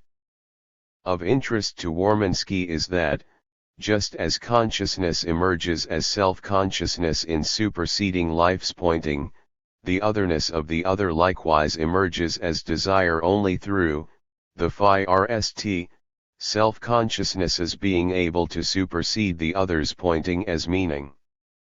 The sense or sign of life is the transformation that erupts into self-consciousness, and in desire this pointing is complemented by discourse, or, via Wormansky, with meaning's dependence upon the pointing gesture of sign.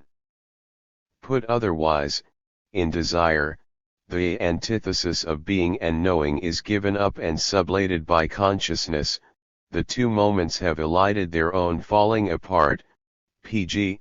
37. Being is sublated, or is the true, in the form of the true, the simple oneness of knowing, ibid. The difference, or disparity which exists in consciousness between the I and its object, has demonstrated itself as the negative in general, ibid. Sublation is this movement and moving principle, rather than void, defect, that is, a reductio ad infinitum as per Aristotle, a that for the sake of which, that which can be desired is telos. Desire defines the being for another as for its own sake of movement, invoking first cause versus what some of the ancients conceived, especially the Stoics, ibid. Because the concept has made itself felt as that which sets forth movement and self-movement, it drives this recognition, anerkennung, the true in the form of the true, oneness of knowing, which also can be a translation of anerkennung, given the contrast elsewhere, for example, pg. 76 between erkannt and bekannt, which is logic. Already in consciousness the disparity between the I and its object is just as much the disparity of the substance with itself, whose movement, which organizes itself in this element into a whole, is logic, pg. 37. In desire, through this recognition, therefore, substance shows itself essentially to be subject. However, such a science dare only organize itself by the life of the concept itself, pg. 53, transmodify ed, emphasis added, again drawing us back to the term so vital to Warminski's account. Consciousness originates in this life, as it is explicitly the concept of itself, pg. 80, transmodify ed. The superseding of consciousness in self-consciousness has, then, a similar shape to that of the disparity of substance with itself, and 210. That of consciousness with its object. The life of the concept will ultimately prove for consciousness, through cognition, that there is no boundary between cognition and the absolute that separates them, pg. 73. Hegel does not establish life by external standards. It is not life that we desire. The burden of self-consciousness is that it has to become identical with consciousness as its object.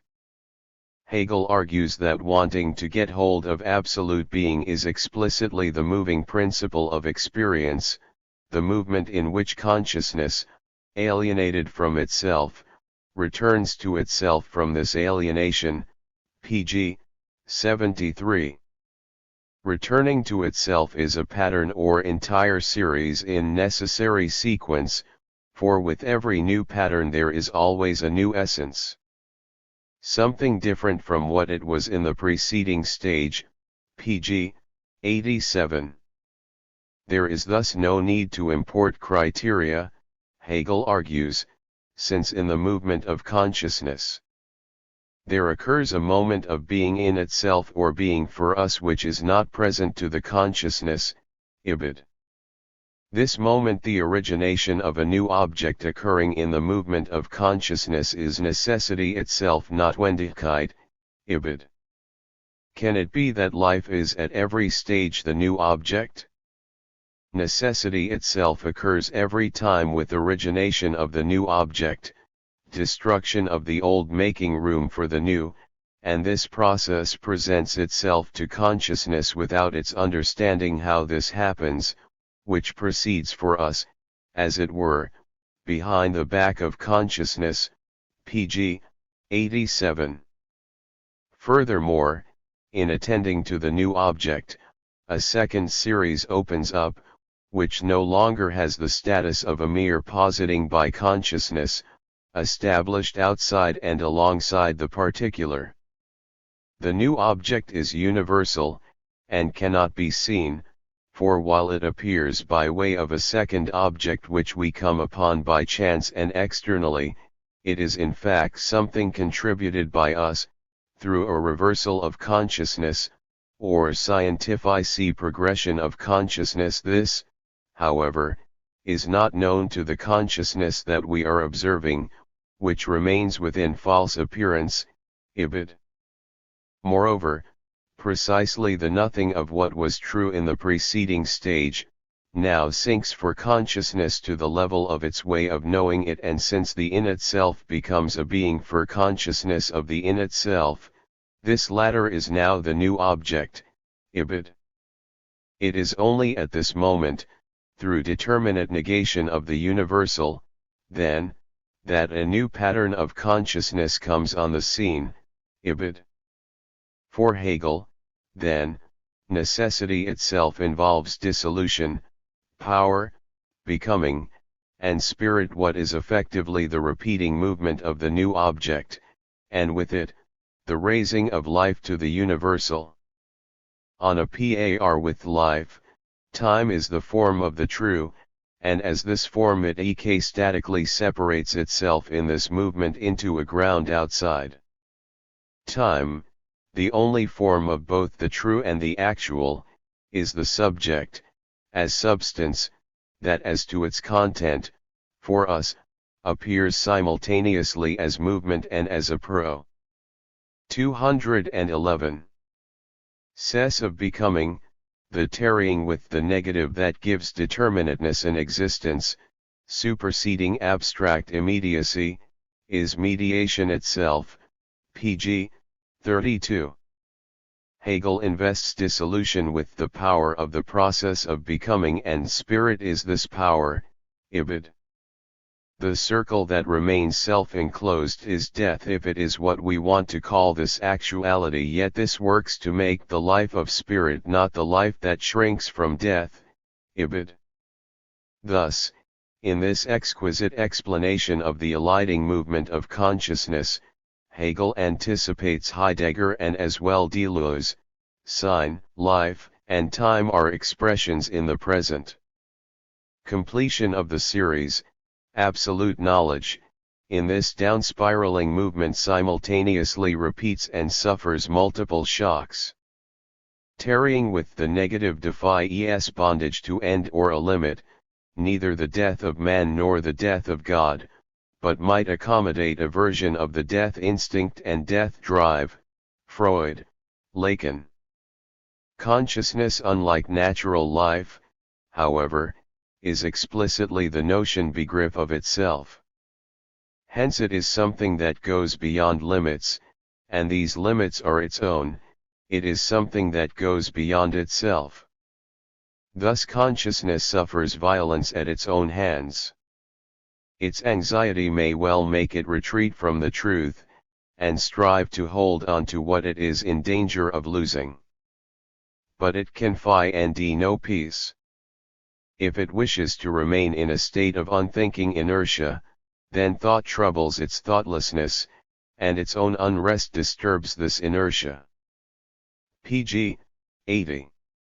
Consciousness suffers from neither a defect nor a void, yet rushes in unhalting progress toward its goal, the concept itself, admitting nothing except as it is comprehended, begriffen in speculative science, begriffend Wissenschaft in terms of the concept. Pg. 80. This, then, is an imperative that explains consciousness's inability to find peace, its unrest, and its disturbance out of inertia, ibid. In sum, life, as in Warminski, satisfies a better reading criterion than anthropogenesis. As such, Hegel owes a debt to Deleuze, for opening up the fold of difference to which the I relates. Yet it would be inadequate, given ongoing exchanges in the second half of 20th century Europe, to ask for a direct correspondence between Hegel and Deleuze, and this is not the aim of what follows. With the transformation entered through Heidegger, a major rethinking of negation and negativity, notably the facticity of Dasein, its task of interpretation, and whether and how it derives from the articulation of the question of being, centers these debates. BT 433-37. With the debates in mind, Deleuze contests whether death in Hegel is a negation. What I want to clarify here is that and how the no. 212.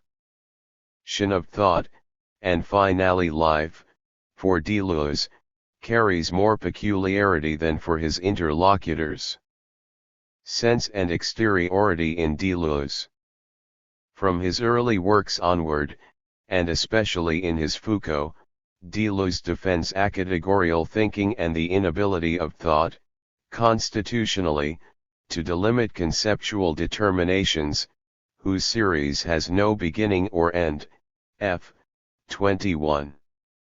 Thought itself, as subject, emerges in history only later, and with this late origination in mind, historical epochs define a long period of time, and thereby accommodate a postponement, deferral, and recurrence of difference within a chronological sequence. F. 100. As such, the concept/thought in Hegel is tantamount, for Deleuze, to revising the various concepts of series and life, as these appear and are appropriated on the grand scale of history. However, it is not in the phenomenology of spirit, but THIRD in the science of logic, that Hegel includes thought as an independent subject of study. Hegel construes the phenomenology of spirit as phenomenology, logic of appearance, the science of the experience, Erfahrung, of consciousness, but the speculative, begriffende Wissenschaft, philosophy, from the standpoint of which this phenomenology is incomplete, is the study of the form of being in thought itself, and thus is absolute knowing. In the introduction to pg. 37. Deleuze, by contrast, distinguishes the germinations of anti-transcendental thought, as he identifies thought to be the same as the fold of difference. For Deleuze, f. 124-32, there exist three images of thought: Greek, use of pleasure, use of bodies, self without man; classical, man does not yet exist since preoccupation is with seeing the place of man on the measure of the infinite, death of God; and the new image, man no longer exists since preoccupation is with the idea and the thought of another inside me enters and leaves the I, opens up spaces and frees up both ends of the surface line, death of man.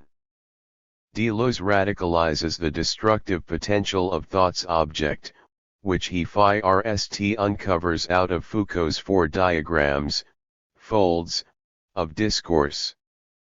Foucault decouples the ontic object from the ontic-ontological one, as well as the conditions of possibility from those of explanation.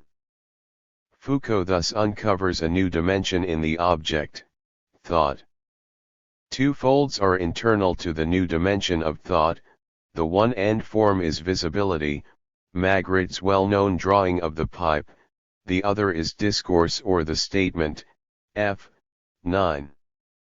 Two epistemic functions are brought forth contra a phenomenological structure of consciousness investing a.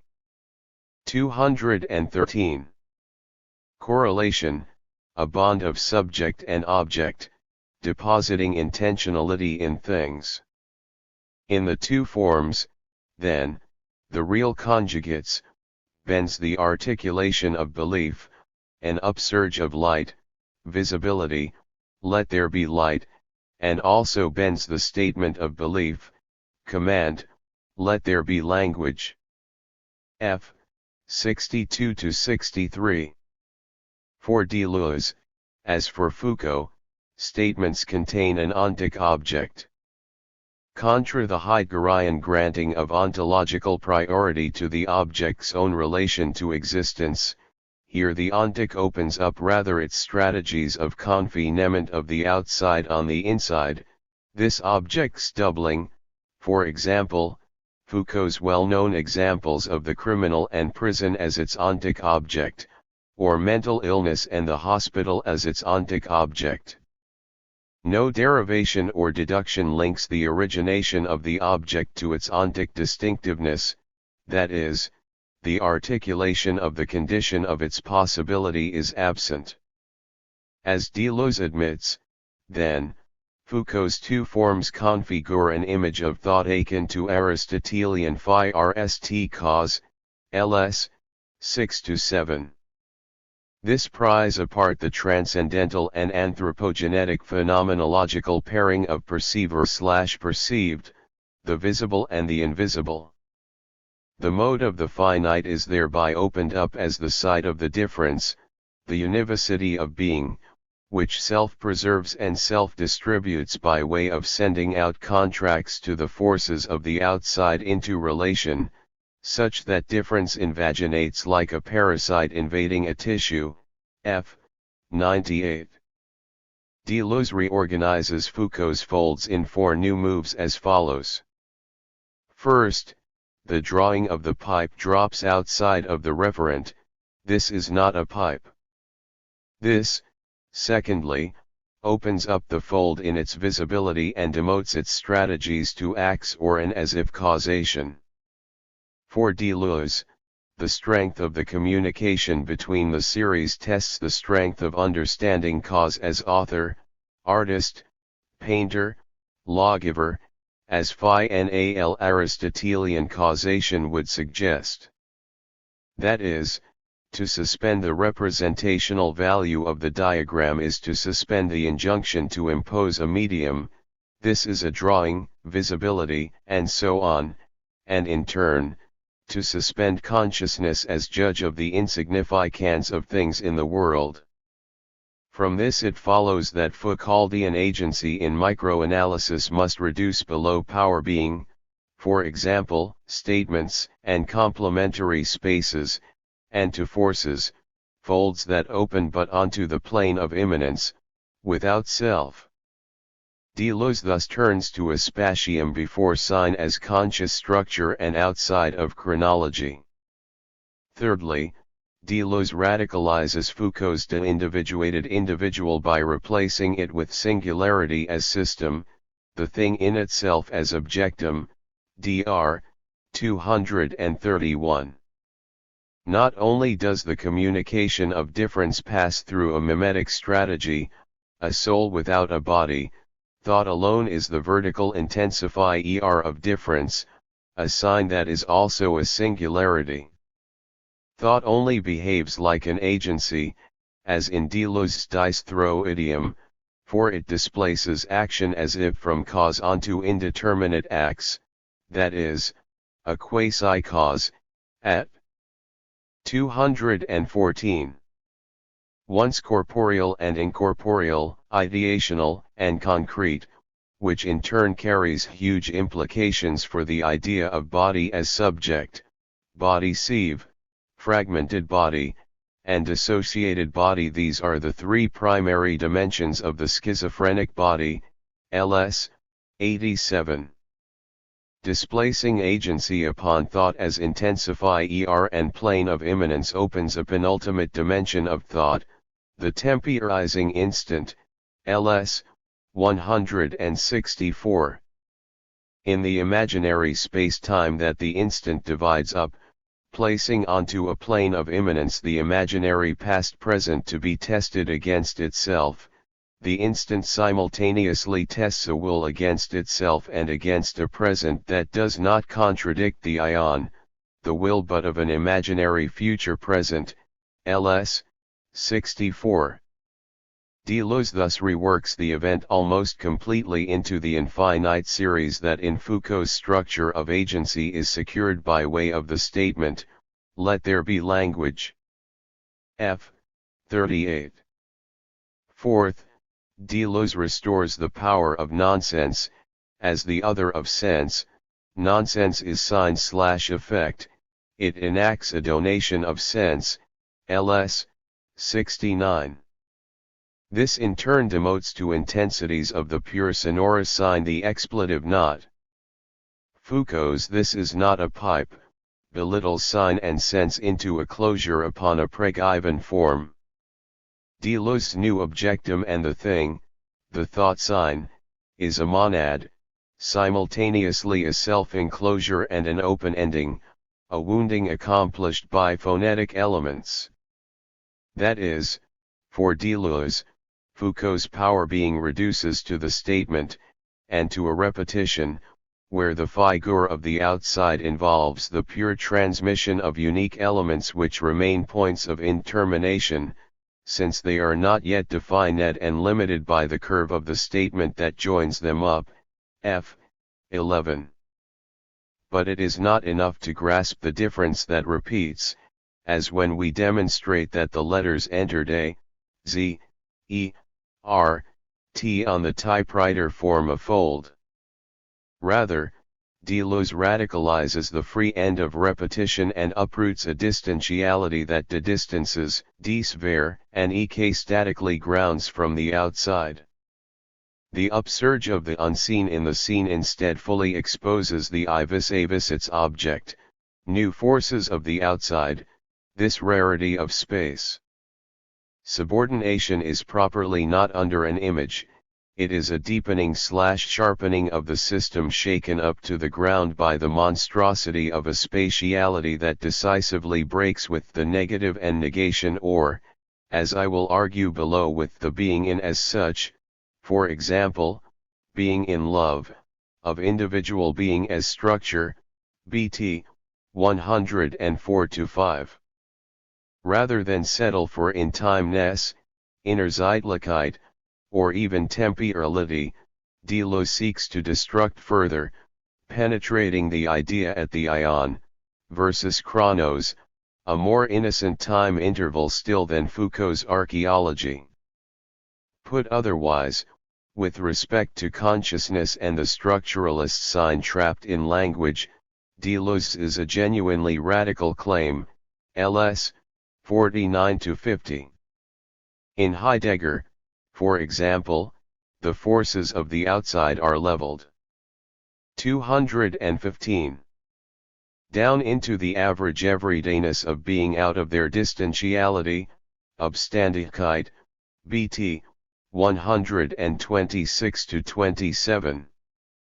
To support Daseins' transcendental dispersion, Zerstreuung, in Heidegger's universe, utterances depend upon reflecting back in and for themselves world and worldhood, the referential totality of sign, to adjust the usefulness of the tool, ready to hand, equipment, das Zeug, bt.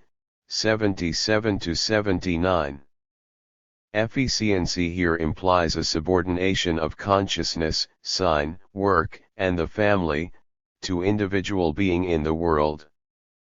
By contrast, Deleuze grants to time as differential of thought and the given, the unthought, an imaginary function, as the operation of the eternal recurrence of forces, to be a phi-remed, related to, and so on. Time is imaginary throughout, it therefore more radically negates, frees up into immanence, than does negation in consciousness, in the proposition, not here and not there. In other words, the exceptional status of the temporizing instant lies in the fact that it shocks, displaces out of arrest, since the difference out of which it expresses is not necessity, nor nature, nor even freedom and destiny, but eternity behind affirmation and force, the power of relation. The event is that no one ever dies, but has always just died or is always going to die, in the empty present of the ion, that is, in eternity, ls. 63. Now, recall that, for Heidegger, being's subordination to time, even to the procreative event, is premised upon being interrupted, eruption in the midst of the world and as well outside of being's epochal history. For Heidegger, the phenomenon of the world, the having been of past present has been covered over, forgetting of the forgetting of being, and yet freeing up of the forgetting of forgetting to another forgetting before, man's and ontologies, forgetting is nevertheless an archaic aim, bt. 2. Something similar is going on with Deleuze's communication of eternity's aim, and the interest in the unthought and the non-linguistic in Heidegger might be closer positioned to the third form of man/God in Deleuze, indicated above. This is exactly where Foucault, Deleuze appears to argue, surrenders to a utopian idea, appearing like a severe form of hallucination or the hallucinatory theme of the double, f. 112. Deleuze chides Foucault for this surrender since it implies an onto-theological warranty at the source of meaning, being trapped in the hands of the god of Chronos, cutting off the truth that it produces from its thread to the infinite. As Daniel Smith puts it, for Deleuze, the problem with language and the structure sign is that one is led astray if one analyzes language in its full-blown, adult state, so to speak, without adopting a genetic point of view. 14. Deleuze's geneticism of thought repeats without subject, for time as subject is called memory and absolute memory doubles the present and the outside, while, for its part the outside is a repetition, f. 107. As Foucault's Theatrum Philosophicum established, Deleuze's phantasm 216 of the body implies reliance on a minimum relation that exists between bodies at the level of corporeality, the god of Chronos, as well as the in-between rarity of space that belongs in the incorporeal, the god of Ion. The body topologized by its own act, the phantasm, gives us a metaphysics of the incorporeal event. A logic of neutral meaning.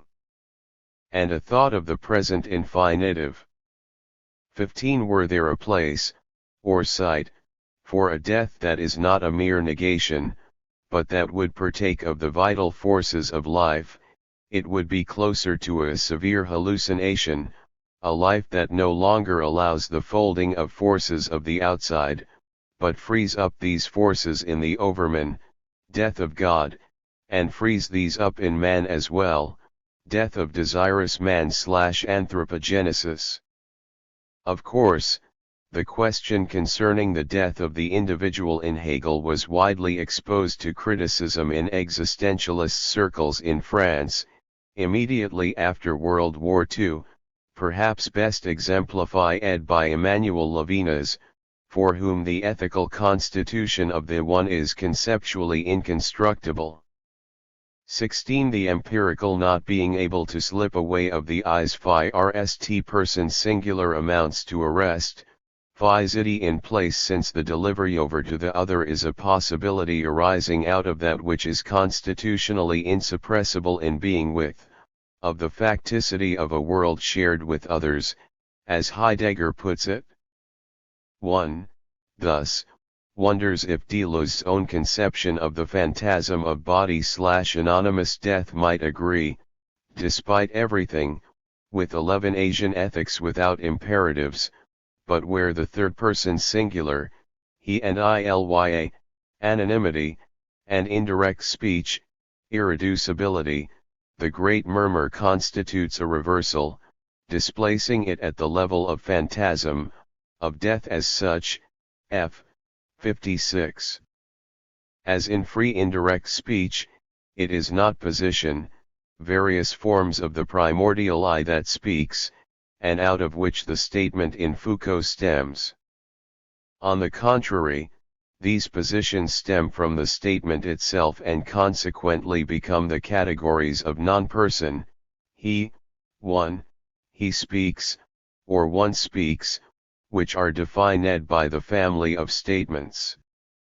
Here Foucault echoes Blanquet in denouncing linguistic personology and seeing the different positions for the speaking subject as located within a deep anonymous murmur. It is within this murmur without beginning or end that Foucault would like to be situated, in the place assigned to him by statements. And perhaps these are Foucault's most moving statements. F. 7. It may, thus, be that questions concerning even the alterity of the other in Levinas are coincidental with what Deleuze calls life, divesting the first person singular of personhood, possession, egology, mastery, establishes the being brought before of an ethics in which being with is. 217. uprooted from its essentialism, seems a problematic common to Levinas and Heidegger, as well as Deleuze. As noted above, Deleuze calls the third, post-classical image of thought, life. For Maurice Blancot's forms of exteriority, Deleuze reserves a group, that which appears in the form of the thought of the outside, f. 43. Instead of moving from an apparent exteriority to an essential nucleus of interiority, we must conjure up the illusory interiority to restore words and things to their constitutive exteriority, ibid. The outside is confinement, and it is a condition of possibility, transmutation of truth, moving masses, regrouping forces, but also that which is capable of confining. For example, the prison both is confinement itself and is used to confine, hence the passion of the outside, f. 120. For Deleuze, transmutation concerns a transformation, or surmounting, of the negation of life. The eternal return transmutes the negation, it turns the heavy into something light. 17. But what operator is the one that rises up to death? And if we begin with Blancot's tripartite form of exteriority, how might this reduce to an ethics, an image of man, quite literally the idea that man is a face drawn in the sand between two tides, he is a composition appearing only between two others, a classical past that never knew him, and a future that will no longer know him. F. 89. The indispensable question might be one from Foucault, that is, whether subjection is only a condition upon which subjectivity is constituted. If Deleuze might appear committed to operations of doubling, as with the level of the phantasm of body, might this be because subjection/subjectivity is nevertheless that which death proper imposition of doubling, eternity's facelessness, Blancot's murmur of another anonymity and admitting to the relation over and above non-relation is said to authenticate? F. 100-101. Collapsing desire, Deleuze claims, is understandable, for it reduces to law, and law can replace man, as in the old story of the death of God, but not life, for without life there is no desire for an immortal world. This reduction would still require that in the statement, in Foucault, the question is freed up to its immanence, restored to its power when we see that who is speaking, which one, is not a tautology. Forces folded within man, and these folding in relation to the outside, bending man and bending reality, constitute subjectivity, a connection with reality, power, affirmation, negation, and limit. Thus, even in death, and, thus, beyond death, life continues to relate. So, Deleuze asks with Nietzsche, how can one desire to live? The expression desiring power is no less absurd than willing to live. 18. But one wonders if we should add here Lacan's outstanding question, have you acted in accordance with the desire inside you? 19. For can we, ought we, render the other obsolete? 218. Deleuze and the exclusion of death as limit, a Hegelian echo? One question the above might pose is, does Deleuze's ontology of the present depend first on a methodological instruction concerned with accessibility? Deleuze isolates and brings to light the style of the one who is doing the speaking, the writer, the philosopher. Moreover, the immanence of difference incurs a breakage ascending to what Deleuze calls the image of thought, which retains only what thought that is, the given philosopher can claim by right quid juris. 20. The image of thought implies a strict division between fact and right, for thought demands or selects infinite movement or the movement of the infinite. 21. The intensive reduction includes all levels, yet it at the same time excludes systematic limit and negation. Yet one could still ask, how does exclusion work? What does it do? The plane of immanence is something that Deleuze abrogates, it folds/unfolds and reveals/conceals. Every philosopher institutes a plane which is neither a state of knowledge, nor a method, nor opinion. Acting like a sieve, he creates concepts. One needs to insert the plane, and with it Deleuze confronts Hegel's universals, yet without it, thought will cease being a sense, or sign. The plane of immanence is rather the image of thought, the image that thought gives itself of what it means to think, to make use of thought, to find one's bearings in thought. 22. Consider Nietzsche's Ariadne. 23. Brilliantly, Deleuze traces the above account of the act by taking up Nietzsche's example of the Greek archaic myth of Ariadne's thread as figure. We ask of the act, what does it do?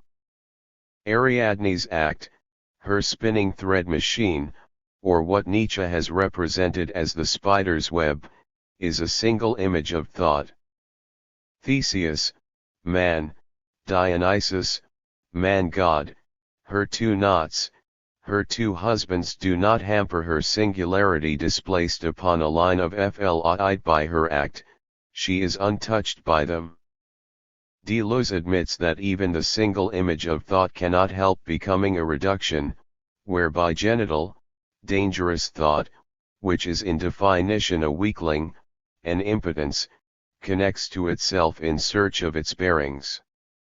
One surface on which the thread hangs is Ariadne, her life, while the thread on which Ariadne's hangs herself, her death, albeit congruent, not identical, is another almost the same but similar, however small the difference.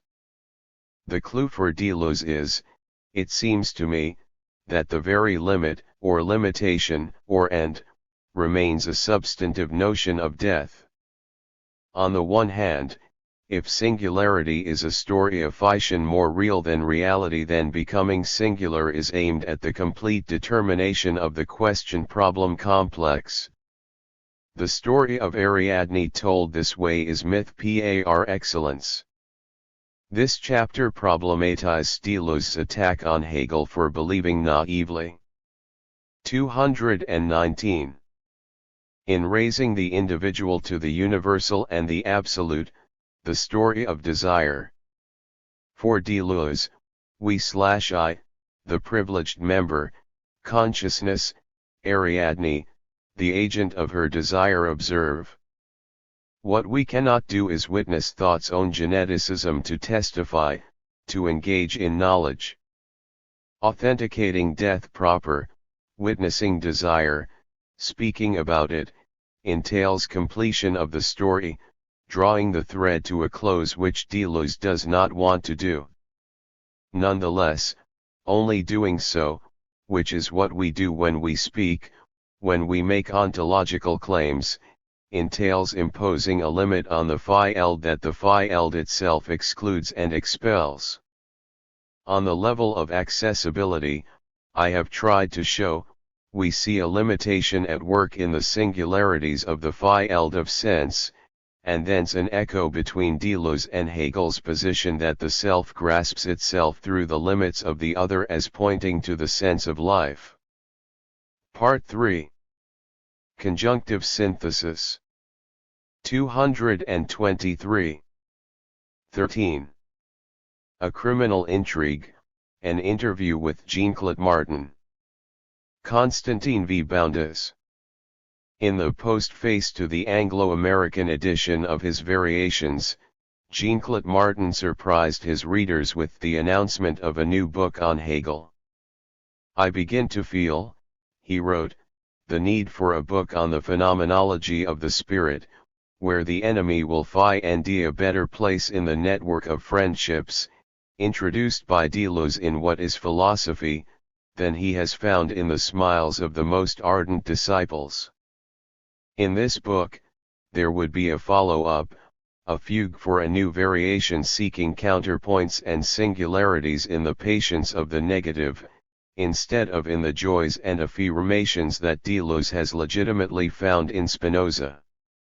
One we did not have to wait long. Recently, this book has been published by La Découverte with the title Un intrigue criminelle de la philosophie, lire la phénoménologie de l'esprit de Hegel. And what a surprise it is! It asks a philosophically bearded Hegel to yield his place to a Hegel with the long nails and yellow eyes of Deleuze.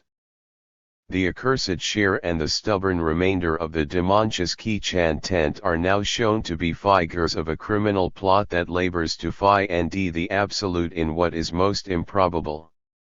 It is the most improbable, but also the most quarrelsome and indefinable that strives to come to being. 236. In the title of Martin's book, the word intrigue has the same amphithemy as the English word plot. It refers to the structure of a story, the articulation of a play, or to the paratactic and hypotactic concatenation of episodes in a diegesis. But it also refers to the unanticipated twists and turns, to the improbable sequence of events in a detective story that holds us breathless. Hegel's phenomenology is, for Martin, an intrigue in both senses. To prepare the reader to approach Hegel's book as one would a fable or a tale, Martin introduces his chapters with OUL on apprend or OUIL est question or OUL on découvre. Take, for example, the first chapter, the circle of consciousness that Martin refers to as first scene. The summary that follows, placed in the center of the page and surrounded by empty space, begins with the following sen. 224. Tense, OUL on apprend KLE philosophe portsecour auxiliary criminels etk la philosophie s'entend en un sens extramoral. The second scene under the title The Roads of Desire has the curtain go up with this passage, OUILEST question de la rumination animale, du désir. And so on and so forth. Now, neither a play nor a tale nor a detective story could be an example of their genre if their plot were arranged according to the deductive necessity of formal logic. It would not be an intrigue. To present itself with intrigue, Hegel's phenomenology has to attest to the contingency of becoming. History, writes Martin, cannot be conceived under the yoke of nature or the mechanical linking of social facts. The spirit has to tear itself off this double determination. In order to enter history successfully and to achieve the freedom of its deployment. 103. But in what sense is the phenomenology's intrigue criminal? In what sense is it the tale of crime? Initially, Martin unearths an essay from 1807, Who Thinks Abstractly? 3, in which Hegel supports the philosopher, who, in his effort to gather all factors relevant to the crime committed, appears to side with the criminal, against the facile abstractions of Dasein. And then Martin goes on to write, we must assume a rapture, a scratch, in order to reach life, an inaugural crime that creates an opening. Only in the death, the crime, and the sacrifice of its perfection, only in the contestation of the angelic perfection of the idea does the spirit find the means to open itself unto existence. The absolute does not bring about a separation in the direction of the heights, it does not detach itself from the world in transcendence. On the contrary, it separates itself in a fall, which is a movement of being submerged and divided according to a trajectory of immanence. In the last analysis, it is evil that stands for the root of creation, 236-37. Now, instead of heaping quotations upon quotations, I invited Jean-Claude Martin to present his book to us by answering a few questions that occurred to me as I was reading it. He graciously accepted my invitation, and what follows is the transcript of an interview that I had with him in October of 2010. CVB, I would like to leave for others a discussion on your book's fidelity to Hegel. I was intrigued by the fact that you, one of the best readers of Deleuze today, chose to write it without even setting aside your Deleuze-colored spectacles. You have written on Borges, Van Gogh, Aristotle, and Nancy, but to us Anglo-Americans, you are best known as a reader of Deleuze, and for good reason. When in 1989, I approached Deleuze and asked him to help me choose contributors for the volume on his philosophy that Dorothea Okowski and I were then collaborating. 225. On, Deleuze spoke of you with total confidence. You were, at that time, completing your ossuaire and your variations had not yet been published. He knew, of course, of your book. He had already composed the letter that now prefaces it, and we know it, too, thanks to the translation that Edinburgh University Press has made available. Your profound understanding of Deleuze's positions that emerges from its pages, your creative fidelity to his work, and your dexterity at weaving variations that follow the modulations of his thoughtfully justify Deleuze's confidence in you and showcase your ability to think and write in accordance with Deleuze's lines of FLIT. But I cannot hide from you the surprise I felt when I read in the postface of your book that you were experiencing the need to compose one more variation, this time, with Hegel in mind, where the enemy will find a better place in the network of friendships introduced by Deleuze.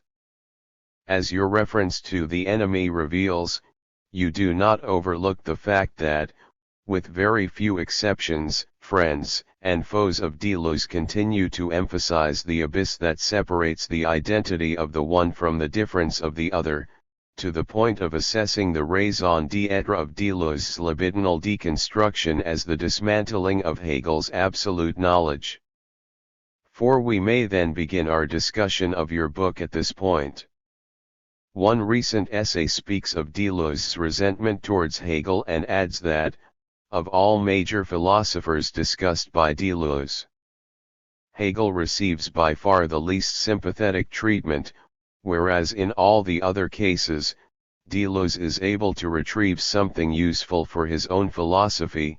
His critique of Hegel is almost unrelentingly negative. 5. As our interview continues, we could try to come to grips with the specific arguments. Hegel's is a philosophy of identity, the phenomenology is a humanism, the centrality of the negative muffles the voices of affirmation, desire collapses into need, and so on. That ground the conclusion of this author, and then bring your own assessments of Hegel's intentions to bear on your obvious disagreement.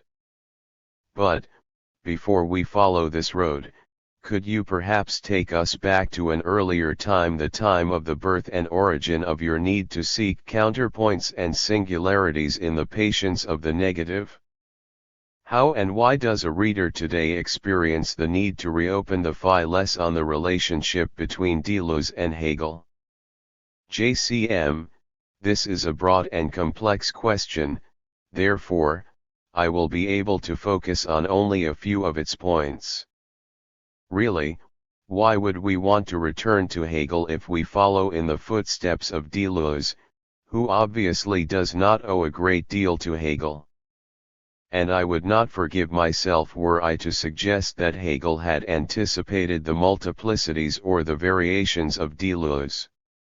To claim, like Slavoj Žižek, that Hegel had already sketched. 226. The horizon of contemporary thought is, in the last analysis, to say that Deleuze and Derrida did not exist, that they invented nothing, and it would be enough to return to these more interesting precursors, Hegel or Schelling. This way of cancelling out the specificity of contemporary thought by returning to Marx or to Hegel does not correspond at all with my own position. Surely, Deleuze's reading of Marx would have been very different from Marx's own. One must really be very nearsighted not to understand that Deleuze and Hegel do not participate in the same century or the same epoch, and that it is impossible to find in Hegel what Deleuze deploys from the perspective of another image of thought. It seems to me that Hegel himself would have refused to give up the singularity of Deleuze, if he could have read him, precisely because he was determined to keep the ages of the world distinct from one another and to show how the experience of consciousness presupposes a form of empiricism. It is impossible not to discern in the phenomenology of spirit this form that returns to the appearances instead of finding satisfaction with essences. Well then, why could not Deleuze appreciate Hegel? Is a different question whose answer depends on the way in which Deleuze thought about difference and repetition. The ritornello does not follow the movement of a circle or an encyclopedia. This is it: we are on very different terrains, on milieus that cannot be superimposed. The ethologies of their concepts cannot be compared with one another because their images of thought are incompatible. It seems to me that, if Hegel is Deleuze's enemy, the enemy's position becomes interesting when we relate it to the way that Deleuze in What is Philosophy?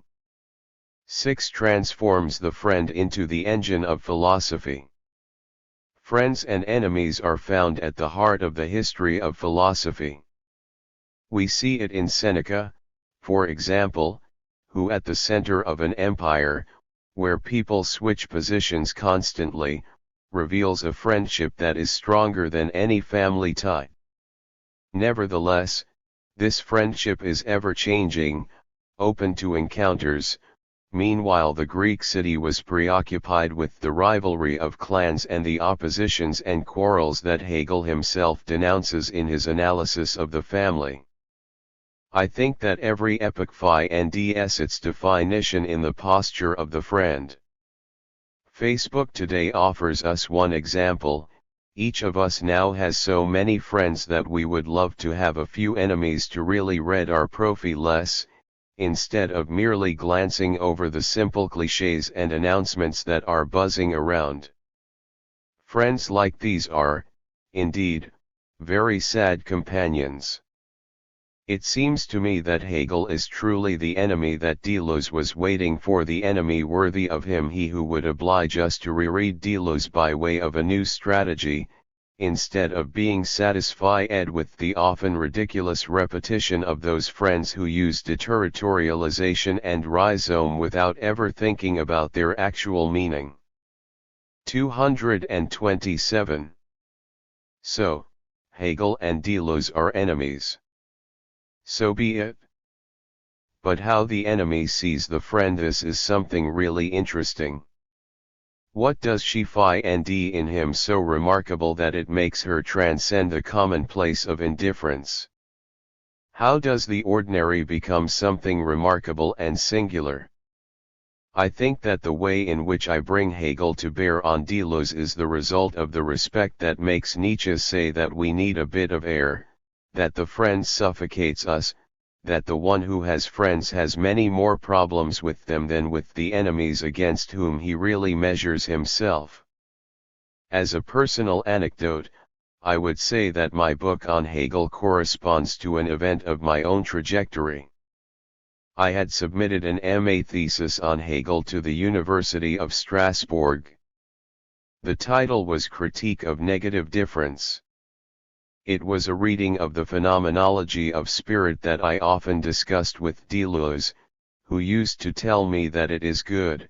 This work Hegel is the first to think movement in the concept, to think the concept in terms of movement. Well, when Deleuze says that so and so is the first, he really considers him a creator, the inventor of a notion that he endorses with his own name. Hegel is the name of movement. No doubt about it. However, this movement is not the movement of Deleuze. The rhythm and dance are not the same. The negative does not proceed from affirmation in the same manner as Spinoza's, its powers are not of the same nature. But it is this difference of nature that makes Hegel interesting as a dancer, as a wrestler, even if reluctantly and at an inopportune moment one must ght to discover a different way of thinking.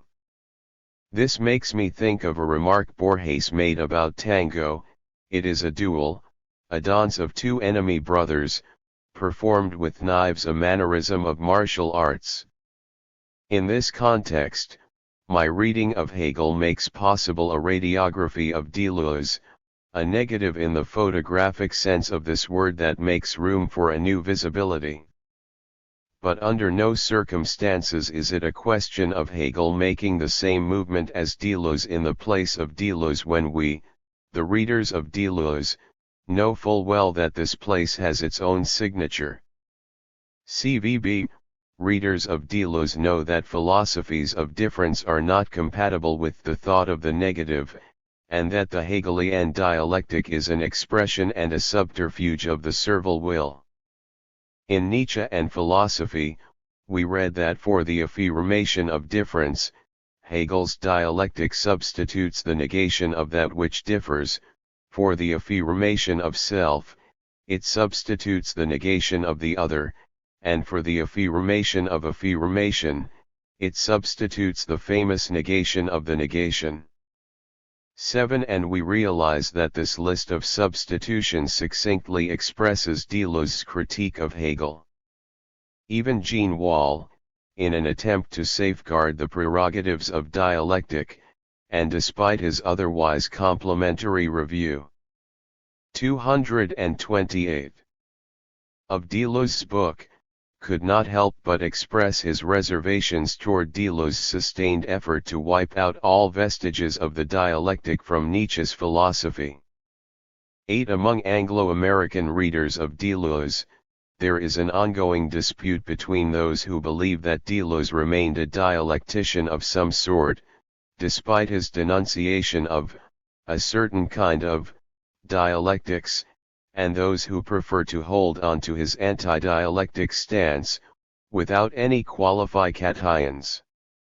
As you know well, this quarrel is not about who has the better grasp of the texts or who can claim her unshakable fidelity to the legacy of the master.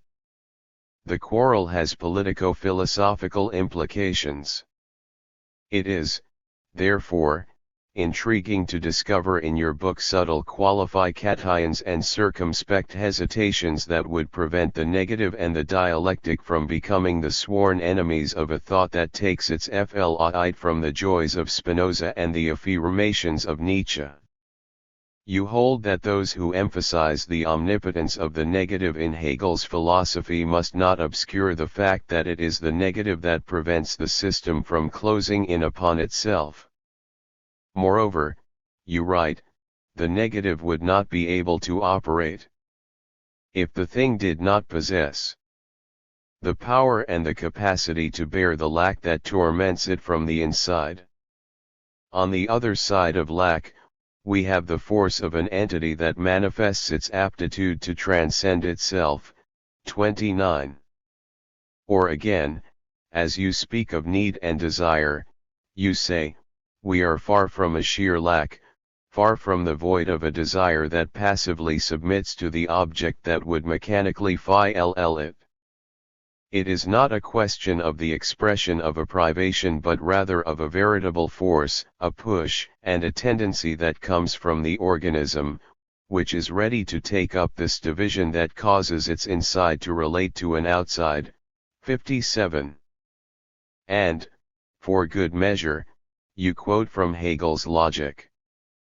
Negativity is the immanent pulsation of an autonomous, spontaneous, and living movement.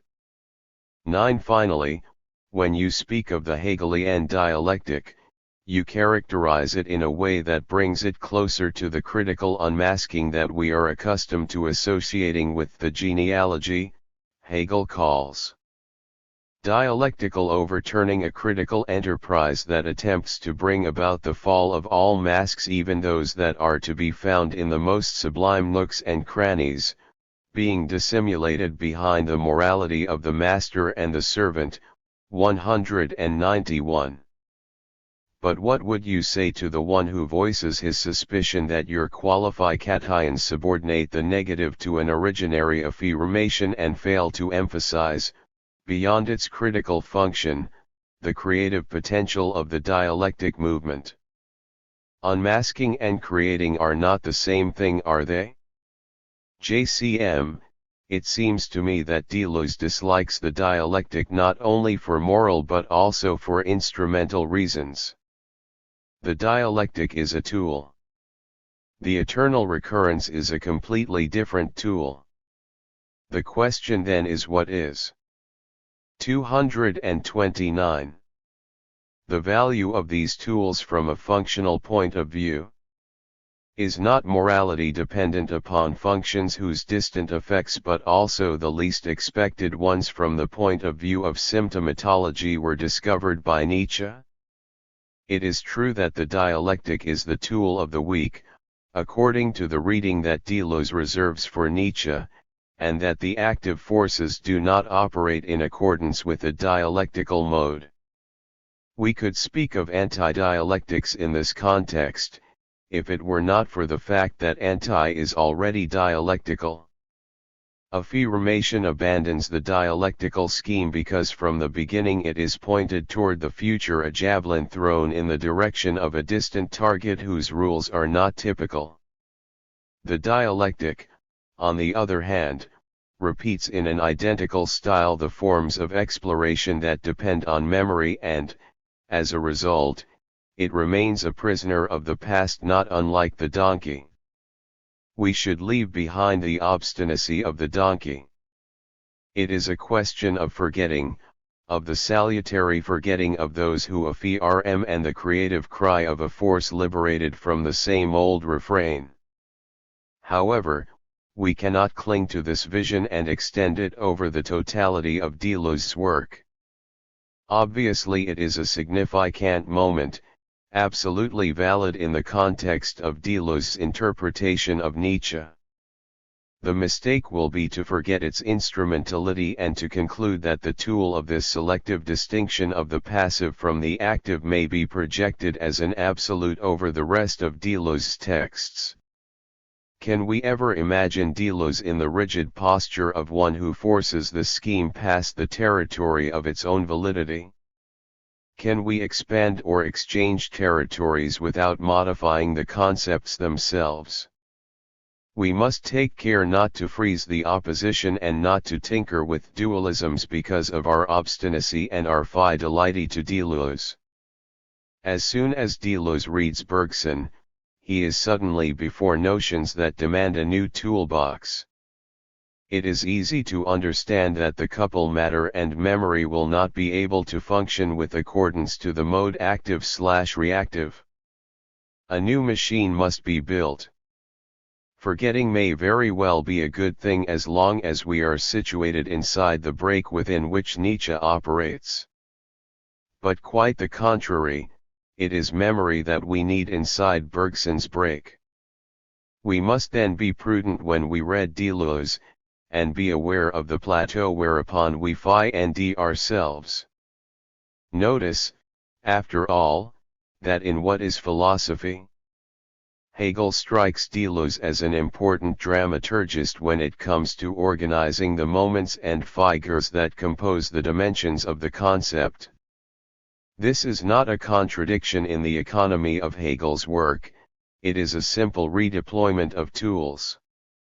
That Deleuze is not a dialectician does not prevent him from creating an immense arrangement with the help of Bergson, with creative evolution providing the historical montage and matter and memory the counterpart, logic.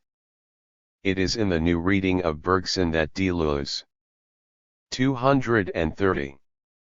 Discovers the multiplicities and the new pair, actual/virtual, which is very different from the active/reactive pair. In view of the newly discovered territory, we are now measured against planes that overlap, that bring about stratifications, extensions, and envelopments, while diffused in matter and contracted in memory. Even if we were to try both machines and taste similar intensities in different contexts, Bergson's cone is a much more complicated machine than the twists and turns of the eternal return. On the other hand, it seems to me that, on this plane, the fabrication of machines demands other alliances, friends other than the Nietzscheans whose avid reader I have never ceased to be.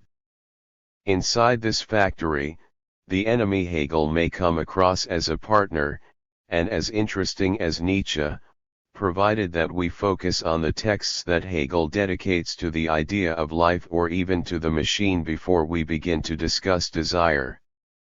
I return, however, to the question of the dialectic. There isn't the slightest doubt that the Hegelians transformed it into a hackneyed tale. It is the same mistake that a Deleuzian makes when he forcibly stretches a concept over every plateau of his work. For my part, what I retain from the dialectic is its dialect aspect, a dialect that insinuates itself inside the margins and infiltrates the seediest parts of Western culture to listen to a language very different from that of morality, and to reveal from time to time what morality, with its mask of good and common sense, often dissimulates. Dialectics, therefore, I understand to be a dialect, and even, underneath the dialect and its operatic folklore, I see dialectics as a diabolical force, the devil diabol in his essence being diabolical inside minor dialects that shipwreck the power of the unilectic language. The word unilectic, of course, does not exist, but we should invent it when it comes to the discourse of authority, the pontifical language. Deleuze is therefore elsewhere beyond the simple opposition dialectic/anti-dialectic, no matter how clear the stakes of this pair may be, as long as we stick with Nietzsche and philosophy. Deleuze lives in an epoch in which the infinite no longer exists as a problem, it has lost its appeal and no longer has the same impact, especially when placed next to chaos. The Hegelian dialectic, I think, responds to the question of the modern infinite, whereas the logic of multiplicities is rather a response to the chaos that the contemporary epoch requires us to face. I try to confront this problem in my latest book, Plurivers, Essay sur la fin du monde, 10, where no dialectics would remember how to fabricate a world. Not even the devil would be able to promise us a new life as he does in Faust. Only the strange entities that Deleuze has us encounter through the impersonality of becoming animal could do this. I think this is the real novelty of Deleuze, that he places us in front of the animal face to face with animal sensations and animal spirits that the West must understand. 231. Before they become extinct, and face to face with machines that we must learn to handle before we leave this life. In Hegel's philosophy, on the other hand, becoming is still thought of in terms of the opposition nature/culture. The question here is how to transcend the animal and how to be free of the machine. And yet, inside the phenomenology of spirit, where the animals are often shown the door in the name of an essentially anthropological desire, my reading finds them re-entering from the windows. As for machines, we will undoubtedly have the opportunity to talk again. CVB, that Hegel is the severe critic of Kant and his moral vision of the world is beyond dispute. He sees that a grandiloquent morality grounded on duty is the expression of a servile will and an empty expression, to boot. You expose this critique masterfully. But does this critique make him a genealogist of beyond good and evil? And if it does, are you still entitled to read the phenomenology as a criminal intrigue? It seems to me that the clearest statement as to why the intrigue is criminal comes at the very end of your book. You write, "The absolute does not bring about a separation in the direction of the heights. It is separated from itself through a fall, and in accordance with a movement that causes it to sink and to be divided along a line of immanence. In the last analysis, it is evil that stands at the root of creation." 237, emphasis mine. Now, if Hegel holds evil to be the root of creation, you are right in receiving the phenomenology as a criminal plot. But then it will be difficult to maintain that Hegel's critique of the moral vision leads to a space beyond good and evil. A space beyond good and evil can be maintained only if the fall ushers in a disease, not a crime, which, like pregnancy, gives rise to the new, the better, and the nobler. In other words, the conclusion of your book should accommodate crime and the evildoer as little as your earlier discussions of figures of bad conscience, stoicism, skepticism, and so on have done.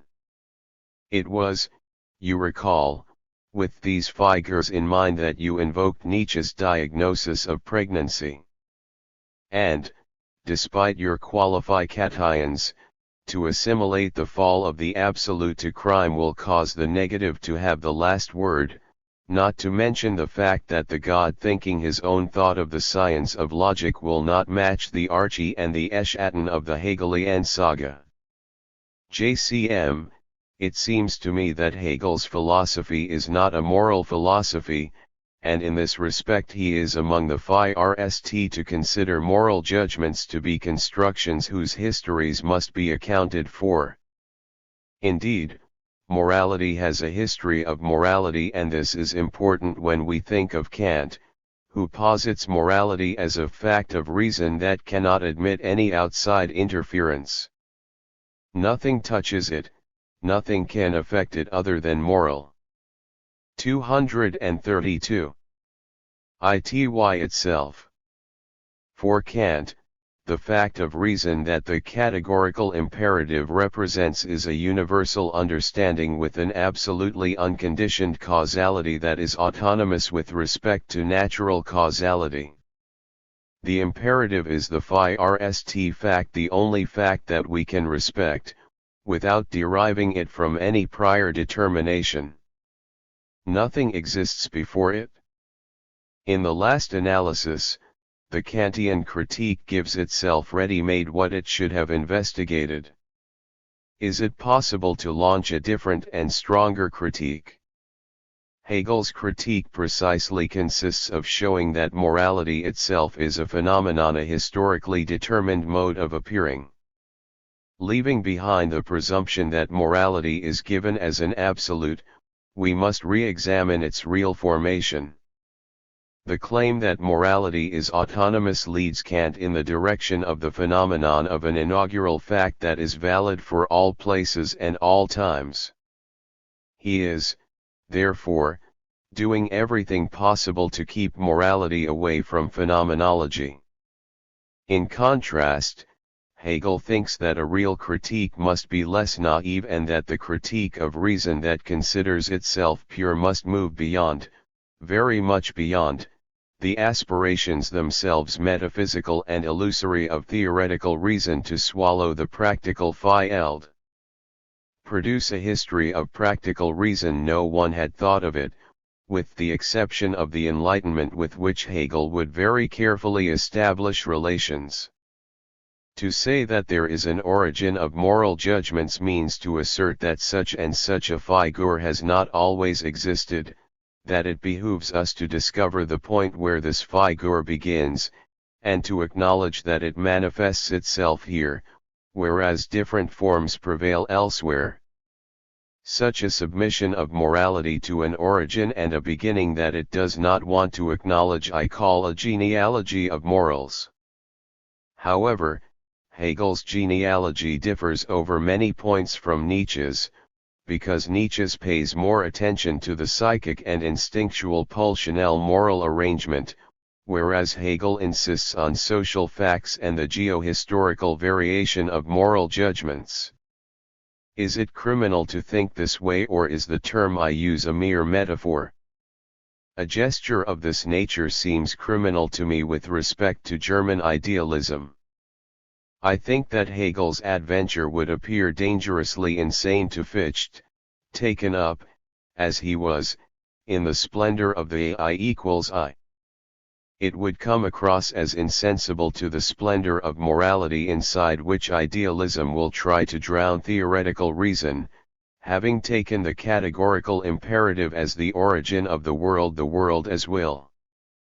It seems to me that Schopenhauer owes everything to Kant as far as this point is concerned. He represents the last stage of idealism becoming skeptic. I tried to rethink of Hegel within the context of the image of thought that was dominant in his time, and place him inside the philosophies of absolute identity, only to realize that Hegel is not a member of the family because he has difficulties with the university, the thing that endeared him to me, I should say. 233. At any rate, Hegel is bound to come across as a renegade and, certainly, he worked out a method that Nietzsche will not fail to adopt in his own way as soon as he turns his back on Schopenhauer.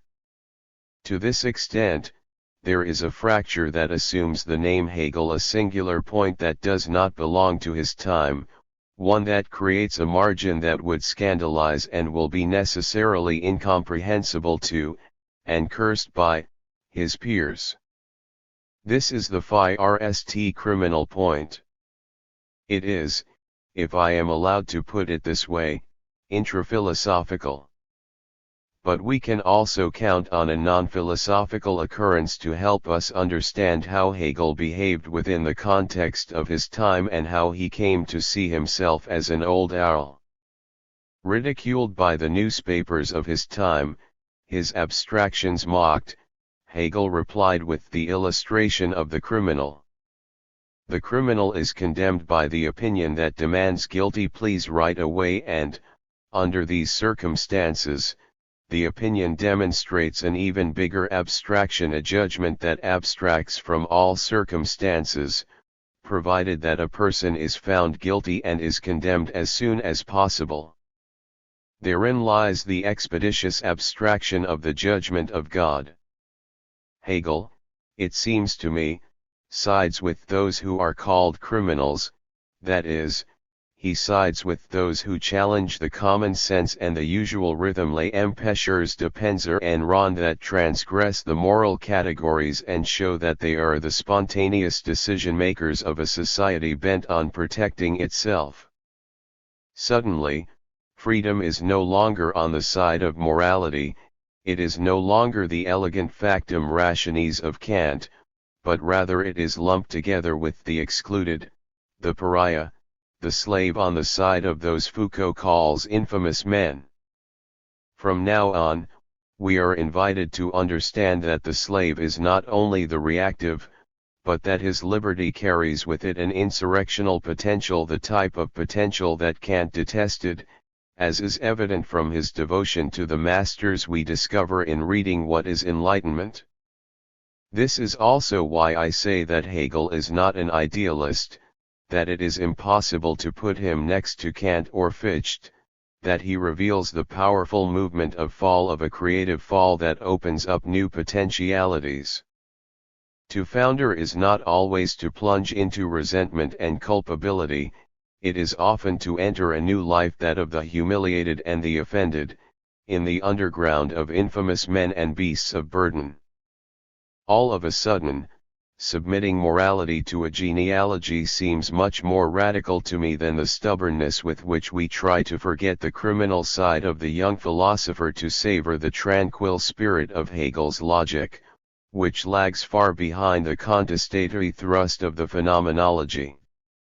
I think that a new reading of the logic is required, and I do not know whether I will have the time and the appetite to do it myself. I allude a little to this problem in my plurivers as I relate Hegel to Russell. The science of logic seems to suit a logic of the paradox. It brings about the pulverization of its founding eminence. But this is a 234. Complicated point that I leave hanging for the time being, as I am already at some distance from your question. CVB, you wrote, Hegel's philosophy is not an anthropology. With a gesture comparable to Nietzsche's own, Hegel demands that man be overcome. It is not possible to bring this philosophy over to Feuerbach's humanism. The phenomenology of spirit can never be confused with humanism, and the existence in the name of which Hegel offers us his instructions cannot be reduced to the freedom of man. 218. And you went on to say, the Hegelian intrigue rises toward a logical arrangement, toward the apprehension of a thought whose notions are no longer at the mercy of man, but they rather demand the creation of a mode of impersonal and inhuman narration indebted to the concept capable of explicating itself in accordance with its own ways. 221. Nevertheless, you do admit that between the phenomenology and the science of logic there is difference in form and content. The phenomenology is a tale of initiation. The science of logic asks that logic be understood as the system of pure reason. Its content is the exposition of God as he is in his eternal essence, before the creation of nature and a finite mind. 11. Now, it seems to me that this difference demands that you offer a more elaborate explanation than the one you give of the relation between the phenomenology and the logic. What is the relationship between the tale of initiation and the gnosis nocios? How can one be initiated to the thought of God before creation if the road to initiation goes by the way of Dasein? How does Hegel succeed where Heidegger and Rudolf Bultmann have failed? It seems that we need a more elaborate demonstration, that Hegel is in fact an anti-humanist, and that his anti-humanism can be considered a variation on Deleuze's own. There is one more claim of yours that makes me wonder.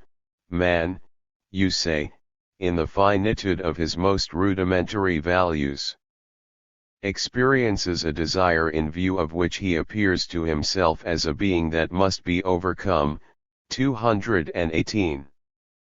Now, I grant you that Hegel thinks so. But then you add, it is this desire that derails the merely organic life and sends it over to the inorganic of art and philosophy. This may be Deleuzian, but I am not yet convinced that it is Hegelian. In derailing desire and overcoming man, some of Hegel's readers seem to have established man's deification, rather than the production of the life of the inorganic. JCM, well, this is a very complicated question and I do not exactly know how to approach it. Let us begin with Heidegger.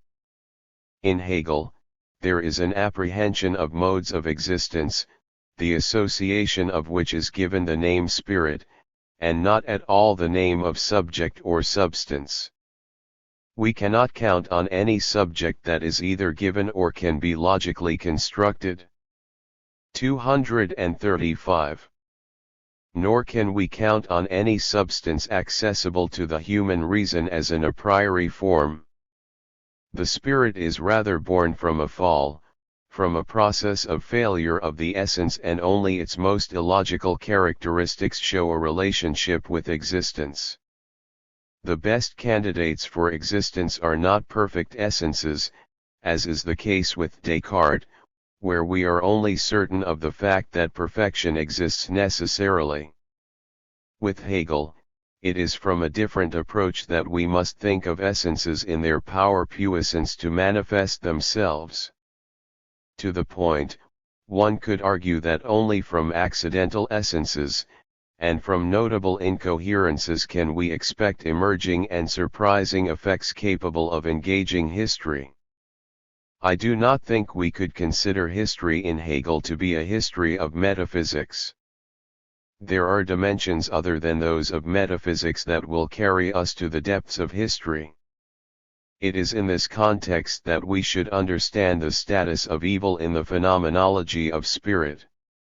The spirit, therefore, should not be thought of as the understanding of God or as the manifestation of human perfection, and, in this sense, the term Dasein could help us understand its profound inhumanity, keeping in mind that Heidegger also refuses to make Dasein the property of man.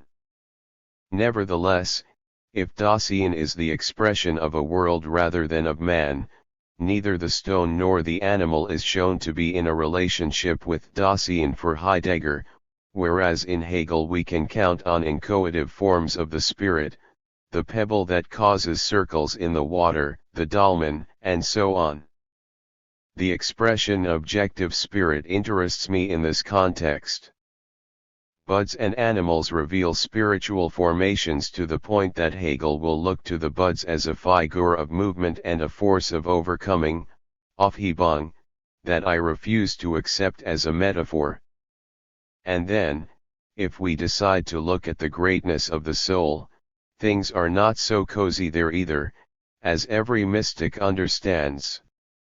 The spirit is no more human in its animal babblings than it is in its access to eternity, which presupposes the death of man. This is the same with Christ who, in dying, drags down man and God alike in his fall. For all these reasons, I think that we are very far from Heidegger, for whom truth obviously is not only logical nor an affair of correct reasoning but also rather something that dissimulates itself and retreats. There is in Heidegger a veneration of the pre-Socratics, a sort of archaeological phantasm really, something for the museum and nostalgia that we do not find in Hegel. Hegel constantly shows that Egypt and Greece do not possess any truth that we have lost or that we must restore with the help of etymology, which is, for me, the summit of humanist preoccupations. In this context, I would add that Heidegger and Nietzsche share philological family relationships, the kind of concerns that we do not find in Hegel at all, a writing that is really based on language, either in its metaphorical veils or in its occult. 236. Forest clearings.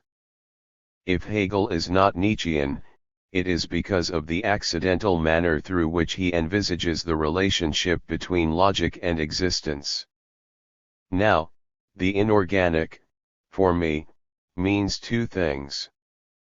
It is, first, in the logic, which I understand on the basis of the phenomenology, a desire to recompose the faculties according to a new arrangement that we can call spirit. This rearrangement, however, does not have to endure, as is the case with Heidegger and occasionally with Derrida, a reflection on discourse or on the procedures of language. Hegel refuses to go through language, which nonetheless does not fail to be the most accomplished form of the organism and the organization of his corpus. I find throughout Hegel the example and the transversal play of processes that overflow out the function of the enunciation and discursive relations as they carry us in the direction of other logics, the logic of a stomach that digests, of an animal that devours, of a plant that poisons, of a spider that sucks the blood of its victim, or of a guillotine that cuts off heads. And this travels by roads that are not those of signification, something that occasionally makes Hegel unreadable. This is it, I think that there are functions and functionings in Hegel that we have not been able to appreciate because of the primacy we continue to give, since Nietzsche, to language and to our obstinacy of limiting the logic to the confinesse of grammar, as well as the proposition that grammatology in particular was supposed to have deconstructed. And it seems to me that it is this impoverishing reduction to grammar that Hegel puts out of play when he reflects on the composition of a logic upon completion of the phenomenology. As for the question of art, he is not explicitly concerned with poetry and tragedy, but with many other forms of visibility where the question will be about a spirit that is not filtered through the snares of language. The aesthetics that follows shows the anti-humanism that dismantles the relationship of art to imitation and beauty. But this is another point that threatens to take us away from our purpose.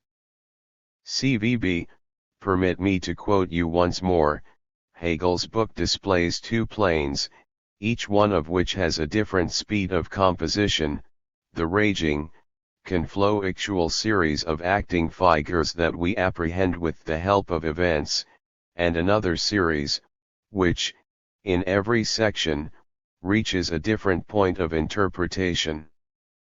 This latter series is a repetition that he who acts in history does not see, being unable to read what he does and ignorant of the becoming that he helps hatch.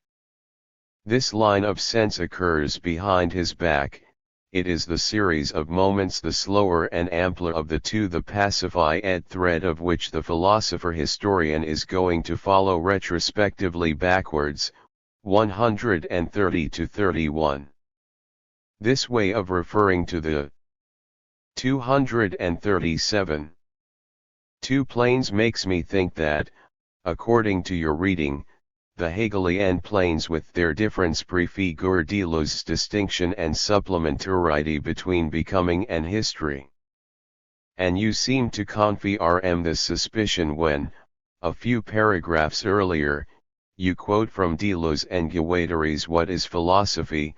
Hegel powerfully defined the concept through the figures he created and the moments he posited. The figures become parts of the concept because they constitute the aspect through which the concept is created by and in consciousness, through successive minds, whereas the moments form the other aspect, according to which the concept posits itself and unites minds in the absolute of the self. 12. Now, the difference that Deleuze and Guattari postulate between becoming and history is essentially the difference between the virtual and the actual. But then what do you mean to say when you write that at the time of the phenomenology, the moorings of this amphibious being have yet to be found, the reconciliation of the two worlds that Hegel senses moving inside him, the real and the virtual, proves to be very far away? 234 to 35. Is your qualification of the two worlds made in terms of the real and the virtual a mere lapsus calami? Did you mean to write, instead, the actual and the virtual? If it were not your intention here to express a point in a Deleuzian garb, whereby both actual and virtual would be real, then you may be saying that, at the time of the phenomenology, the possible and the real are still far apart from each other.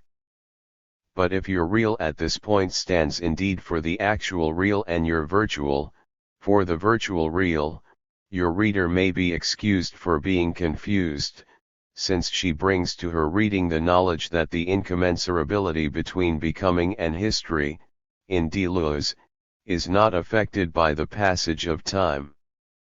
You could perhaps help this reader by further elaborating on the anticipation/promise that you seem to have built around a phrase that begins with an unless. There would be no logic capable of accounting for a new, superhuman existence, unless a different logic were to be reinvented, with a sense that is no longer terrified of the absurd. 235, emphasis mine. JCM. Yes, you are right about the two planes to which you refer, they do not adopt the same rhythm. I wanted to show that history, in Hegel's sense, is not a mere succession of facts chained together according to the ternary circulation of what we call dialectics, but that, rather, we are faced with a serial history, which is very different from that of the historians of his time. Serial and qualitative. I would also like to draw attention to the following fact: the word dialectics rarely appears in the text of the Phenomenology of Spirit, and when it does, it is in an extremely minimalist and timid way, as if it were to describe an imminent movement, a PROC. 238. That returns to itself and coils in on itself. It has nothing to do with the meaning that the word has in Plato, Aristotle, or Kant, who always use it for their own specific purposes. But what have Hegel's commentators done?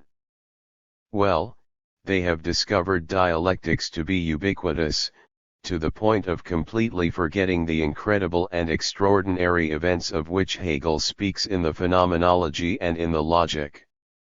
They have maintained a ternary skeletal structure, believing themselves to be happy and reassured at the illumination of the affair, allowing the rest to be registered as merely decorative.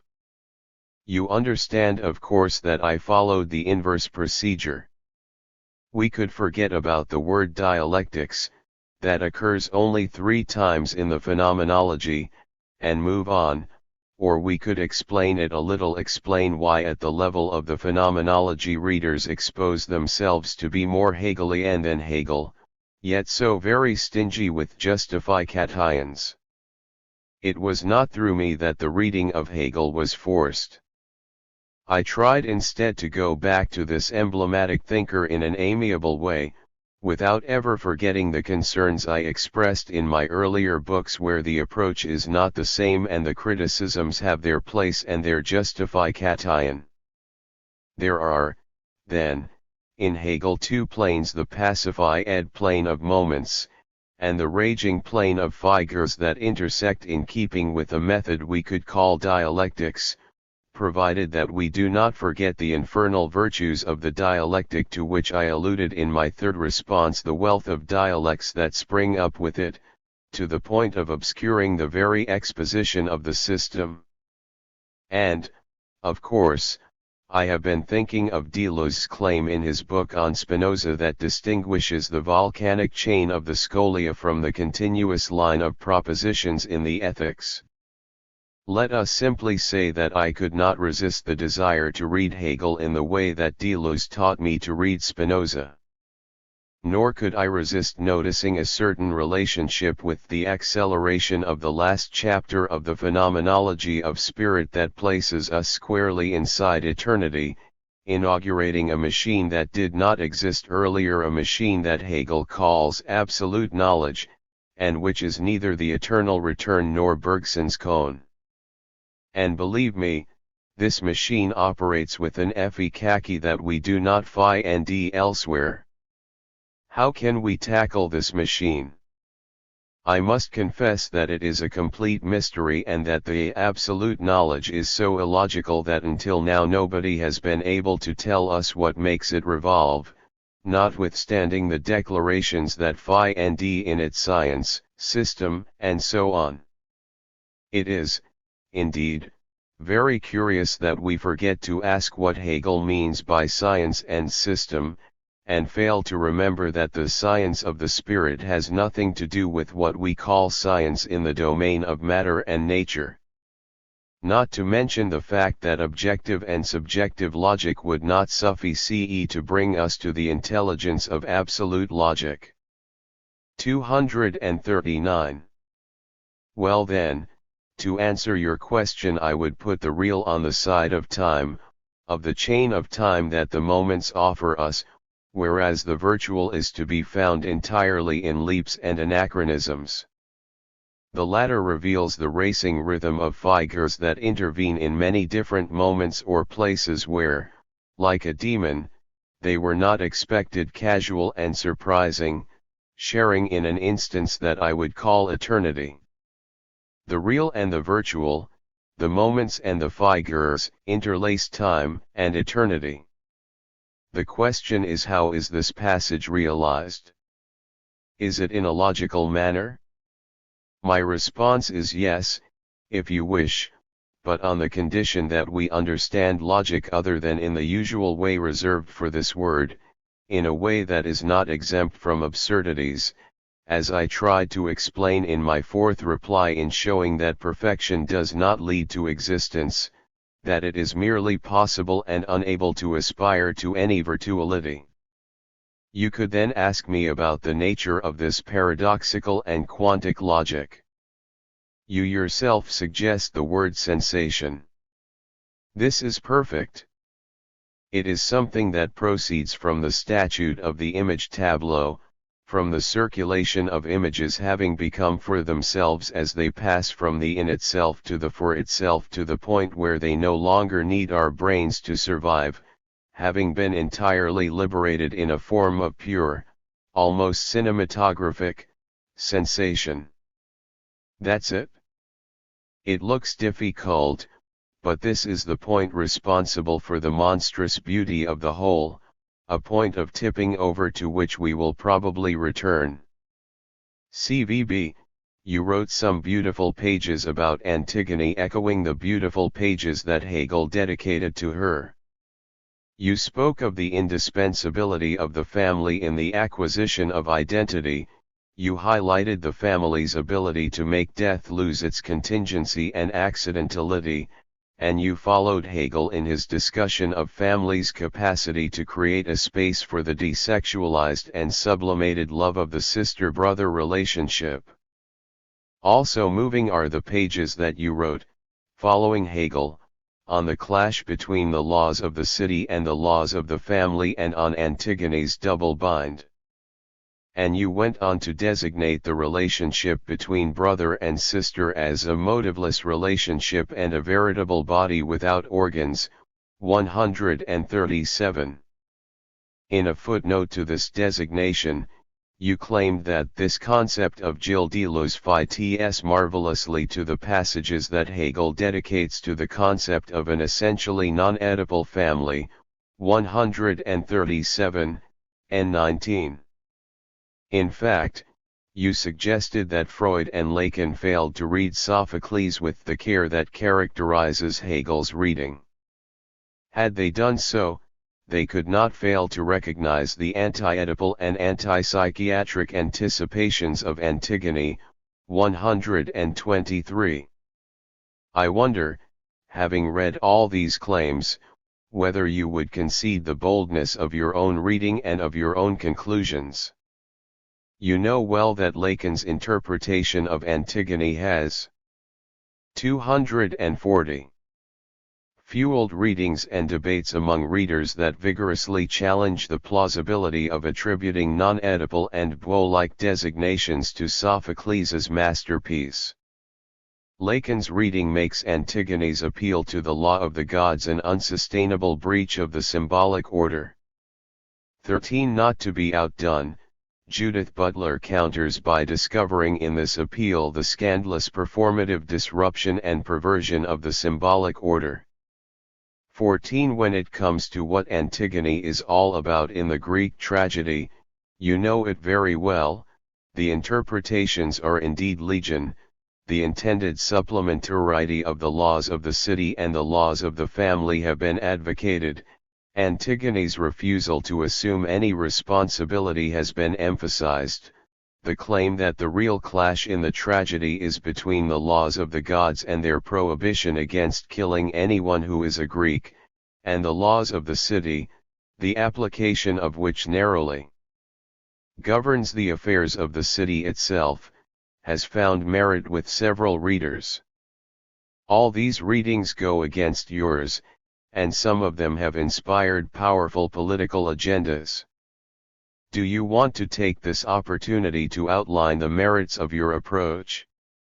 JCM, I must confess that my reading of Hegel kept itself away from what Lacan might have thought. For the little that I know, there are at least two fundamental differences between Lacan and my own complex reading of Antigone. On one hand, a reconsideration of Creon and his becoming man that sidelines the father whose authority I do not think he embodies, and on the other, my impression that, at long last, the young girl, the young woman, the woman in the direction of whom the becoming of the statute mother is being propelled is about to be liberated. Creon is not adopting a father's attitude any more than Antigone seems to endorse the role of a mother. What Hegel seems to say without pause is that, in this distanciation from the couple father/mother, the brother/sister relationship loses its familial character, as I myself tried to show on the basis of my reading of Derrida's Glass. By the same token, it is true that I lift the tragedy of Sophocles out of the economy of the household and therefore out of psychoanalysis to place it on the side of the anti-Oedipus that remains hostile toward the familial romance. We have always known that the Oedipal complex does not work well with the girl and that Freud always had a hard time with this subject. It seems to me that Antigone is the exact counterproof of Oedipus and that Freud omitted the reading of the sequence as he concluded his universal complex with an appeal to castration. I believe, by the way, that my reading moves away from our habit of naturalizing Antigone as a representative of natural right, essentially maternal, and again away from this other tendency to hold Creon culpable and to see him as a paternalist tyrant mobilizing an arbitrary or rather. 241. Positive right as a result of his violence. There is no real opposition in Sophocles' story between natural and positive right. The feminine and the masculine must be liberated from all vestiges of a factical naturalization, but also Creon, it seems to me, must be credited for liberating the right from the terror of families and for betting on a state that does not place the Father's slogan justice at the service of legitimizing holy wars for the defense of an essentially maternal soil. Creon escapes the temptation of the maternal justice being claimed in the name of the mother. Everywhere, in all our school lessons, Creon is presented as a horrible chap, a symbol of the coldness of the state, and we rebel at his repudiation of Antigone's gesture, which is so much closer to the heart and to intimate morality. But we then forget that the love that Antigone shows her brother has nothing to do with anything genital, that it is something extrafamilial because it does not expect any sexual outcome, that it is a love pure of all jouissance and, if I may put it this way, a love beyond the pleasure principle, in a new sense. We are very far from the incestuous Oedipal situation and I do not think that we take it into account often enough. This text does not work with either Freud's schemes or with Lacan's because the Oedipus complex no longer works in Antigone's situation. The brother and sister have left behind every incestuous consideration, as well as the prohibition itself, rendered universal around Oedipus's name. Antigone would be at fault if she had allowed herself to sink to the attraction of a natural right, and to become caught in her becoming woman by a maternal capture looking for ways to save the honor of the family instead of the image, the desexualized image of the brother who, in fact, she embodied in such a singular manner. It is because of this fault, this aborted destiny of the becoming woman that, according to Hegel, the Greek city was unable to keep its democratic promises and allowed itself to be deterritorialized by genetic economies. It is the Roman Empire that, for nomadic reasons, knew how to bring about an extrafamilial and extraconjugal friendship, in a state where the function carried more weight than the honor of the paternal or maternal name. Indeed, Caesar is not a family name. By the way, I think that my reading shows the exit door to structural anthropology and to psychoanalysis, both, for those who know how to read between the lines. CVB, the affair of Christ implies that God becomes man only on the condition that man becomes a superior being, an overman, if I am permitted to assume, in an untimely manner, the expression that will become Nietzsche's own, 193. God steps outside the limits of his perpetual reclusion as he negates himself as one. In such a negation of his retreat, man's approach to God is being prolonged, it is pursued in 242. The vision that God has of himself being taken in the hems of his own dissipation and having descended to the point where evil begins to expand. To the point that the eye of man and the eye of God are both open upon the same background. As if, without man, God would not be able to reach the knowledge of himself, and, without God, man could not overcome his all too human humanity, 217-18.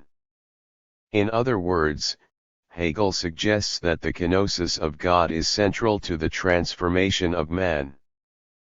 But the death of the mediator reveals that God is not one to come in and help us escape our dire straits.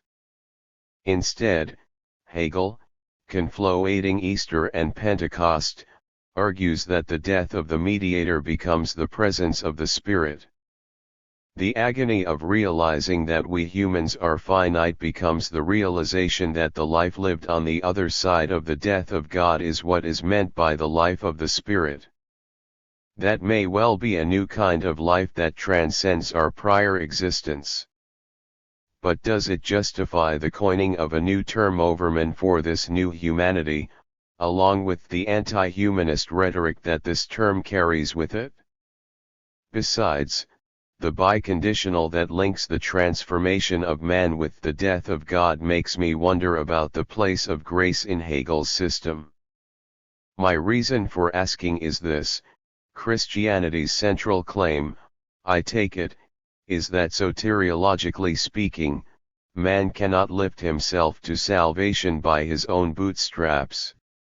When, therefore, I read in your book about the overcoming of man, I need to know whether the overcoming is proclaimed à la Nietzsche, and his bootstraps, or whether Christ is, for Hegel, the one whose death combines the hapax, absolute singularity, of his death with the universality of the becoming Spirit.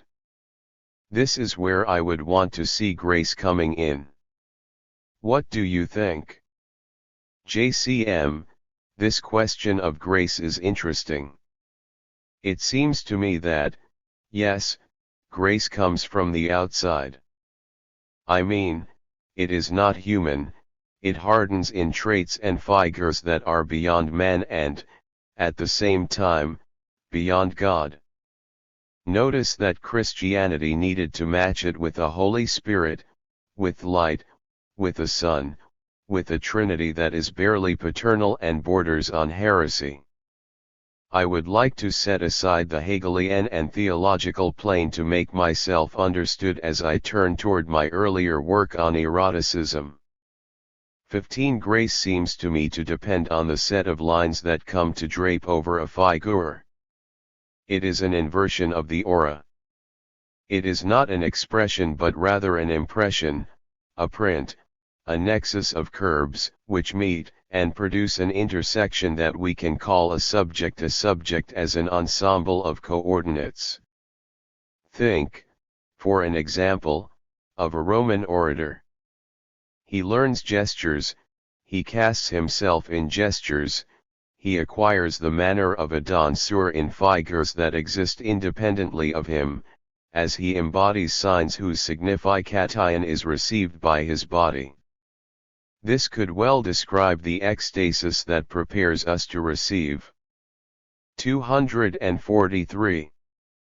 A place waiting for us, like a scar that we embody. I really think that this is the way to understand Deleuze when, in the logic of sense, he says that our wound has been waiting for us, and that the event is a surface effect. To understand this point better, let's consider Giacometti's sketches. We see in them a multiplicity of intersecting traits, a veritable ball, an intersection of threads coming from all directions, which, when completed, succeed in creating a portrait. Where then does the figure come from? It did not pre-exist like a substance, rather it happens like an incorporeal event being incorporated inside a concretization, a singular concrescence of volutes, like a hurricane that comes progressively to give itself an eye.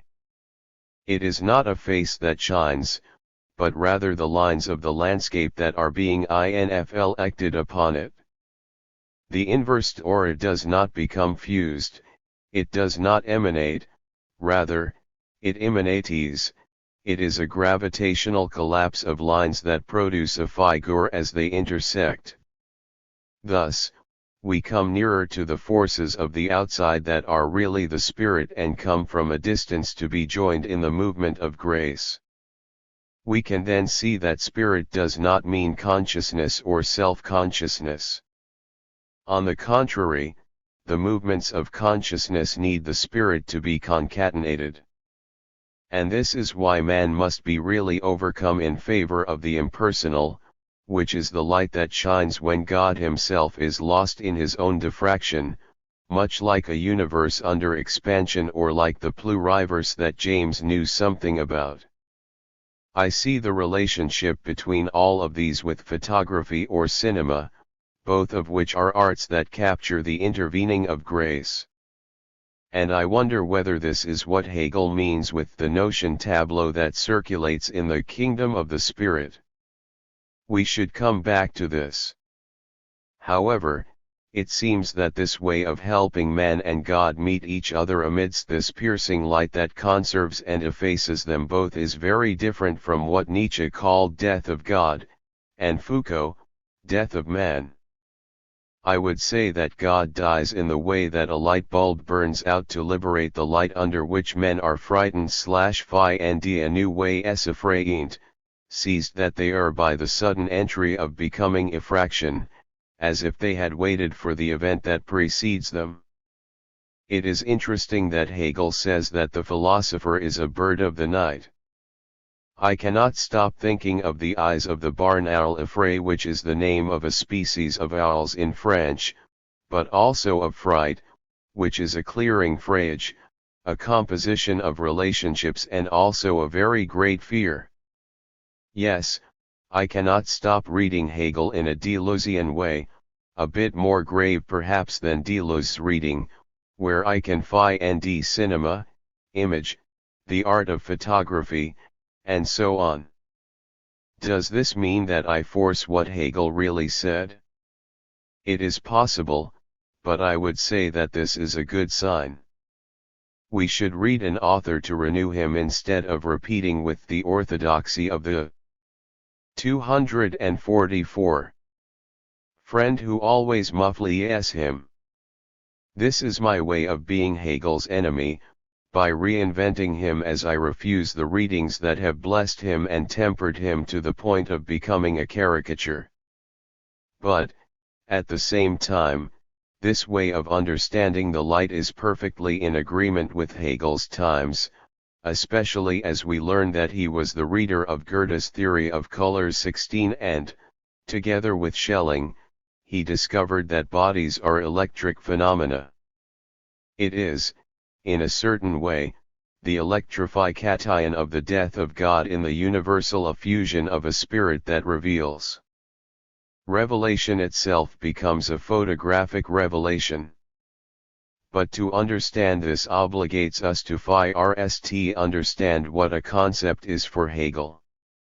CVB, your chapter on the Hegelian concept, as it emerges from the pages of the Phenomenology, could have been written with equal plausibility and without any addition or subtraction, about the Deleuze-Guattarian concept, as it emerges from the pages of What is Philosophy?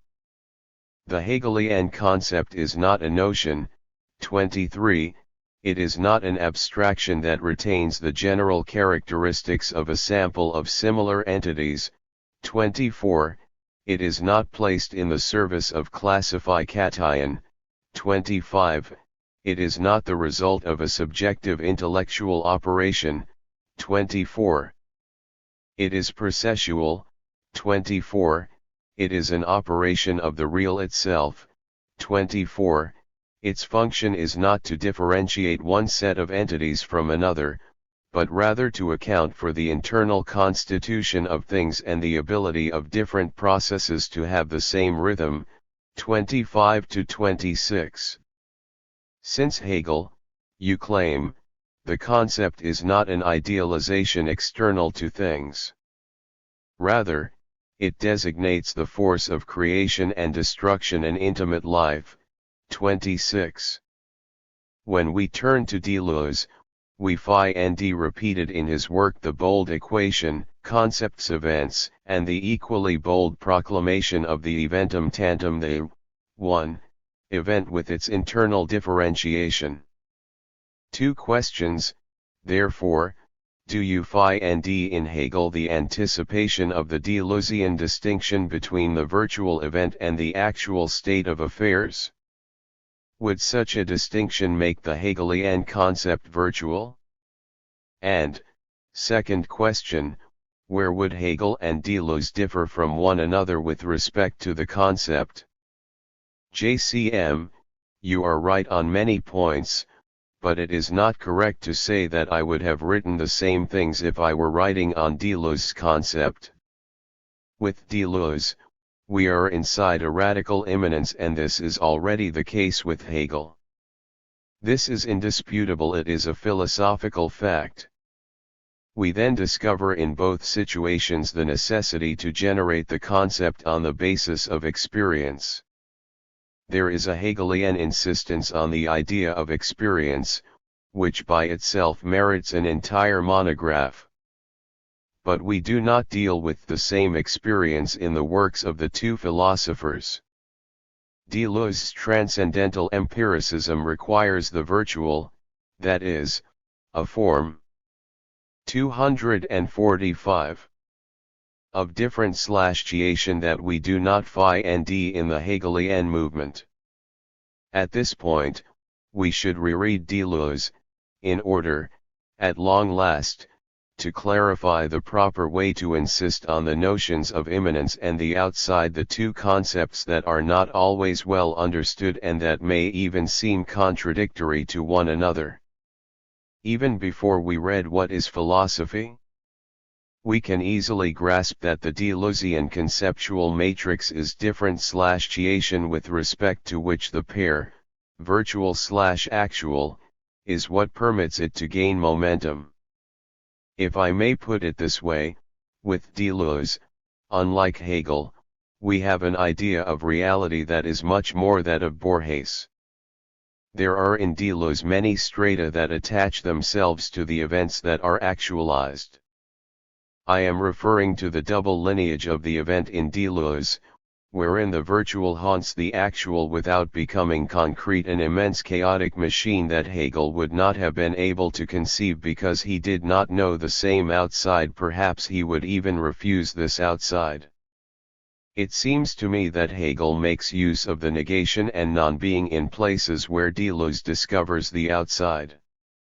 Now, if we come to what is philosophy, the concept appears to be more of a skeletal structure, a set of fragments that are combined in a constructivist way, a dry consolidation that Hegel would not share, either he who prefers the round biscuits, the circles of circle, the intersections and fusions more than the additions and the arrangements of exteriorities. This too merits further development. The logic would give us a better idea, but this is a project for the future. As far as I am concerned, there are many things that differ, but I can provisionally sort them by a rather crude division: the distinction between the infinite and chaos. Hegel knows nothing of the chaos that Deleuze experiments with because he is positioned on a different scale of time. We will say the same thing about Spinoza, whom Deleuze admires. It is not the same mental geography and, as a result, the tenor of the concept would not be of the same nature. We should not forget that a concept, for Deleuze, will be added to components that are not themselves concepts. These are the functions of science and the compositions of the arts, in the company of which the concept will braid singularities. This is equally true for Hegel, but in an encyclopedic way, that is, through the cycle, whereas Deleuze works by means of a dramatization based on bifurcations and networks. Well, this point is essential. Even if I were to discuss resemblances, the fact is that the concept enters structures that do not result from philosophy, the non-philosophical adventure. Deleuze's concept of multiplicity will come to be related to the fractal functions of mathematics and to the fissures of contemporary art that Hegel fully ignores. For me, these are not the same machines, but having tried both, sometimes I love to. 246.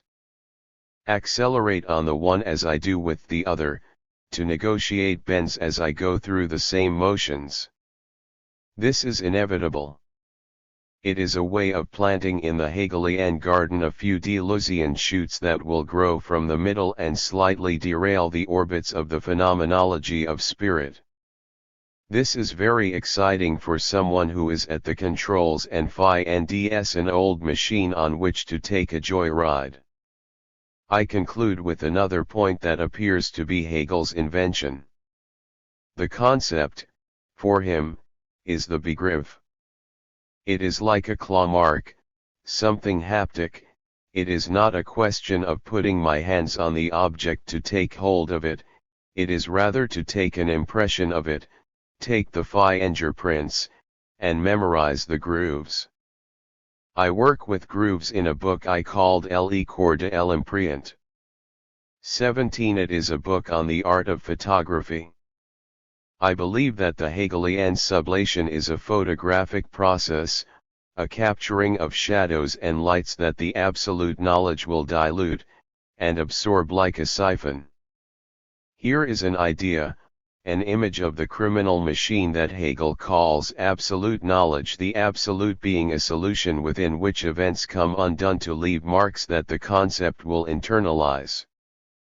But with this in mind, we already move to another circle whose speed becomes infinite, like a rapid sequence of blinks.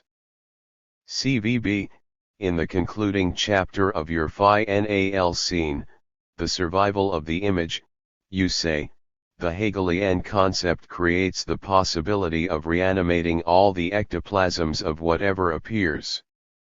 This almost technical feat does not have to wait for the invention of movies that it nevertheless inspires.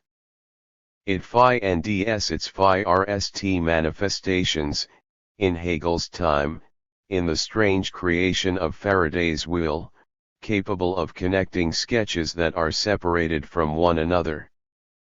Their rotation induces a real perception of movement, to the point that it renders possible the famous recreation of the galloping horse. This particular form of circularity permits its animations to acquire a virtual eternity. 231. You are, therefore, crediting the Hegelian concept with the ability to anticipate Nietzsche's vision of the eternal recurrence, this absolutely novel notion of movement that you call mental movement, ibid. In the next page of your book, you introduce the notion of the spiritual automaton with these words. The entire preface of the Phenomenology of Spirit celebrates this spiritual automaton, capable of conferring upon the image the appearance of a reportage of our silhouettes, dead forever, yet also able to project and to maintain themselves upon an absolute and inalterable support. 232. Now, the notion of the spiritual automaton comes to us from Leibniz and Spinoza and, as you know very well, plays an important role in Deleuze's attempt to leave subjectivism and humanism behind in the context of his quest for the identity of being and thought freed from. 247. Idealism. It follows, therefore, that the ordo geometricus of Spinoza's ethics is not a whimsical choice, a mere pedagogical device chosen to impress the mentally undisciplined.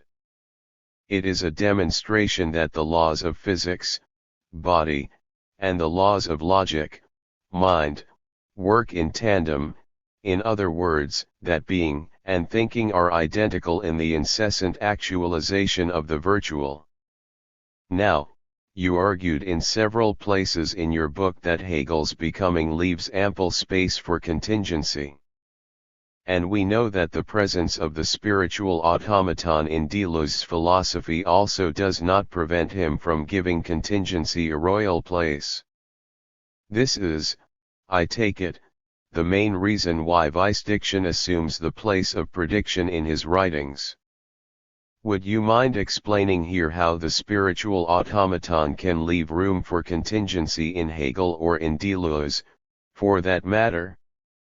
JCM, my response will attempt to cover your points in general terms. The absolute, for me, is a process that requires a physics of thought, a machine that revolves around itself to generate a powerful non-organic life. This life, once it moves beyond a certain regime, displays a dynamism that comes from contingency but has an absolutely necessary validity, a kind of dice throw that is the inverse of Stephen Mallarmé's or, as you say, a process of vice-diction. To write a philosophy book, as far as I am concerned, is not to ask whether one becomes famous, whether anyone is going to read us, whether the cover is beautiful, or whether it will lead us to the vocation of an academic. Rather, it is the creation of a kind of grace that has us feel something rise from the depths of our thinking, something that does not come from us, or, at least, if the idea is ours, that it is able to communicate with something else that moves us and transforms us into an insane machine.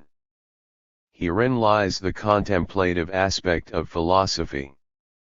The philosopher is not a merchant of books, he is the one who fabricates a probe, a lunar lemma that gives us a foothold in a wild region, asking all along whether others would be willing to embark upon the same boat and whether there would be machines better lubricated than himself able to do it. I think that Nietzsche's eternal return, Bergson's cone, and Spinoza's conatus are examples of this sort, and we could, of course, find others. This is what interests Deleuze in the body without organs.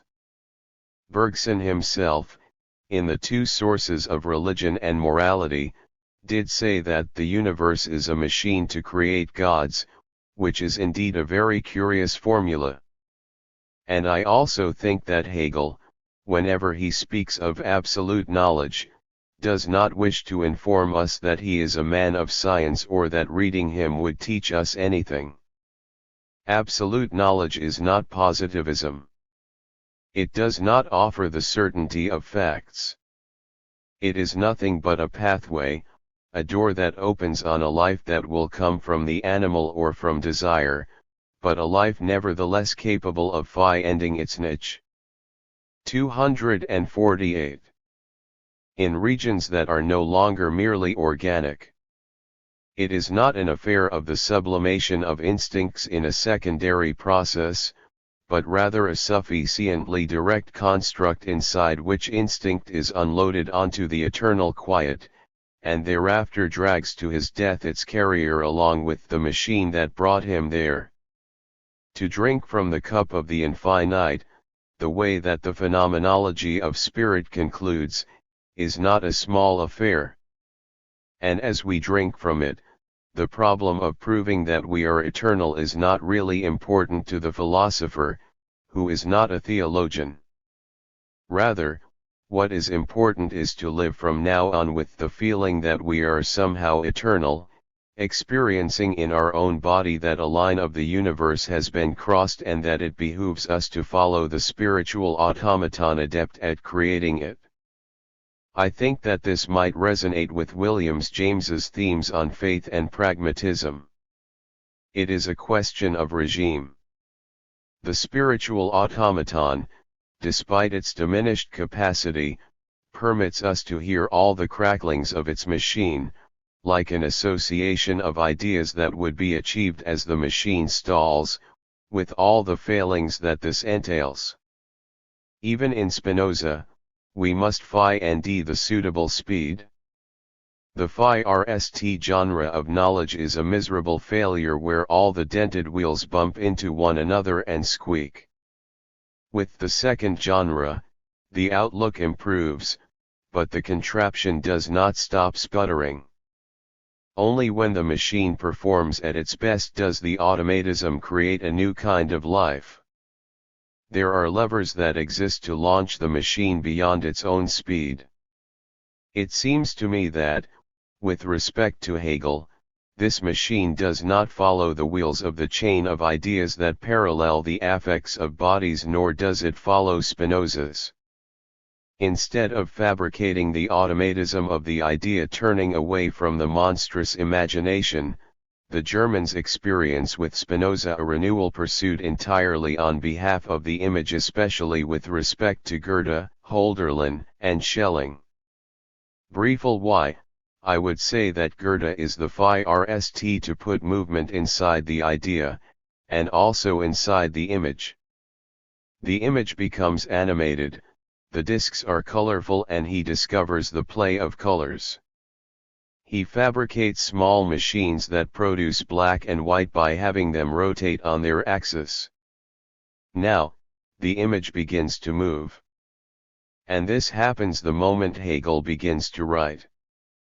And then, only a few years after the composition of the Phenomenology, Faraday invents the will, a spiritual chalice, which, with the alternations of black and white bands, produces incorporeal and virtual effects, as well as movements by means of which the horses dance and the birds fly as types of magical lanterns.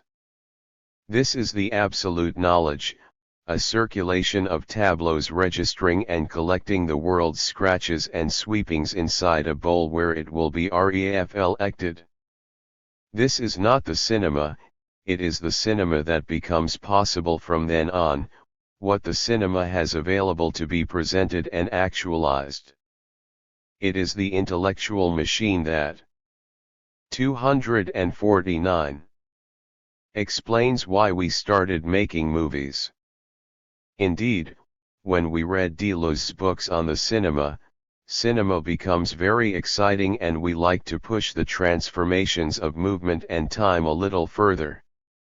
I replied without breaking down your question to its components in order not to lose its spirit. What is certain is that I read the chapter on absolute knowledge as if it were a photogrammatic whole unrolling history, much like a black and white silent film could have done. It was entirely fascinating and unexpected.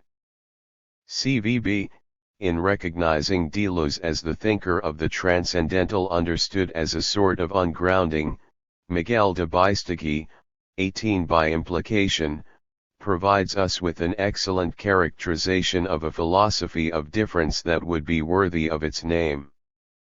Difference, to be more than a mere difference between two identities, must be the transcendental condition of the endless ungrounding of being.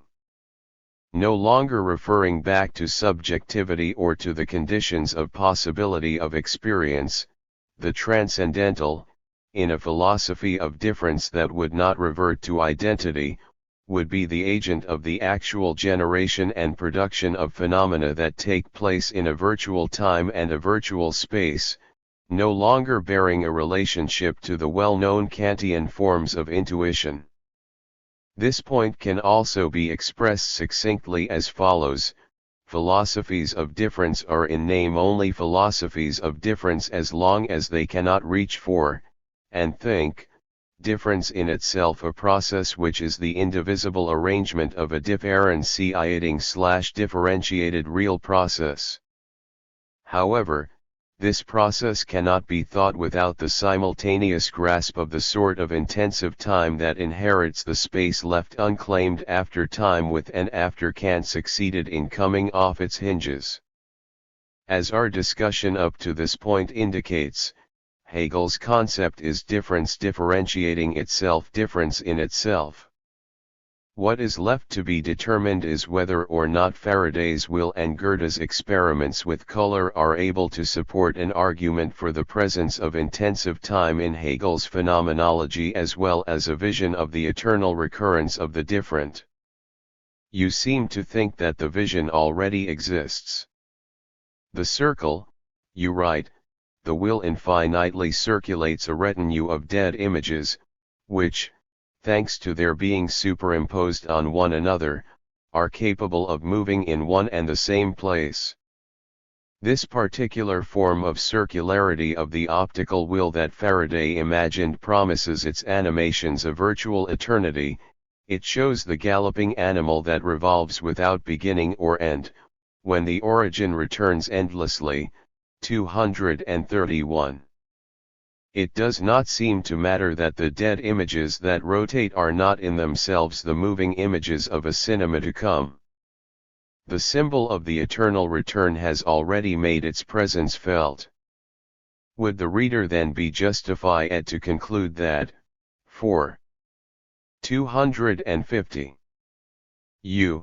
between Hegel and Deleuze, when it comes to a question of being philosophers of pure difference, the difference is in the details a matter of degree rather than of nature? And if this is the case, how can we help but conclude that your book proves Deleuze to be mistaken in his assessment of the distance that separated him from Hegel? JCM, I do not think that Deleuze was mistaken in keeping his distance from Hegel. Their difference is in fact a difference in nature. The mechanisms are not the same and the histories skirt each other, being nevertheless suspended from a common transcendental plane from which they draw their inspiration and are detached, much like lightning is from the black sky. Here I repeat the formula of difference and repetition. Beginning with these traces that fuse together in all directions, I would say that Hegel came to know a more important becoming in North America than in France, especially through an entire series of 19th-century thinkers that led to James's pluralism. As for Deleuze, no matter what critics have to say, he seems to me to be closer to Felix Ravizon, to Bergson, and perhaps to Schelling, himself a reader of Spinoza. The genealogies, therefore, are not the same at all. But there are bridges and parallelisms that I made use of to pass from the system of negative difference to Deleuze's more affirmative plan.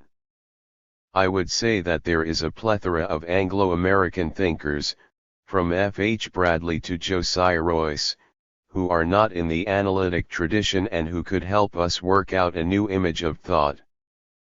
There are necessarily differences of nature between the Hegelian landscapes and the wild landscapes of the Deleuzians, similar to the differences between continents, but there are also passages and discoveries to be made as we circulate between the two, in a fault line that would contribute to the encounter between the continental and North American philosophies, between literature and the cinema.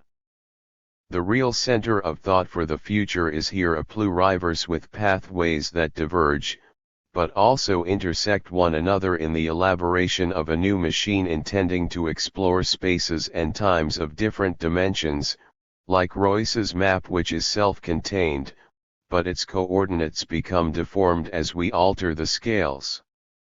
Royce was able to invent a fantastic world on the basis of the disquieting mathematical speculations on the subject of the infinite being reflected inside the finite and its parts.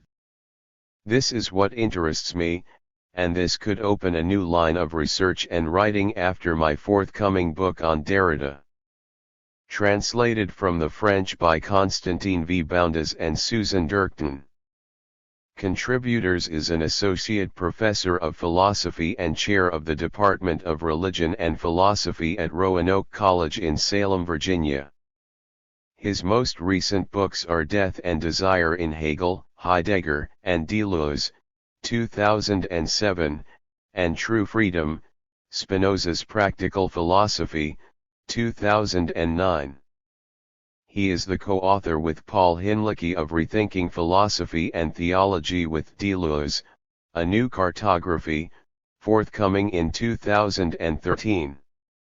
Emilia Angelova is an associate professor in the Department of Philosophy and a member of the graduate faculty at the Center for Theory, Culture, and Politics at Trent University in Peterborough, Ontario, Canada. She has written articles on Gilles Deleuze, Martin Heidegger, Immanuel Kant, and Emmanuel Levinas. Is a professor in the Department of Philosophy, History, and Political Science at Thompson Rivers University in Kamloops, British Columbia, Canada, an adjunct professor of English language and literature at the University of Waterloo in West Waterloo, Ontario, Canada, and executive editor of Sartre Studies International. He is the author of French Hegel, From Surrealism to Postmodernism, 2003, and has written articles and book chapters on Gilles Deleuze, Jacques Derrida, Martin Heidegger, Søren Kierkegaard, Jean-Paul Sartre, Baruch Spinoza, and other philosophers. He is translating from the French a collection of philosophical essays by the Romanian-French philosopher Benjamin Fontaine. Constantin V. Boundas is a professor emeritus of philosophy and member of the Center for the Study of Theory, Culture, and Politics at Trent University in Peterborough, Ontario, Canada.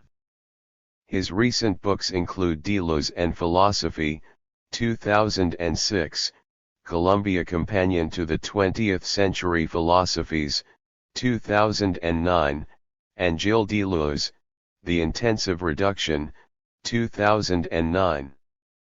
He served as guest editor of Symposium, Canadian Journal of Continental Philosophy for its special issue on Gilles Deleuze, summer 2006.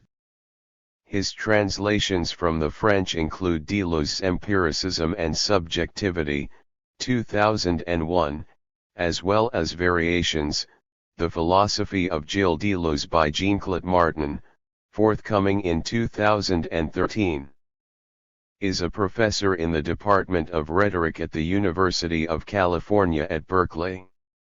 He is the author of Spectral Nationality, Passages of Freedom from Kant to Post-Colonial Literatures of Liberation, 2003, and In Human Conditions, on Cosmopolitanism and Human Rights, 2006, and the co-editor of Grounds of Comparison, Around the Work of Benedict Anderson, 2003, and Derrida and the Time of the Political, 2009. Karen Howell is an associate professor of philosophy at the University of Guelph in Guelph, Ontario, Canada. She is the author of numerous articles on Deleuze and Félix Guattari, as well as on Jacques Derrida, Michel Foucault, Luce Irigaray, and Spinoza. Her book Responsibility, Complexity, and Abortion, Toward a New Image of Ethical Thought is forthcoming in 2013. She also has written 2 books of poetry, Ballast, 2000, and During, 2005. J. Lampert is a professor in the Department of Philosophy at the University of Guelph in Guelph, Ontario, Canada. He has written many articles not only on Hegel and Deleuze but also on Jacques Derrida, Johann Gottlieb Fichte, Edmund Husserl, and other philosophers. He is the author of two groundbreaking works on time and history, Deleuze and Guattari's Philosophy of History, 2006, and Simultaneity and Delay, A Dialectical Theory of Staggered Time, 2012. He also wrote Synthesis and Backward Reference in Husserl's Logical Investigations, 1995. Is a senior lecturer in philosophy at the University of New South Wales in Sydney, Australia. His research is primarily concerned with German idealism and post-structuralism. He has written articles for such journals as International Philosophical Quarterly, The Owl of Minerva, The Philosophical Forum, Philosophy and Social Criticism, The Review of Metaphysics, and Topoid.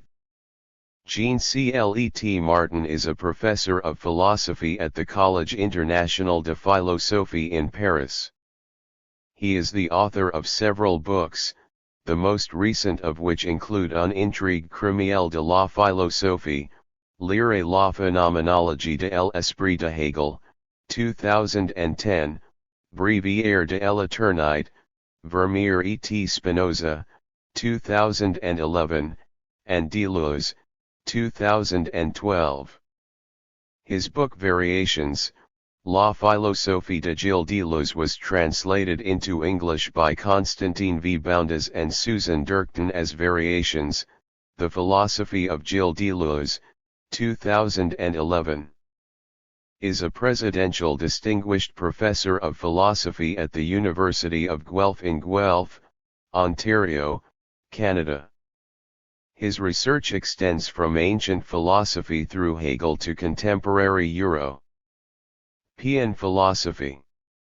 In addition to his many articles and book chapters, he has written two commentaries on Hegel's Phenomenology of Spirit, The Self and Its Body in Hegel's Phenomenology of Spirit, 1997, and Reading Hegel's Phenomenology, 2004.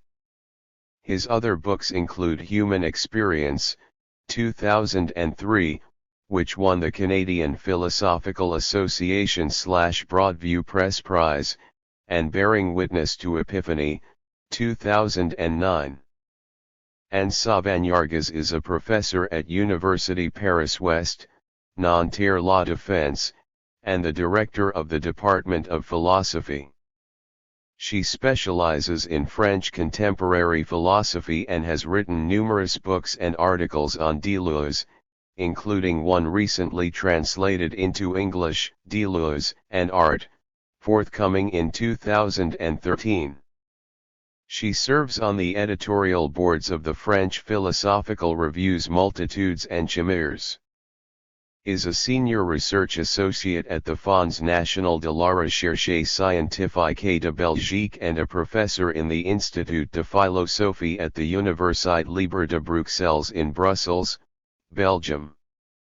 She is also deputy director of Les Temps Modernes, a literary review founded by Jean-Paul Sartre in 1945. Henry Summers Hall is a lecturer in philosophy at Royal Holloway, University of London, in Egham, United Kingdom. He is the co-editor of the Cambridge Companion to Deleuze and the author of Hegel, Deleuze, and the Critique of Representation, both 2012, and Deleuze's Difference and Repetition, an Edinburgh Philosophical Guide, forthcoming in 2013. He is working on Dialectics of Difference and Negation, the responses of Deleuze and Hegel to representation, a new book based on his PhD thesis. Is an associate professor of philosophy at York University in Toronto, Ontario, Canada. He is the author of Hegel's Philosophy of Language, 2007, and numerous articles on 19th and 20th century European philosophy, especially that of Deleuze, Derrida, Hegel, and Kant. Nathan Witter is Reader in Political Theory in the Department of Politics and International Relations at Royal Holloway, University of London, in Egham, United Kingdom. He is the author of Genealogies of Difference, 2002, REF Elections on Time and Politics, 2008, and Political Theory After Deleuze, 2012.